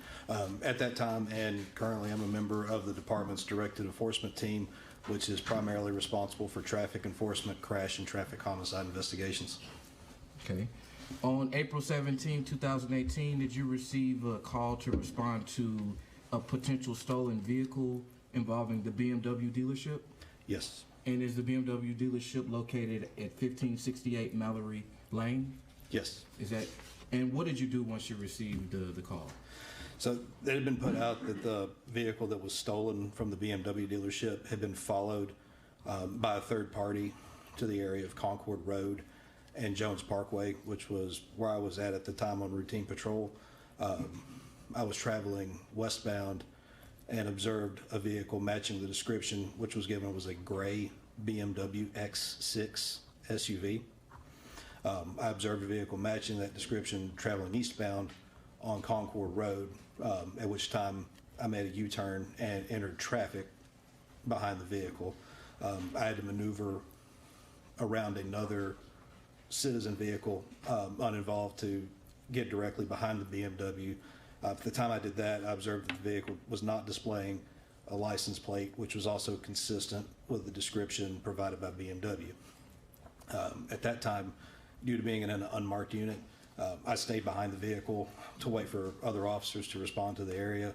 Once I observed Officer Caleb Andrist running up the center turn lane in a marked unit, I activated my emergency lights at that point and attempted to initiate a traffic stop. Did you also attempt to put on your sirens? Yes, sir. So, after I initiated the emergency lights, the vehicle continued in the stop and go traffic flow for a few seconds.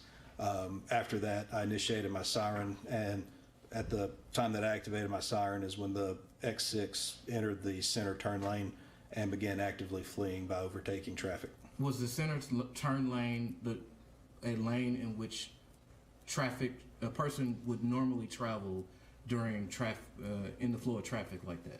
No. Okay. And you said that the driver was actively fleeing from you?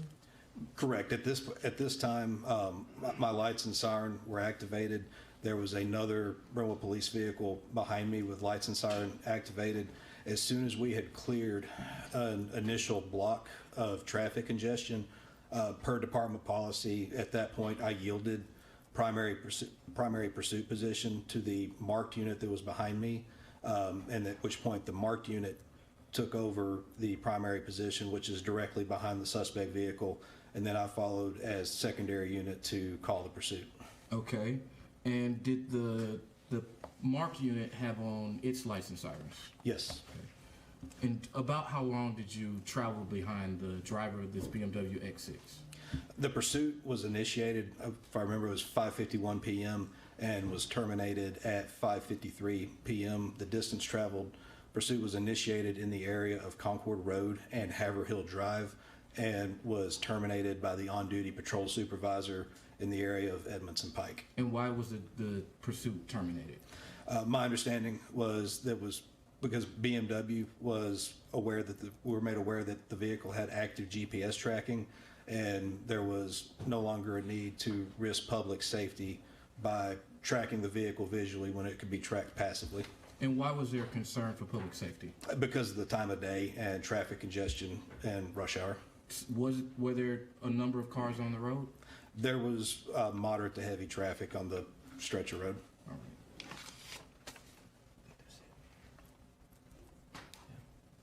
Oh, were you able to observe the driver?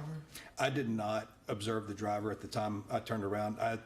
My primary focus at that point being in an unmarked unit, I was attempting to make a U-turn in traffic without using my blue lights, and not getting hit was kind of my priority, but I immediately recognized the vehicle as that was given by BMW. All right. I believe those are my questions. Thank you.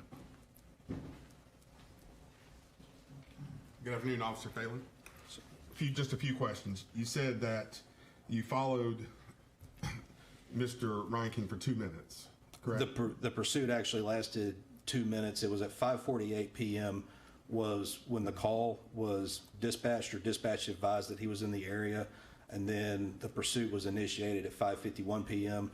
I was probably behind him for, I would say, approximately a minute or so prior to that, with no lights or anything on, just in an unmarked vehicle. In an unmarked car. So he would have no idea that you're a police officer until you turn your lights on, because you got an unmarked car, right? Theoretically. And when you say the word pursuit, you mean you turned your lights on and you followed him for about 2 minutes with your lights on, right? And siren. And siren. All right. And you said it was from somewhere on Concord Road to Edmondson Pike? Correct, from Haverhill Drive to Edmondson Pike. Okay, and about how far is that roughly?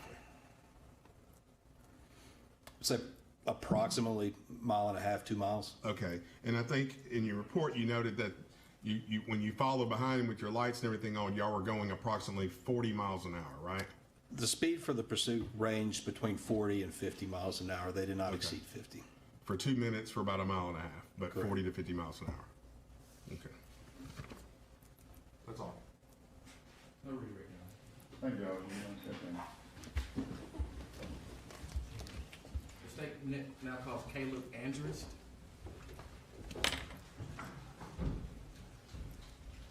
Under object under 403, excuse me. Your Honor, this testimony would be different.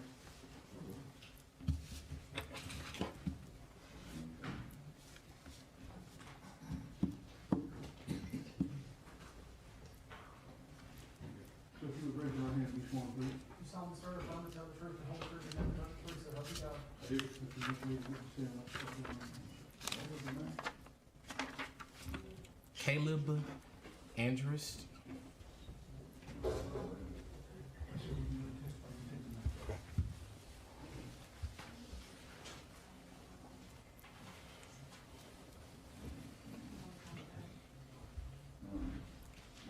Good afternoon, sir. Would you please state your name for the record? Caleb Andrist, And how do you spell your last name? Andrist. And were you previously employed as a police officer at the Brentwood Police Department? Yes, sir. And were you employed as an officer on April 17, 2018? Yes, sir. On that date, did you respond to a call of a stolen vehicle involving the BMW dealership in Williamson County? Yes. And what did you do once you received the call? I was kind of in the area where the call came out. The call was in the south part of town. I was in the southeast part of town. When the call came out, we were getting kind of delayed updates as far as the GPS goes to where the vehicle was headed. So as we were getting these updates, it said that the vehicle was going on 65. There was also a follower of that vehicle, and they followed it onto 65, and then it got onto Concord Road and was heading east, and that was kind of where I was. So I started heading west on Concord Road and intercepted the car on Concord. When you say you intercepted the car, what do you mean? We passed each other. We saw the vehicle going, I should say I saw the vehicle going east on Concord. I was traveling west on Concord. So that's what I meant when I say intercept. And were you driving a marked police unit? I was, yes. I was in a marked patrol car. And just to be clear, what does that mean? It means lights, sirens, lettering. It is a plain marked police car. That says police on the outside? It says Brentwood Police on the side, yes. Okay. And was it daytime or nighttime? Daytime. Okay. And when you intercepted the BMW that you were looking for, were you able to see who was inside the vehicle? Yes. Okay. And could you give me a description of the driver? Yeah, he was a thin white male. I don't know height because he was sitting down, but thin white male, blondish hair. But I just remember him looking at me and me looking at him as we passed each other. The two of you made eye contact? Yes, we did. Okay. And what did you do after you passed him? As soon as I passed him, I turned around to initiate a traffic stop. Okay. And what do you mean by that? Because we were going opposite directions, I had to make a U-turn on Concord Road. So when that happened, Officer Phelan, who was just up here testifying, was actually in front of me to start with, and he was in his unmarked patrol vehicle. And so I pulled a U-turn right behind him, and at that time, he initiated his traffic lights, or his overhead lights. I did the same, and also our sirens as well. Once you put on your lights and sirens, what did the vehicle, the BMW, do? The driver do of the vehicle? Initially, it looked. You could see him look in the rearview mirror. Back, you could tell that you could see the vehicles, the patrol vehicles behind him, and he kind of just stopped in traffic. And then after a short time sitting in traffic, it was around rush hour, so there was a lot of traffic on Concord Road at the time. When he stopped in traffic for just a couple seconds, he actually went into the middle lane, the turn lane, and passed vehicles in the middle lane. That's when we got behind him and continued to try to pursue him and stop him. Okay, and did he ever stop for you? No. And at some point in time, did you have to cut off the pursuit? Yes, based on traffic and the fact that there was GPS in the vehicle. At the time, we didn't know anything other than the vehicle was stolen. There was GPS on the vehicle, so it was terminated shortly into the pursuit. Okay. And after you terminated the pursuit, did you at some point in time continue your involvement with that investigation? With the investigation, but not with the pursuit or anything like that. Right. And so what did you do as part of the investigation afterwards? Later on that evening, Metro Police called or contacted our department and said that they did locate the vehicle at an apartment complex. And so I went out to that apartment complex and dusted for fingerprints. I was a crime scene technician at the time. Dusted for prints on that vehicle. And do you recall what part of town that apartment complex was in? I believe it was in Antioch. I'm not real familiar with Davidson County. I did all my work in Brentwood. Okay. Do you recall the address that it was located at? I do not. Would perhaps seeing your police report help refresh your recollection of it? Yes.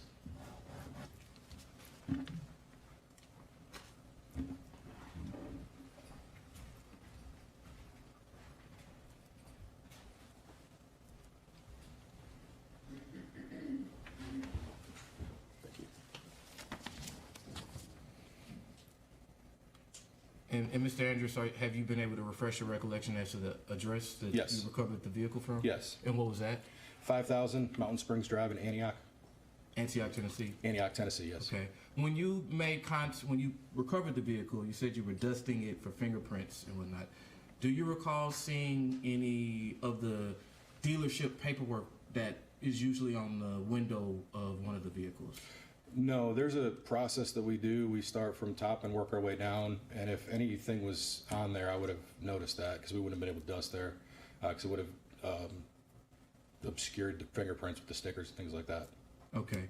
And just, I guess the last question is, when you went to that apartment complex to recover the vehicle, was it nighttime? Yes, it was dark outside. Okay. Those are my questions.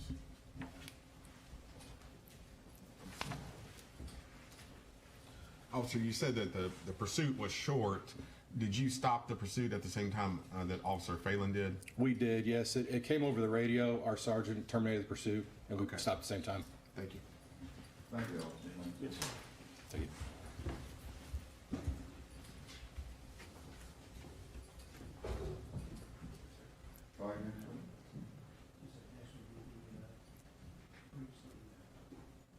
Your Honor, the state's next witness would be the video deposition of Jena Jacobsen. Member jury, the state's about ready to play a video deposition. The deposition is the testimony given under oath outside of court. I don't know what it may have been for, but outside of your presence. I don't know exact location of where the deposition was taken. But the point is that it was under oath, and you will evaluate the testimony of this witness and the credibility of this witness the same as you would the other witness who appeared in open court, sworn into, and testified in front of you.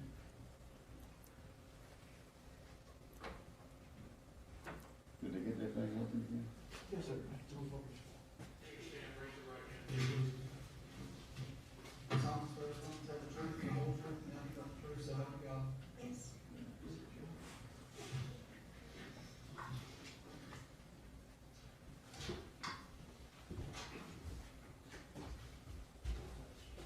Good afternoon, Ms. Jacobsen. Would you please state your name and speak? Sure, it's Jena, Jena, last name Jacobsen, Jacobsen. Ms. Jacobsen, do you recall an incident that occurred on April 17, 2018 at BMW? Yes, sir. Were you employed at that dealership? Yes, I am. You still? Yes, sir. In April of 2018, what was your job? I was a client advisor, which is a salesperson. And where is the dealership? It's located in Brentwood, off Mouret Lane. In Tennessee? Yes, sir. On that day, did you happen to come in contact with the individual that you here? Yes. Could you please describe what time towards the end of my business day, so later in the afternoon, after 5, around before 6-ish. And so what happened at about between 5 and 6 o'clock? Sure. He came into the dealership directly to our front desk area and asked to see a vehicle. Okay. And were you the person at the front desk at the time? I was. Mm-hmm. And then what did you do? She asked to see the vehicle. So I asked him what he was interested in. He gave me a description of the vehicle that he was looking to see, which was an X6. We had a few of them on the lot, I think 2 at the time. So we proceeded to walk out together to look at the vehicle. And so, I guess just talk about as you're showing him the vehicle. Sure. So we walked out together. He followed behind me. He was just quiet. We walked out, and I headed towards the vehicle so that we could do a demo and go over the vehicle and go over features and show him what he was looking for. Okay. And could you describe the individual that he Sure. He was taller, blonde, in jeans and a baseball tee, just an ordinary customer from the beginning, as far as looks go.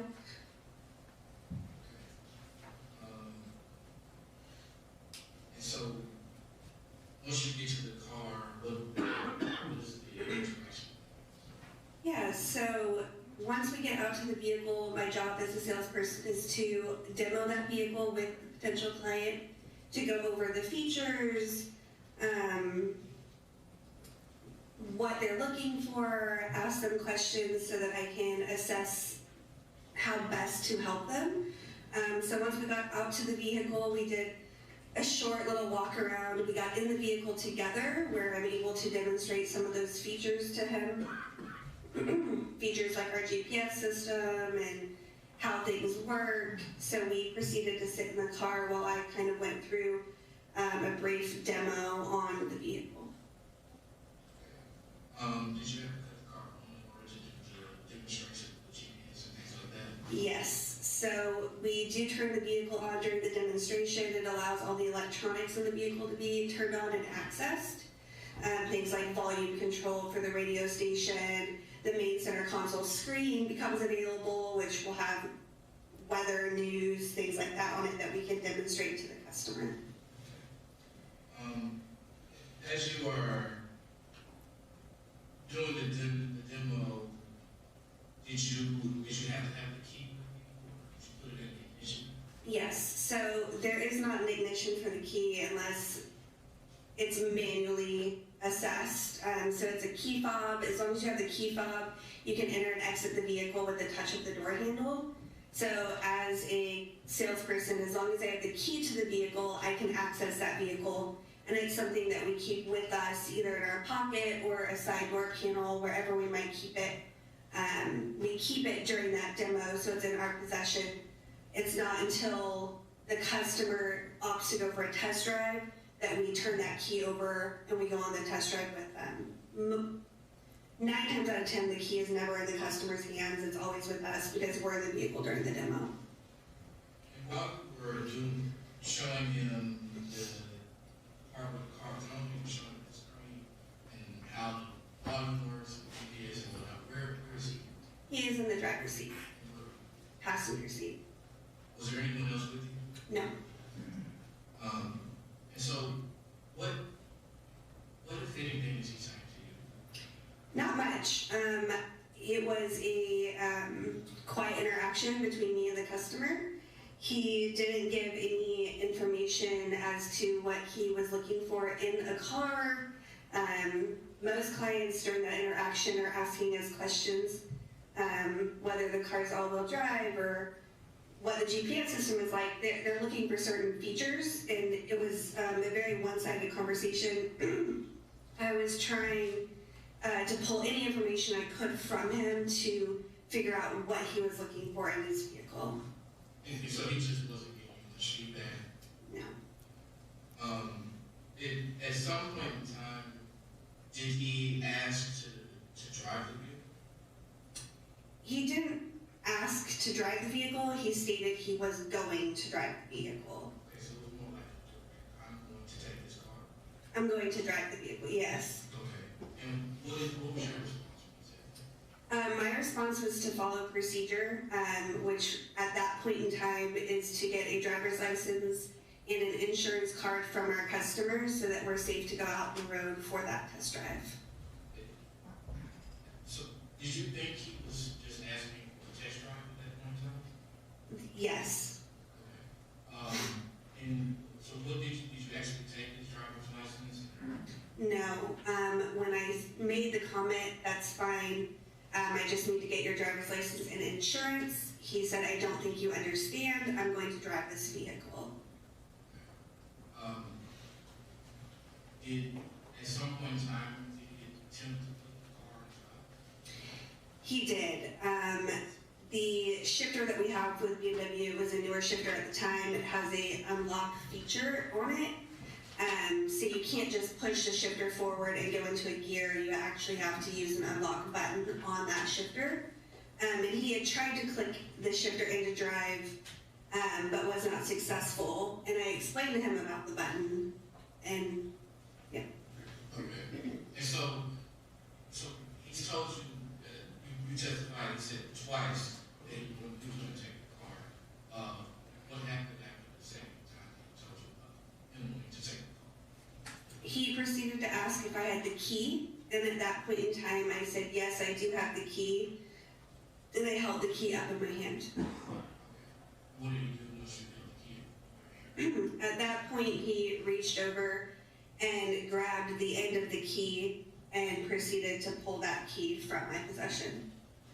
Okay. Did you took it out of your hand? Yes.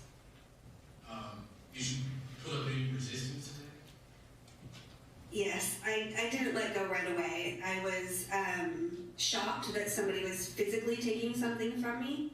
It had never happened to me before, so it wasn't something that I let go of right away. There was a pull.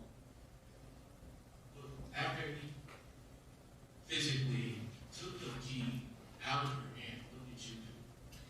So as he took the key and I was pulled back towards him, I made direct eye contact with him and asked him if he was serious, and he proceeded to say yes, that I needed to get out. And at that point I realized that the car was probably going to be taken from me, and it was in my best interest to let go of the key and to remove myself from the situation. Once you got out of the car, what did you see? So when I got out of the car, I was agitated, so I slammed the door, stood there for a second, thinking, okay, like this is happening to me.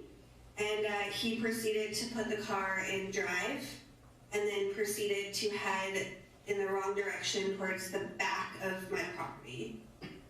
That's the lot of the BMW dealership? Correct. There are technically there are 3 entrances, 2 to the main lot, and he proceeded to drive towards the back where there was not an exit. Did he eventually leave the parking lot? He did, yes. Did you or anyone at your dealership contact police? Yes. And how soon after taking the car did you? Seconds. We did at the time use an anti-theft device on all of our vehicles that allowed an app on our phones to track the vehicles. So that app was used as an anti-theft device as well. It had a trigger system on it where if a vehicle was taken, you could press a button and it would trigger the system, letting the police department know that the vehicle was being stolen. Did you discuss if there was this tracking device on the vehicle with him? I did not. I discussed the GPS system, which going over navigation is standard in any demo. It's a strong feature for BMW. It's very intuitive and works quickly, so it's something that we typically will go over during the demo. Okay. It wasn't part of your conversation that you would track that vehicle from your phone? No. Did you speak to the police when Yes. How shortly did They were there very quickly. I don't know an exact time, but they were there very efficiently. Since this incident on April 17, 2015, have you seen have you learned the identity of the person who the vehicle from? Yes. And do you know who was that? Travis Reinking.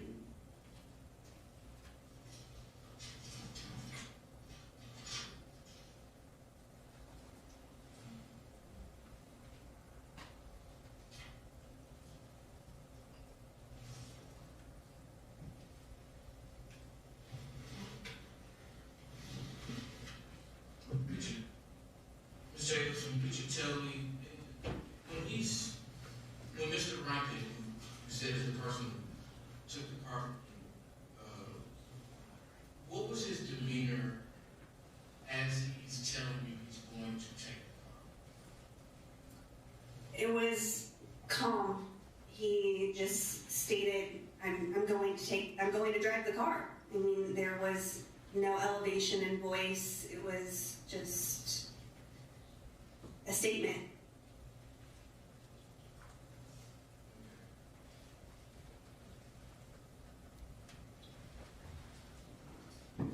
And was that his demeanor for the entirety of the interaction?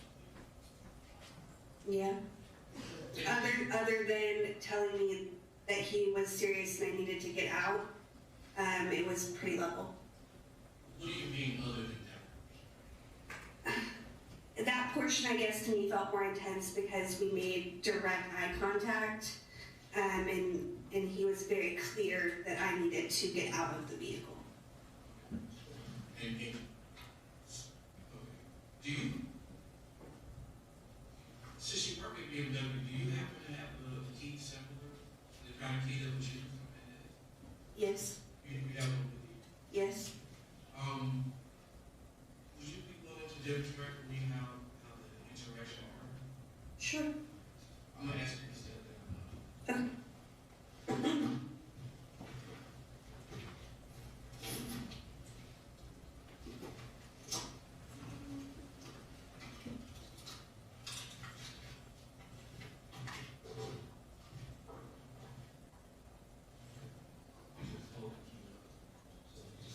So, what part of the key was he on?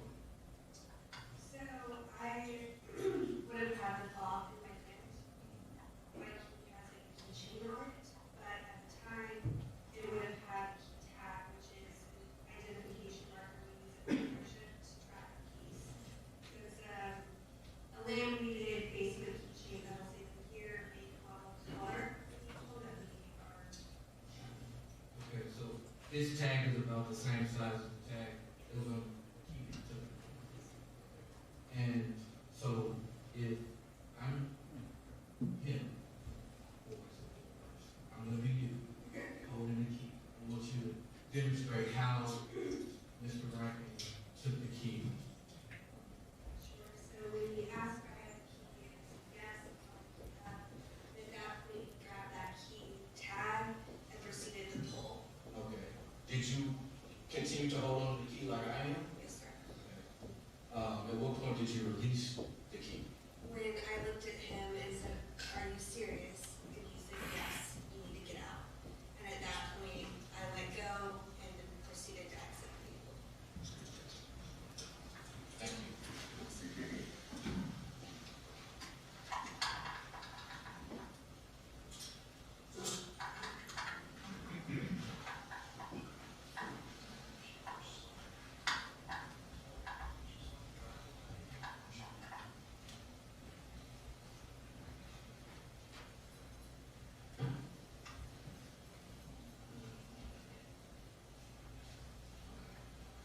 Ms. Jacobsen, how long do you think this interaction lasted? I was probably in the vehicle with him 8 to 10 minutes. I mean, not longer than a normal interaction, just because there was a lot of me talking and not him, but a normal time frame. about 8 to 10 minutes in the car, and it's how long from the moment you walked in to there to the time that he's gone altogether? Maybe 15 minutes tops.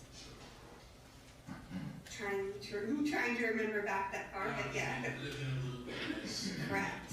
Or maybe even a little more, not exactly. So, was there, as you were describing the features of the vehicle, was there ever any discussion about maybe him having a vehicle to trade in or anything like that? Yes. Okay, could you tell me about that? Sure. So it is a question that we would answer or ask any of our guests, and that is if they're planning on trading a vehicle in that day. It allows us to gather information from the customer to know whether or not they're serious in making a purchase at that point in time. And it also allows us to offer them an appraisal on that vehicle. That way we can start a process and see where they're at. So did you, when you asked him about trading, what did he say? He said he didn't want to discuss it, that we would discuss it later, which was an odd response, but sometimes customers don't want to give you that information right away. They feel like it's better to wait, so we waited. I didn't pressure him on it. His demeanor seemed to change a little bit before you, from the time that you asked him, you were showing what you were asking about his trade. Did it change at all? A little bit. I felt like I was maybe pressuring the situation by asking him that question. He just did not want to answer that question. You made it clear he was not interested. Correct.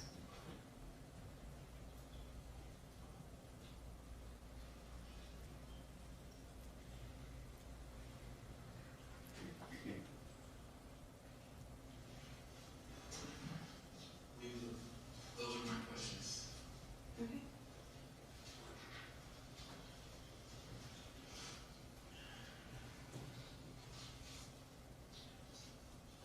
Good afternoon, Ms. Jacobsen. Oh, sir. I'm Brent, one of the attorneys for Mr. Reinking. After the incident which took place on April the 17th, 2018, you interviewed the Brentwood Police Department later than that. Yes. And were you also, after that, sometime later, were you interviewed by a private investigator with an elevator office? Yes. And was that just a few weeks later after the incident? I don't remember the exact time frame of that interview, but it was following the incident. Okay. Do you recall it, whether it was days, weeks, months, years, any kind of recollections of what it might have been? It was a couple weeks from my recollection. And the investigator, I think, interviewed you at the dealership, is that correct? That is correct. Okay. And is it fair to say that the events, what took place on April the 17th, 2018, were still fresh in your mind at that point in time when you were that investigator? Yes. And have you, you're aware that that interview was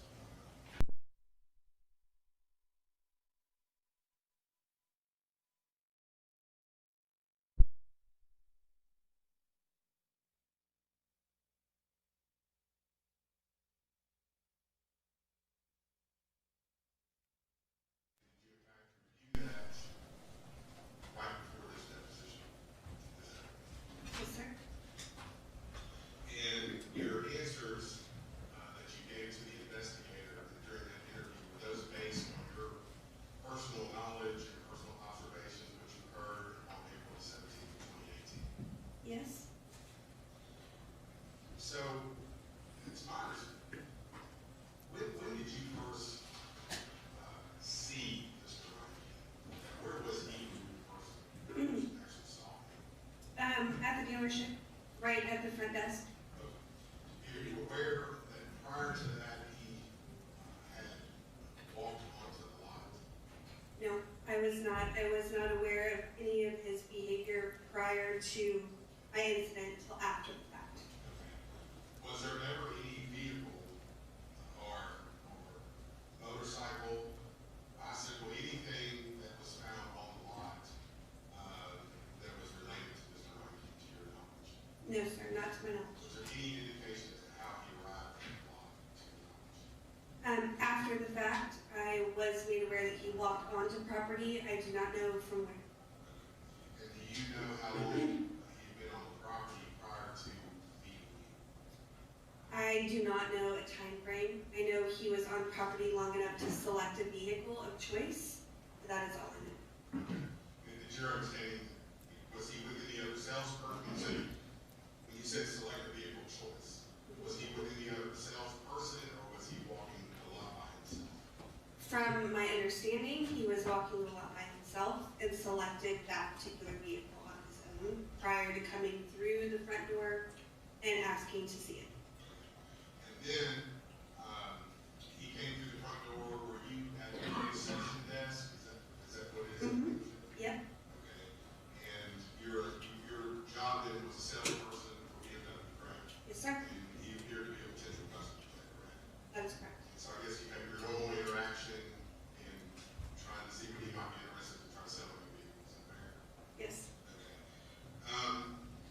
Then you said, I believe, that the two of you exited the dealership building and went into the lot.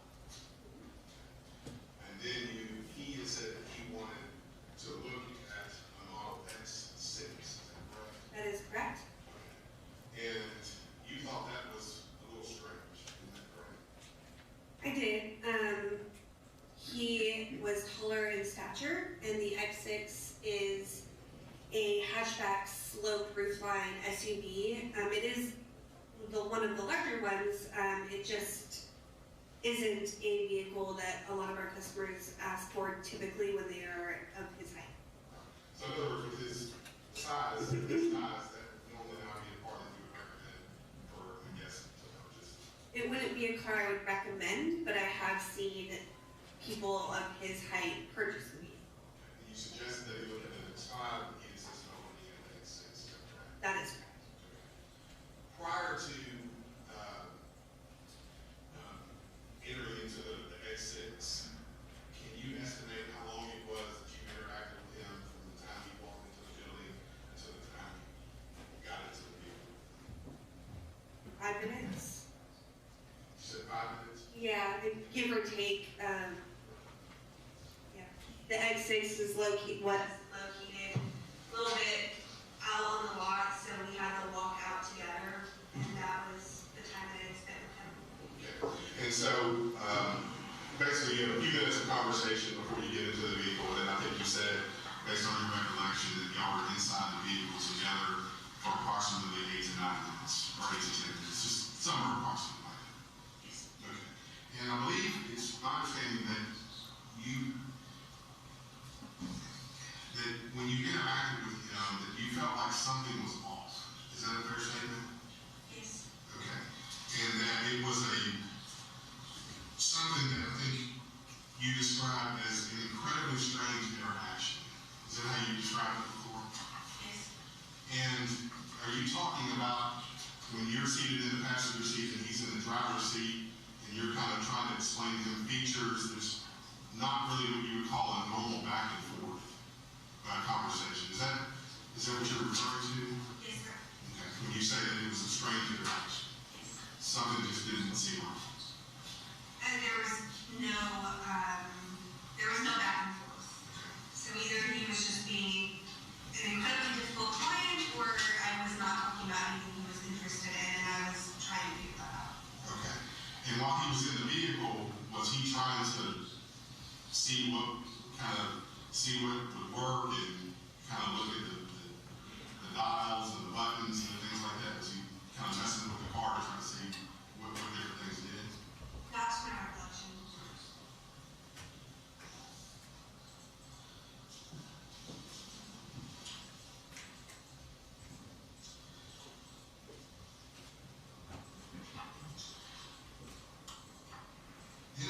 We've heard about the interaction when he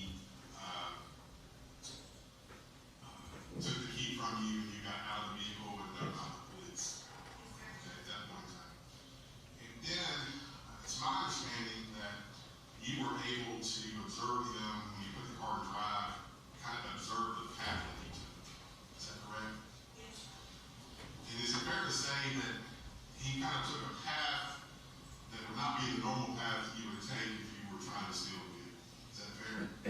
Yes. He kind of went to the opposite way of the exit. Is that fair? That is correct. And I think you used the term that it was almost like he was trapped in the back of the parking lot. Is that a fair statement? There is no exit the way he went. Right.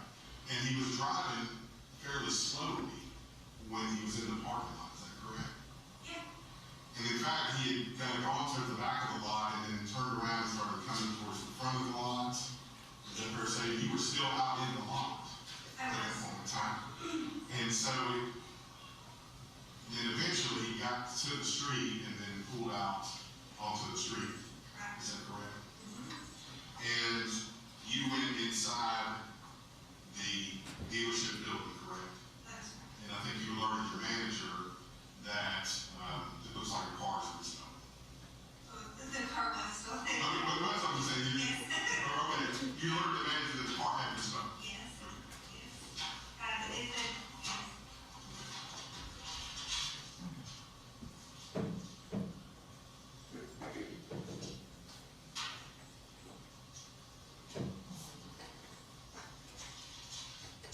So, when you went into the dealership, you alerted your manager that the car had been stolen. There were other people, the workers in the dealership, is that correct? That is correct. Okay. And at that point in time, I think one of them asked, was he on drugs? Like, kind of questioning, like, what would happen to you? Is that correct? That is correct.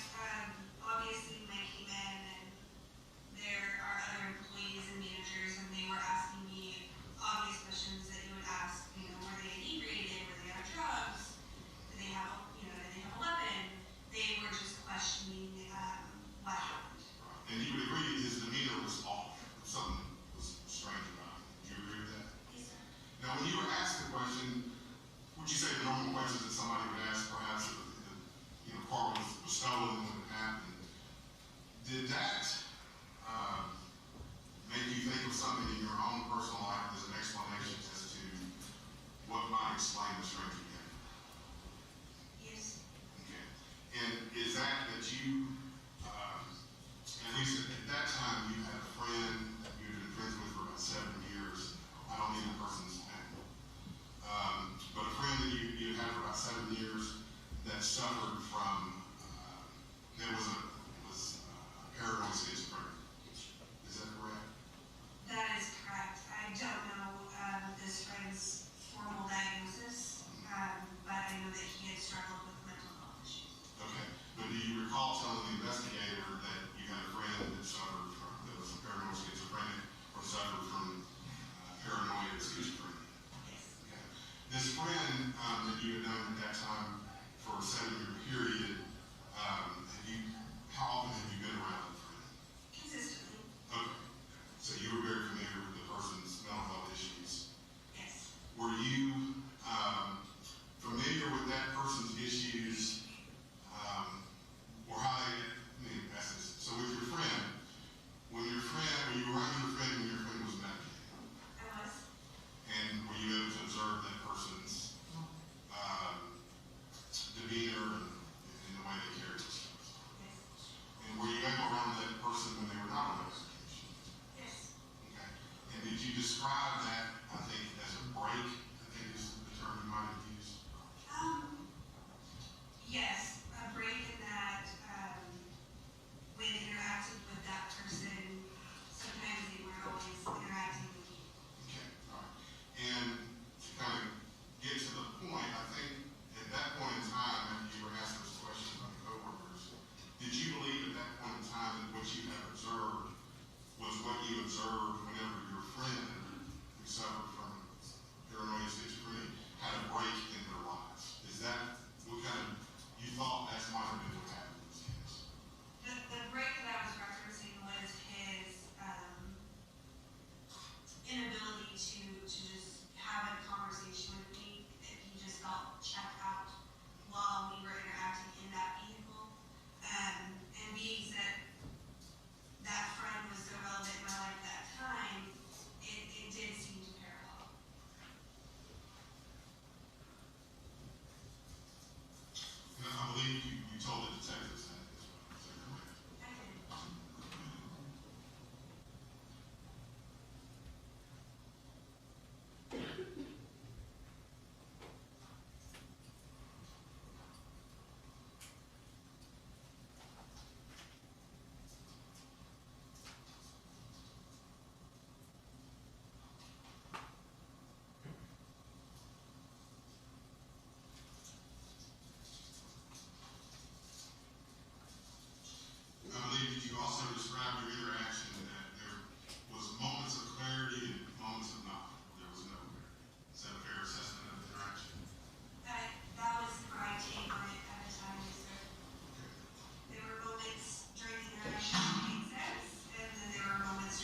that it seemed like he was off of them?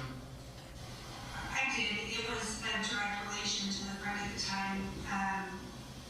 Obvious to me, in my opinion, he didn't seem inebriated or on drugs as far as what you would think.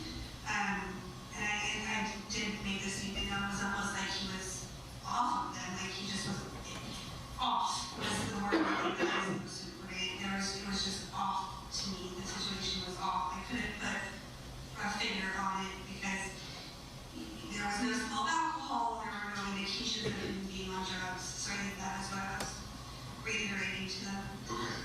And just finally, going back to the recording that you listened to right before the deposition, is that a recording of your entire interview with the public defender and an accurate interview of your interview with the investigator from the public defender? I believe I heard it in interviews. Thank you very much.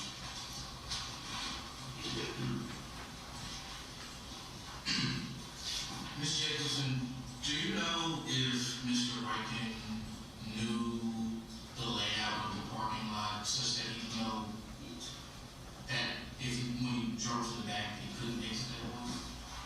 I don't know if he knew the layout. Okay. And you said that he was driving slowly. You know how? What do you mean by that? I mean, there was no sense of urgency.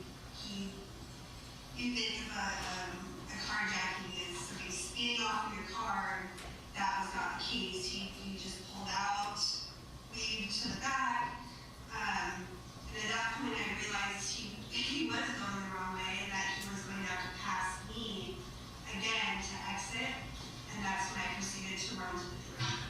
And what about the pullout when he actually finally pulled out of the parking lot onto the street? Do you recall that portion?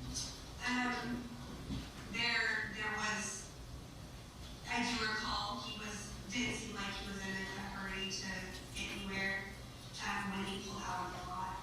He did or did not? He did not. He did not. Now, with regard to your friend who struggled with mental health, you said that you told, I guess, the police that your friend had paranoia and schizophrenia. But I guess, are you saying today that you don't exactly know if that is the diagnosis that your friend had? I am not a doctor and I have not seen any documentation that is his actual diagnosis. That is something that was discussed amongst the two of us. So it was an understanding that that is what he was going through. Okay, sure. And then, so you would see your friend, I guess, while he was on medication and also while he was off medication. Correct. And I guess, so you're saying you saw moments when he was off or in having it seeming like there was something not acting as he should be. Correct. And you are saying that was kind of similar to your interaction with Mr. Reinking? Yes. I think you described a scenario when we discussed earlier today. Do you remember talking about a scenario of what it was like with your friend having a conversation with him? Yeah.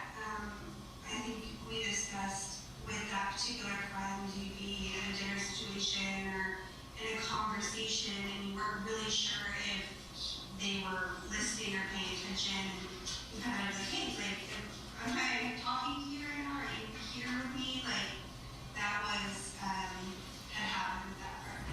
Okay, and would you have to, I guess, get that friend to come back to understanding, what you were doing or talking about? Yeah, sometimes you would have to just kind of reiterate the conversation. Okay, to get them to snap back into what it is? Right. Okay. Like his focus was somewhere else. Okay. Whether it was over here listening to something else in the restaurant or over here just not focusing, the inability to focus. Okay. Now, when you say that Mr. Reinking was kind of, I guess, not focused on what you were talking about demoing the car, well,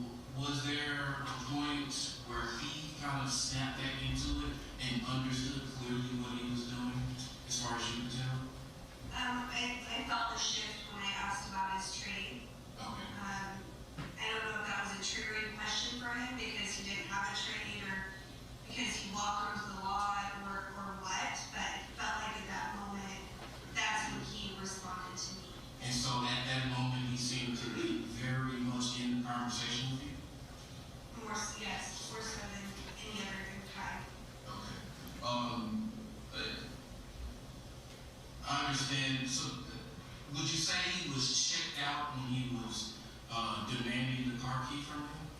No, he was very direct about what he wanted to happen. Okay. Was he checked out as he was telling you to get out of the car? Okay. That's all I got. All right. Understood. So, did Mr. Bruno ask you, said there were moments of clarity? He asked you about moments of clarity and moments of not. I guess at that point, would you say that was a moment of clarity from Mr. Reinking? I believe so. I believe I also stated that I felt like if I had been less confrontational or inquisitive, maybe he would have left with me in the vehicle. I think because I kind of resisted letting go of the key right away, I was a little bit more defiant. He was very direct, and he wanted me out of the vehicle.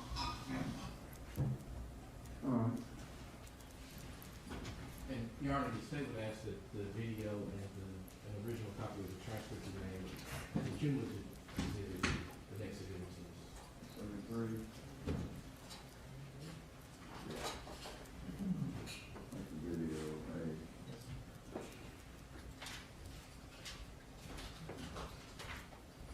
Anything else? Yeah. Not with regard to the deposition. No, I mean, witness live. Yes, Judge. Yes, Judge, the next witness is Detective Desmond Summerall. He's being recalled.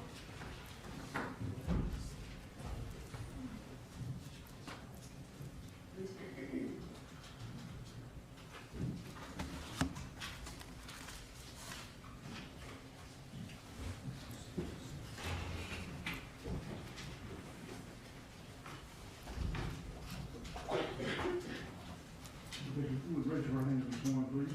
You solemnly swear to affirm to tell the truth, the whole truth, and nothing but the truth, so help you God. Thank you, Mr. Dixon, stepping around.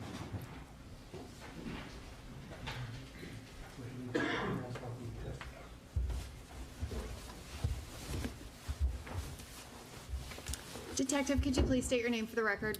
Desmond Summerall. And you have previously testified in this trial.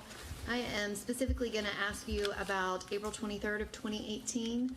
Yes, ma'am. In your previous testimony, you described a time where you were at South Precinct when Mr. Reinking arrived at that location. Is that correct? Yes, ma'am. And for procedural reasons, I was not able to ask you about this before, but what was the purpose of having Mr. Reinking transported to South Precinct that day? So I could attempt to interview him.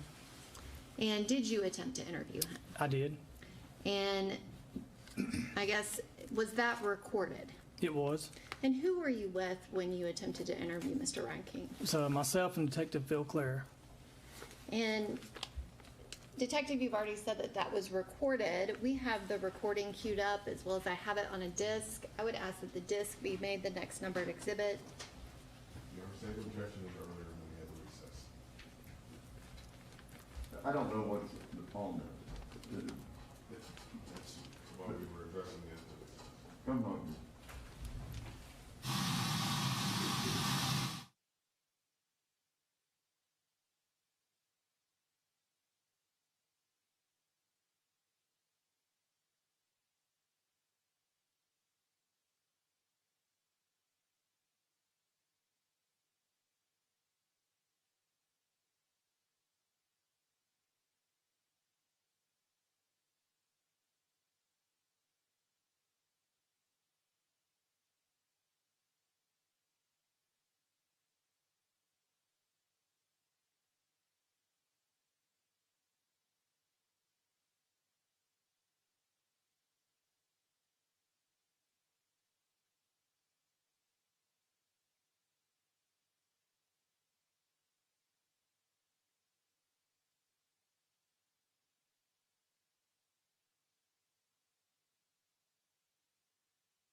Step out here for a few minutes while we take up the matter. Ladies and gentlemen, before you look up, please be careful. Please do not discuss anything, it's not the case.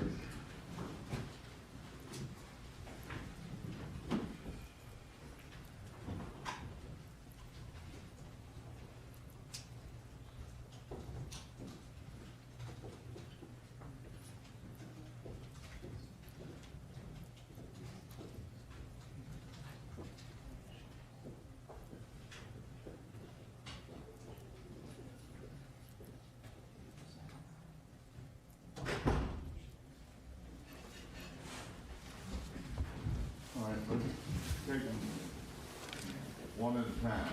Who is next? Judge, the next witness would be Michael Mouret. He owns Nashville Coin and Currency. He was there on April 10th when Mr. Reinking came in to order the 10 silver bars that he paid $2,000 for that were in his backpack when he was located by Kyle Williams of the Metro Nashville Police Department. He interacted with him. He will describe that interaction, that Mr. Reinking was very calm. He was able to communicate with him. He understood everything he was doing. Mr. Reinking had an out-of-state check, and so he ordered the silver bars and then had to come back to pick them up. So on April 20th, Mr. Reinking showed up to pick up the silver bars, and they had another interaction. And again, Mr. Reinking was perfectly calm, able to communicate with him, very calm and understanding, none of the delusions that were going on. That's the purpose of the rebuttal. Now, it also relates to other factors in the case, but the purpose of it are these are people that interacted with Mr. Reinking close in time to the April 22nd event. Well, you're not going to be allowed to use his testimony to argue premeditation. Okay. Because that should have come up in the case in chief. I will allow it for the limited purposes of establishing circumstances surrounding his mental state at or near the time of the event. And I will give a curative instruction to the jury in that regard. Because I agree with the defense. This bit about him buying silver and all those type of things, it is to be argued as part of the plan. Instead of committing his crimes and then getting away, that goes to premeditation, and I sustain your objection as to that extent. I will allow it for the limited purpose of this mental state in terms of delusions and that type of thing. Who else do you have? The other two witnesses are two DCSO corporals. They worked in the jail. Mr. Reinking was found with a styrofoam food container that inmates are given. He drew a drawing of the Waffle House shooting where he drew a Waffle House and stick figure people that were dead and drew himself shooting at the victims almost a year later in April of 2019. And he did that on 2 consecutive days. What does that rebut? What does that rebut? And again, if they want to get into his mental state at the time he drew the drawings, we can get into competency. So that doesn't rebut anything. What is it rebutting? Judge, it rebuts whether or not he did this as a command from God. He's drawing it on almost the year anniversary, celebrating what he did. That absolutely is rebuttal proof. Do you have the drawing? Was there any comments made about it? There are no comments made about it. We drew on the food package containers and they were collected by DCSO, reported to our office, and seized by Detective Phelan.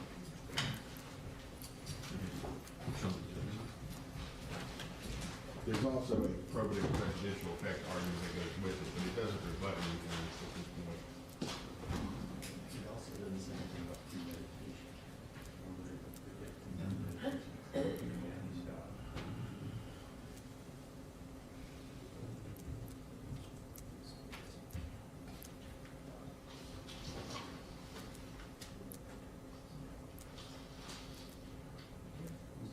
Judge, the doctors testified that Mr. Reinking did this because he felt that he was compelled to. The state submits that these drawings show that he did this because he enjoyed it and he wanted to. No.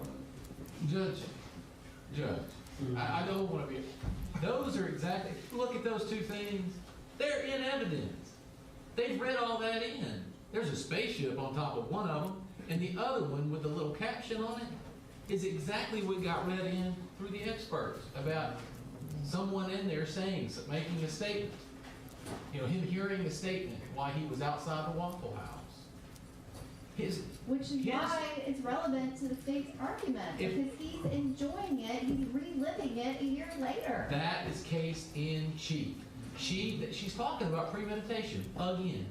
It is not premeditation. If she'll let me finish, she's talking about premeditation again. She is saying this shows that he intended to do it and enjoyed it. That's what she's saying it shows. It doesn't, those food trays are testimony that's already come in through the statements. His state of mind a year later or whenever it was is not relevant. And the only reason she's trying to make it relevant is because of premeditation. It does not go to anything we have put in play. Nothing. Judge, it absolutely goes to whether or not Mr. Reinking appreciated the wrongfulness of his conduct. It absolutely goes to that. We've had doctors get up there and testify that he made excuse after excuse after excuse for what he did. A year later, he is drawing about it, trying to celebrate it. That goes to wrongfulness. So that's the point. Where's the proof of celebration? Is there somebody that's going to say, yeah, he was laughing and saying how proud he was of himself or something like that? No. It's two food trays that are consistent with everything that the doctors have said he said. Except for it doesn't have anything in there about God. It has aliens on it. Yeah. Spaceships. That's a spaceship. Makes which it is more part of relevant. it. Which again is not in, there's no, that not in contention. God is the issue. Well, one of the focal points of this whole case. But how, I'm sorry, Judge. And there's nothing on there to suggest that a year later was any, that was a part of his thought process.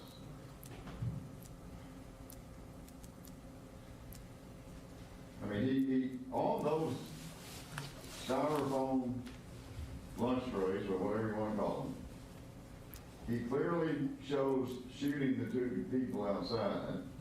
He clearly has the statement being made, that very offensive statement. He remembers people yelling, "Run for your lives." And it just shows him shooting upon them. It doesn't suggest that there's any influence whatsoever coming into play. You know, I mean, if he's got these people saying this, you know, why doesn't he have something coming down saying, "You've got to kill one more," or something suggesting that he was under the influence of someone else's. I mean, I think it's a jury question, is my point. And I think it goes to his mental state as to whether or not he can appreciate the wrongfulness of his conduct. Yes, sir. So I will allow those two. And just noting our objection, thank you. So now back to this issue about playing this video. No, I'm not going to do that. Okay. And the reason I'm not going to allow that is because, and I know that the law allows this thing about the attorney bringing up the fact that he invoked his right to an attorney, but I think we've gotten that point close enough. And just for the record, Your Honor, the state was introducing it to show his actual behavior during that interaction, how he said it, his demeanor, that he was calm during this entire process, which that has been proof that we've put in, and this just corroborates it. And we were prohibited from putting this in our case in chief. I don't remember being brought up in case in chief. And it wasn't brought up in case. It wasn't brought up in case in chief. They brought it up with Dr. Wood. And no, we have never disputed his calm demeanor. I think we've heard experts for 2 days say calm. I mean, the whole time, I haven't heard anything from anybody that he was anything but calm after his arrest. So let's get the silver man and the two trays. And is there anybody else? No, Your Honor. All right, you can sit down. Thanks. There's been nothing to refuse his demeanor throughout that whole period of time after his apprehension. Is the next witness out there? Yes, Your Honor. Get the jury right now. Yes, sir.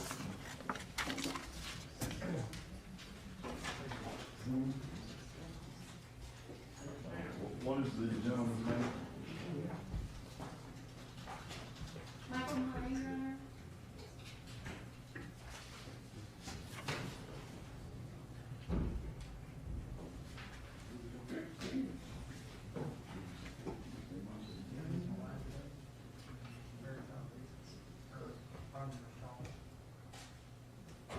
Oh, Mouret, that's it.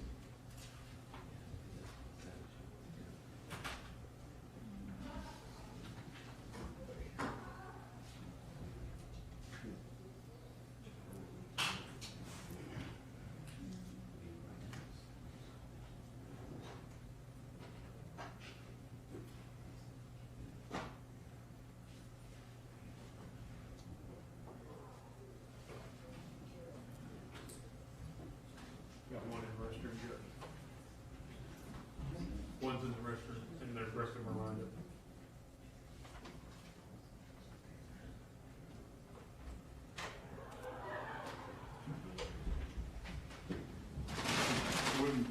When we're finished with the testimony, I'll, need to see the attorneys up here.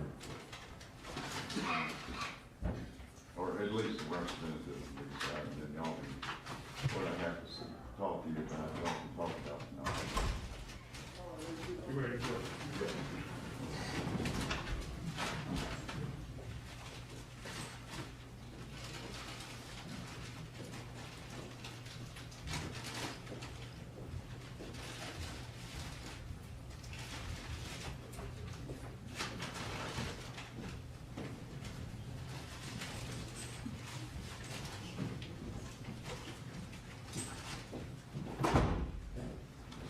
Please, please, call your next witness. The state's next witness is Michael Mouret.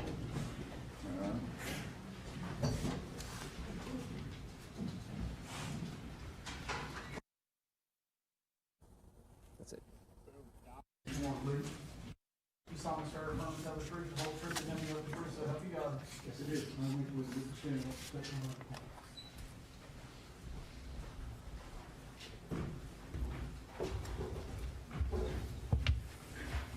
Mr. Mouret, could you please state your full name for the record? Yeah, Michael Lawrence Mouret, Sr. And can you spell your last name, please? Sure, it's M-O-U-R-E-T. And you said it's Mouret, correct? Correct. I pronounced it wrong and I apologize. That's quite all right. Mr. Mouret, what type of business do you own? I own and operate Nashville Coin and Currency. We buy and sell rare coins, precious metals, collectibles, things of that nature. And your business, was it located on Chadwick Court in Brentwood, Tennessee in April of 2018? Yeah, Chadwick Drive, that's correct. And at some point, did you come into contact with Mr. Travis Reinking? I did. And can you describe that first time that you came into contact with him? Do you remember when that was? Yes, ma'am. That was on the 10th of April. He came into the office. The office is set up for the public area. There's 2 desks where we had 2 secretaries. Each secretary had a client at their desk, so Mr. Reinking had to wait, and he waited patiently, kind of off to the side till it was what desk freed up. Then he approached the desk when it was his turn, and we did his transaction, answered his questions. And what was it that Mr. Reinking was there to purchase? He said he wanted to buy 100 ounces of silver. And how much does 100 ounces of silver cost? At that time, it was approximately $1,700.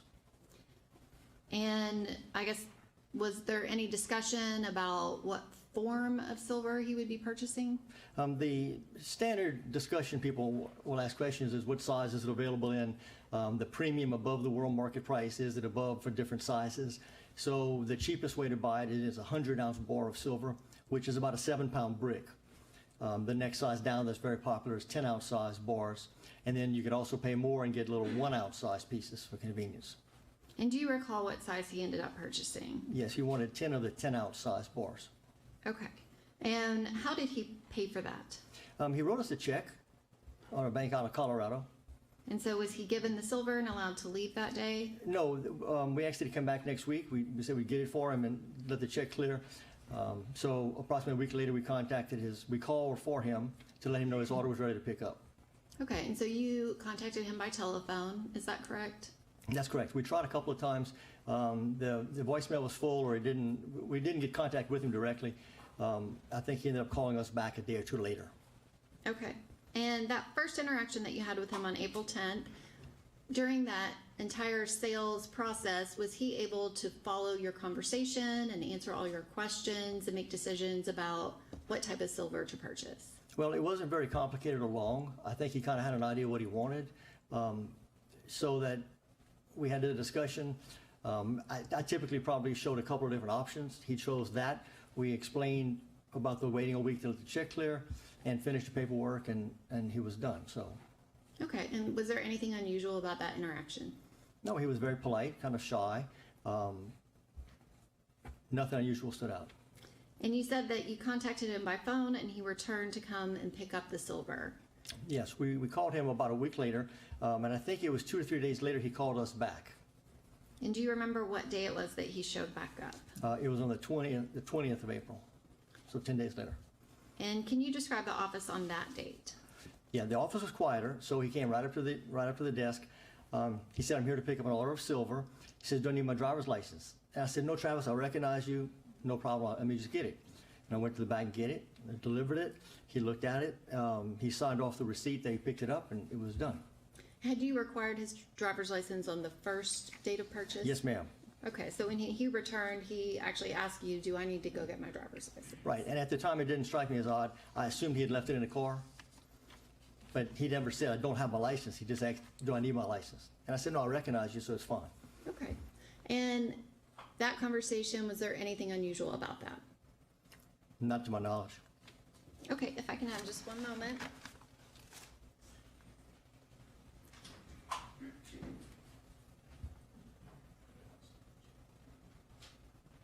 I don't have any other questions. No questions. Thank you. Thank you, Mr. Mouret. Next witness. Say we call Corporal Jacob Bianchi.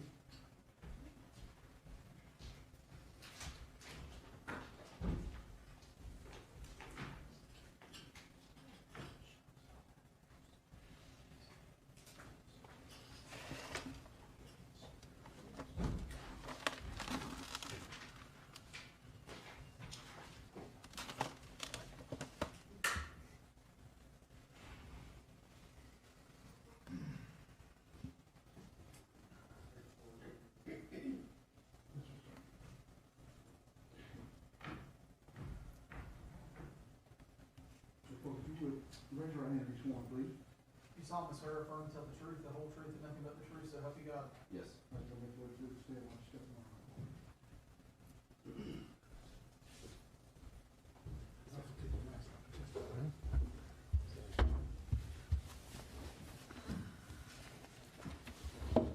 Good afternoon. Can you please state your name and spell your name for the record?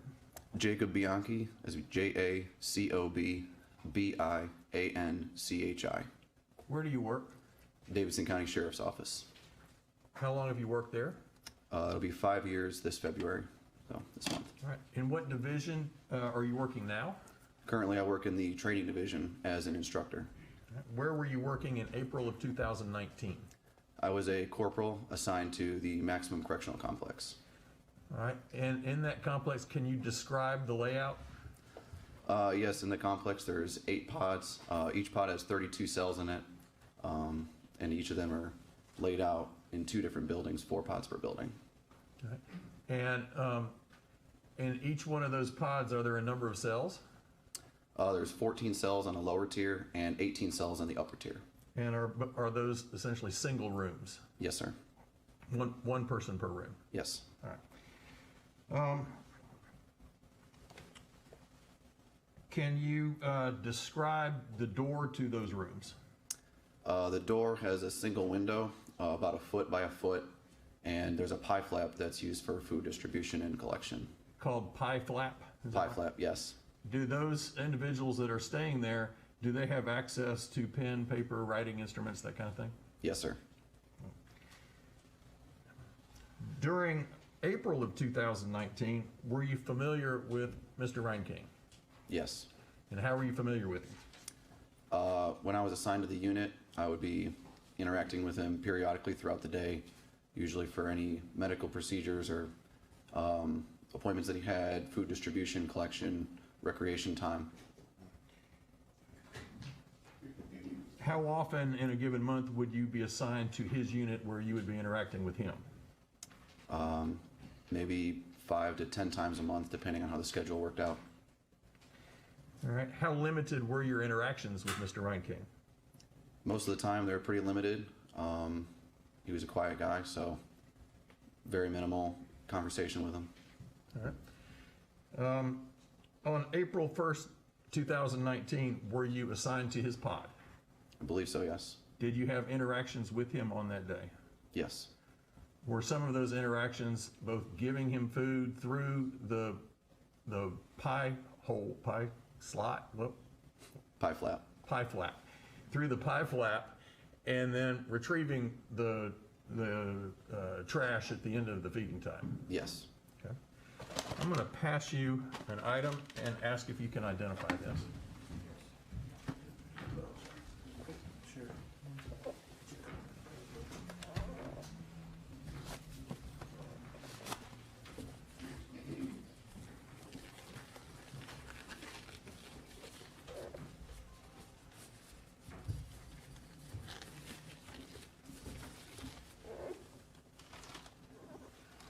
Sir, if you can take that out of the plastic.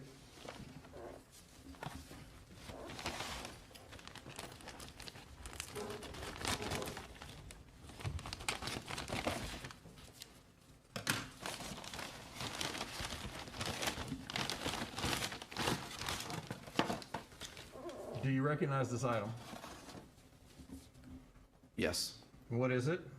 This is a styrofoam tray that we serve food in to the inmates. Okay, and this particular styrofoam tray, who did you get that from? Mr. Reinking. Okay, and was that what you collected at the end of his dinner feeding? Yes. All right. Judge, if we could have that marked as the next exhibit, Exhibit 74. And Judge,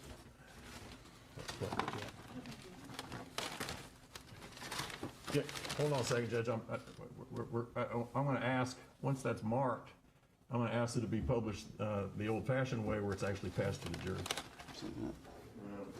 You want it in the bag? So if we can pass the jury the gloves while that's being tagged, then we can pass that.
Yeah, give me the gloves because I'm going to put it on this.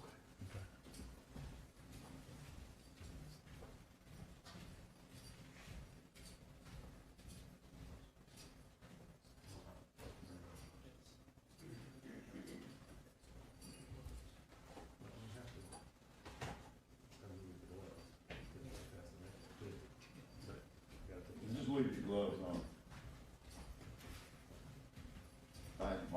when it's cold outside down there. That's why we get weather here.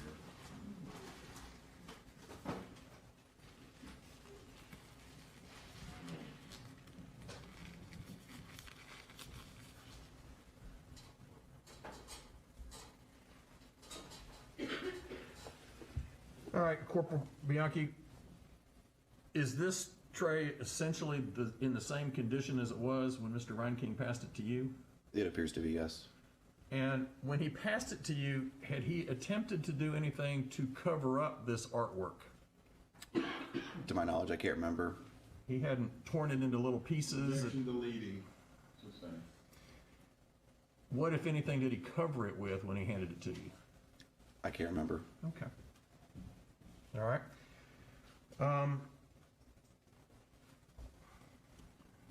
All right, for the record, can you describe the artwork?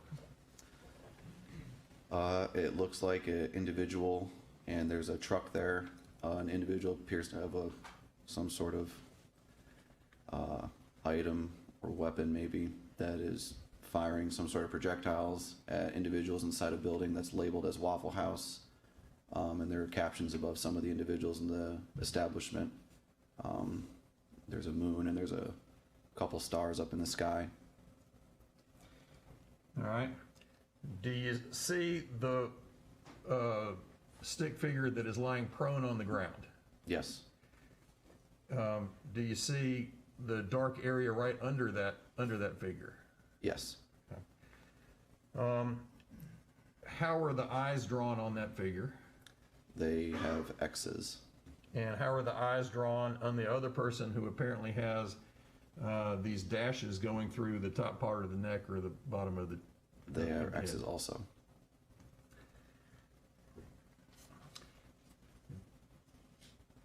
What do you see in this picture, or what is in this picture, that would be indicative of self-defense? Objection, Your Honor. It's totally irrelevant. It's total speculation. Can't answer that question. Just that. What in this picture is drawn that would indicate God commanding the person with this gun? Same objection. This man is a sheriff's deputy that is in the jail. Just He has saying, no that's expertise. his argument, but. Okay.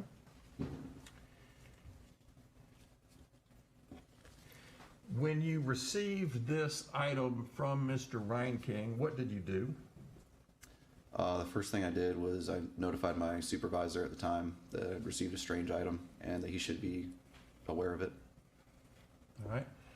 And once you alerted your supervisor, what did you actually do with this container? I can't remember exactly. I think I just set it to the side though. Okay. When you were interacting with Mr. Reinking on April 1st of 2019, what was his demeanor? Very calm. He's always been very respectful, followed institutional rules. Okay. So not just on April 1st, but during the entire time that you interacted with him? Yes. While he was in your custody, is that correct? Correct. Okay. Did you feel like, or strike that, did he ever get a write-up for disobeying rules? To my knowledge, no. Is that normal for folks in that section? I have no objection. It's the same. All right.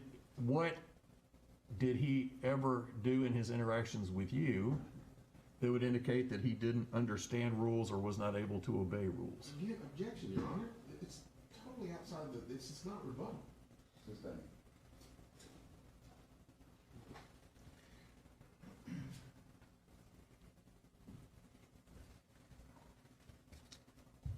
I think at this point in time, we're talking April of 2019, roughly 1 year later. yeah, and that's not immediately after the event.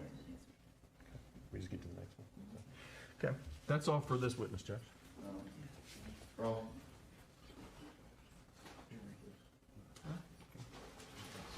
No, thank you. No excuse. No.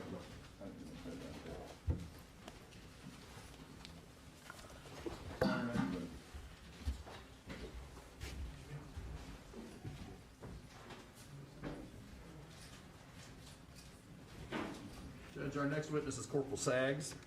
Okay.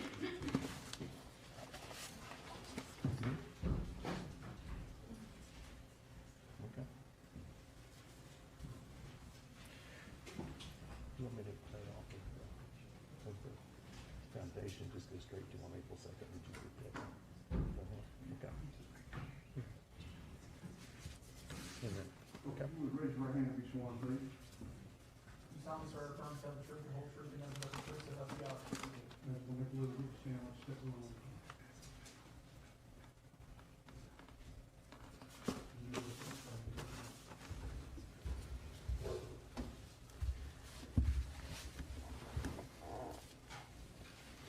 Would you please state your name and spell your name for the record? Teyler Saggs, Teyler Saggs. Where do you work, sir? For the Davidson County Sheriff's Office. And what do you do now? What is your current assignment? Currently work second shift on the Transportation and Court Services Division. Where did you work in April of 2019? At the MCC. And while you were working at the NCC, how often in a given month would you see or interact with Travis Reinking? At least once a week. All right. On April 2nd, 2019, were you interacting with Travis Reinking? Yes, sir. And did you interact with him as far as giving him his dinner on a styrofoam tray and then retrieving that tray about a half an hour later? That is correct. All right. Let me pass to you an item.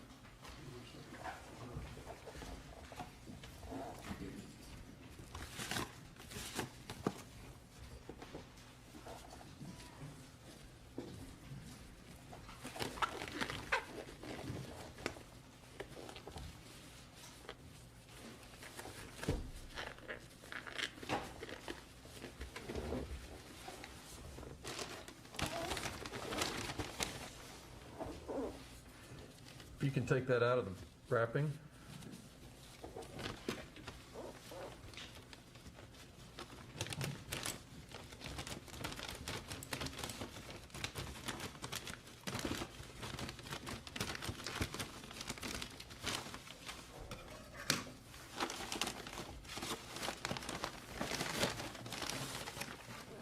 Can you identify this item? Yes, sir. What is it? The styrofoam tray. Who did you receive that item from? From Mr. Reinking. Is it in the same condition that it was in when you received it from Mr. Reinking? It appears so, yes, sir. Judge, I'd like to make that the next exhibit. And then I would like to publish that to the jury in the same manner as we passed the previous exhibit.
Is this styrofoam container in essentially the same condition that it was in when Mr. Reinking handed it to you?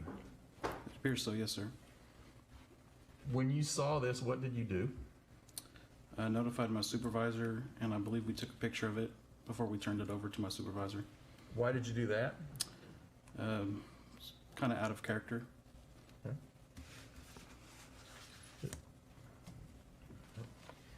And had you been told, well, strike that. That's fine. That's all the questions, Judge.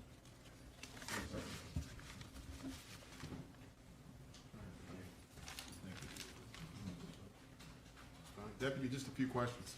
The top right of that, what does that appear to be? Appears to be a flying saucer. Right, spaceship, right? Some kind of flying saucer. Yes, sir. And there appears to be aliens inside of it, right? Possibly. All right, how many of them?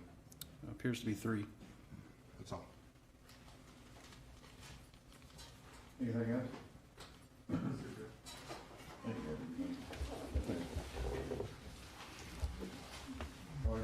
State rested or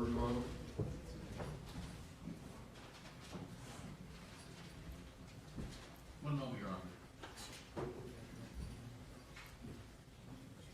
No, Your Honor.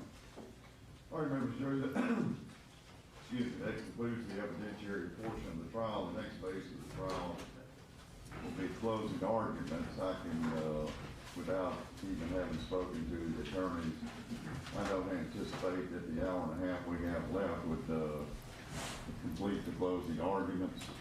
And certainly if it did, it might, they may feel rushed to accomplish that. I do not like breaking up the closing arguments. I like it to go smoothly from one to the next so you can kind of absorb it all together.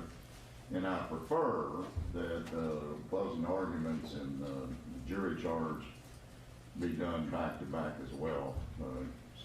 Rather than get into closing arguments where they're kind of giving you their opinions and you sleeping on it and start letting those opinions settle in, I'd much prefer that it's easier for you to remain open-minded if we just stop right now. And tomorrow, we will do closing arguments and charge. You're going to get this case tomorrow to begin your deliberations. The bottom line, please remember, the trial of the case is not over. If you can't go back to the hotel tonight and be discussing anything about it or whatever what's transpired in this courtroom, keep your thoughts to yourself, remain open-minded. Since you're under the protection of my staff, I'm not concerned about the news media or anybody communicating with you about the case. So just go back to the hotel room and relax. And I understand there's a birthday on this jury. Happy birthday. And if I could sing, I would sing you happy birthday. But you do not want to hear that. So I hope you have I'm sorry your birthday is being spent away from family, friends, and all that type of stuff. So I guess you'll just have to celebrate it another day. But my staff will do the best they can to help you enjoy it this evening, okay? All right. With that, y'all can go ahead and leave. And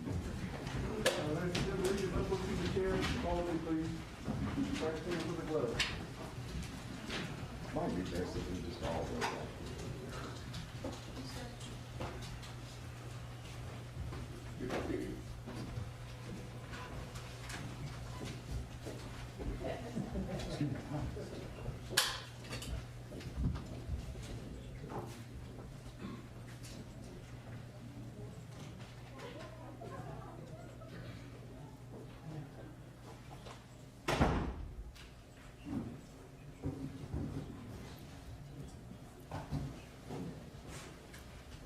All right, court's adjourned.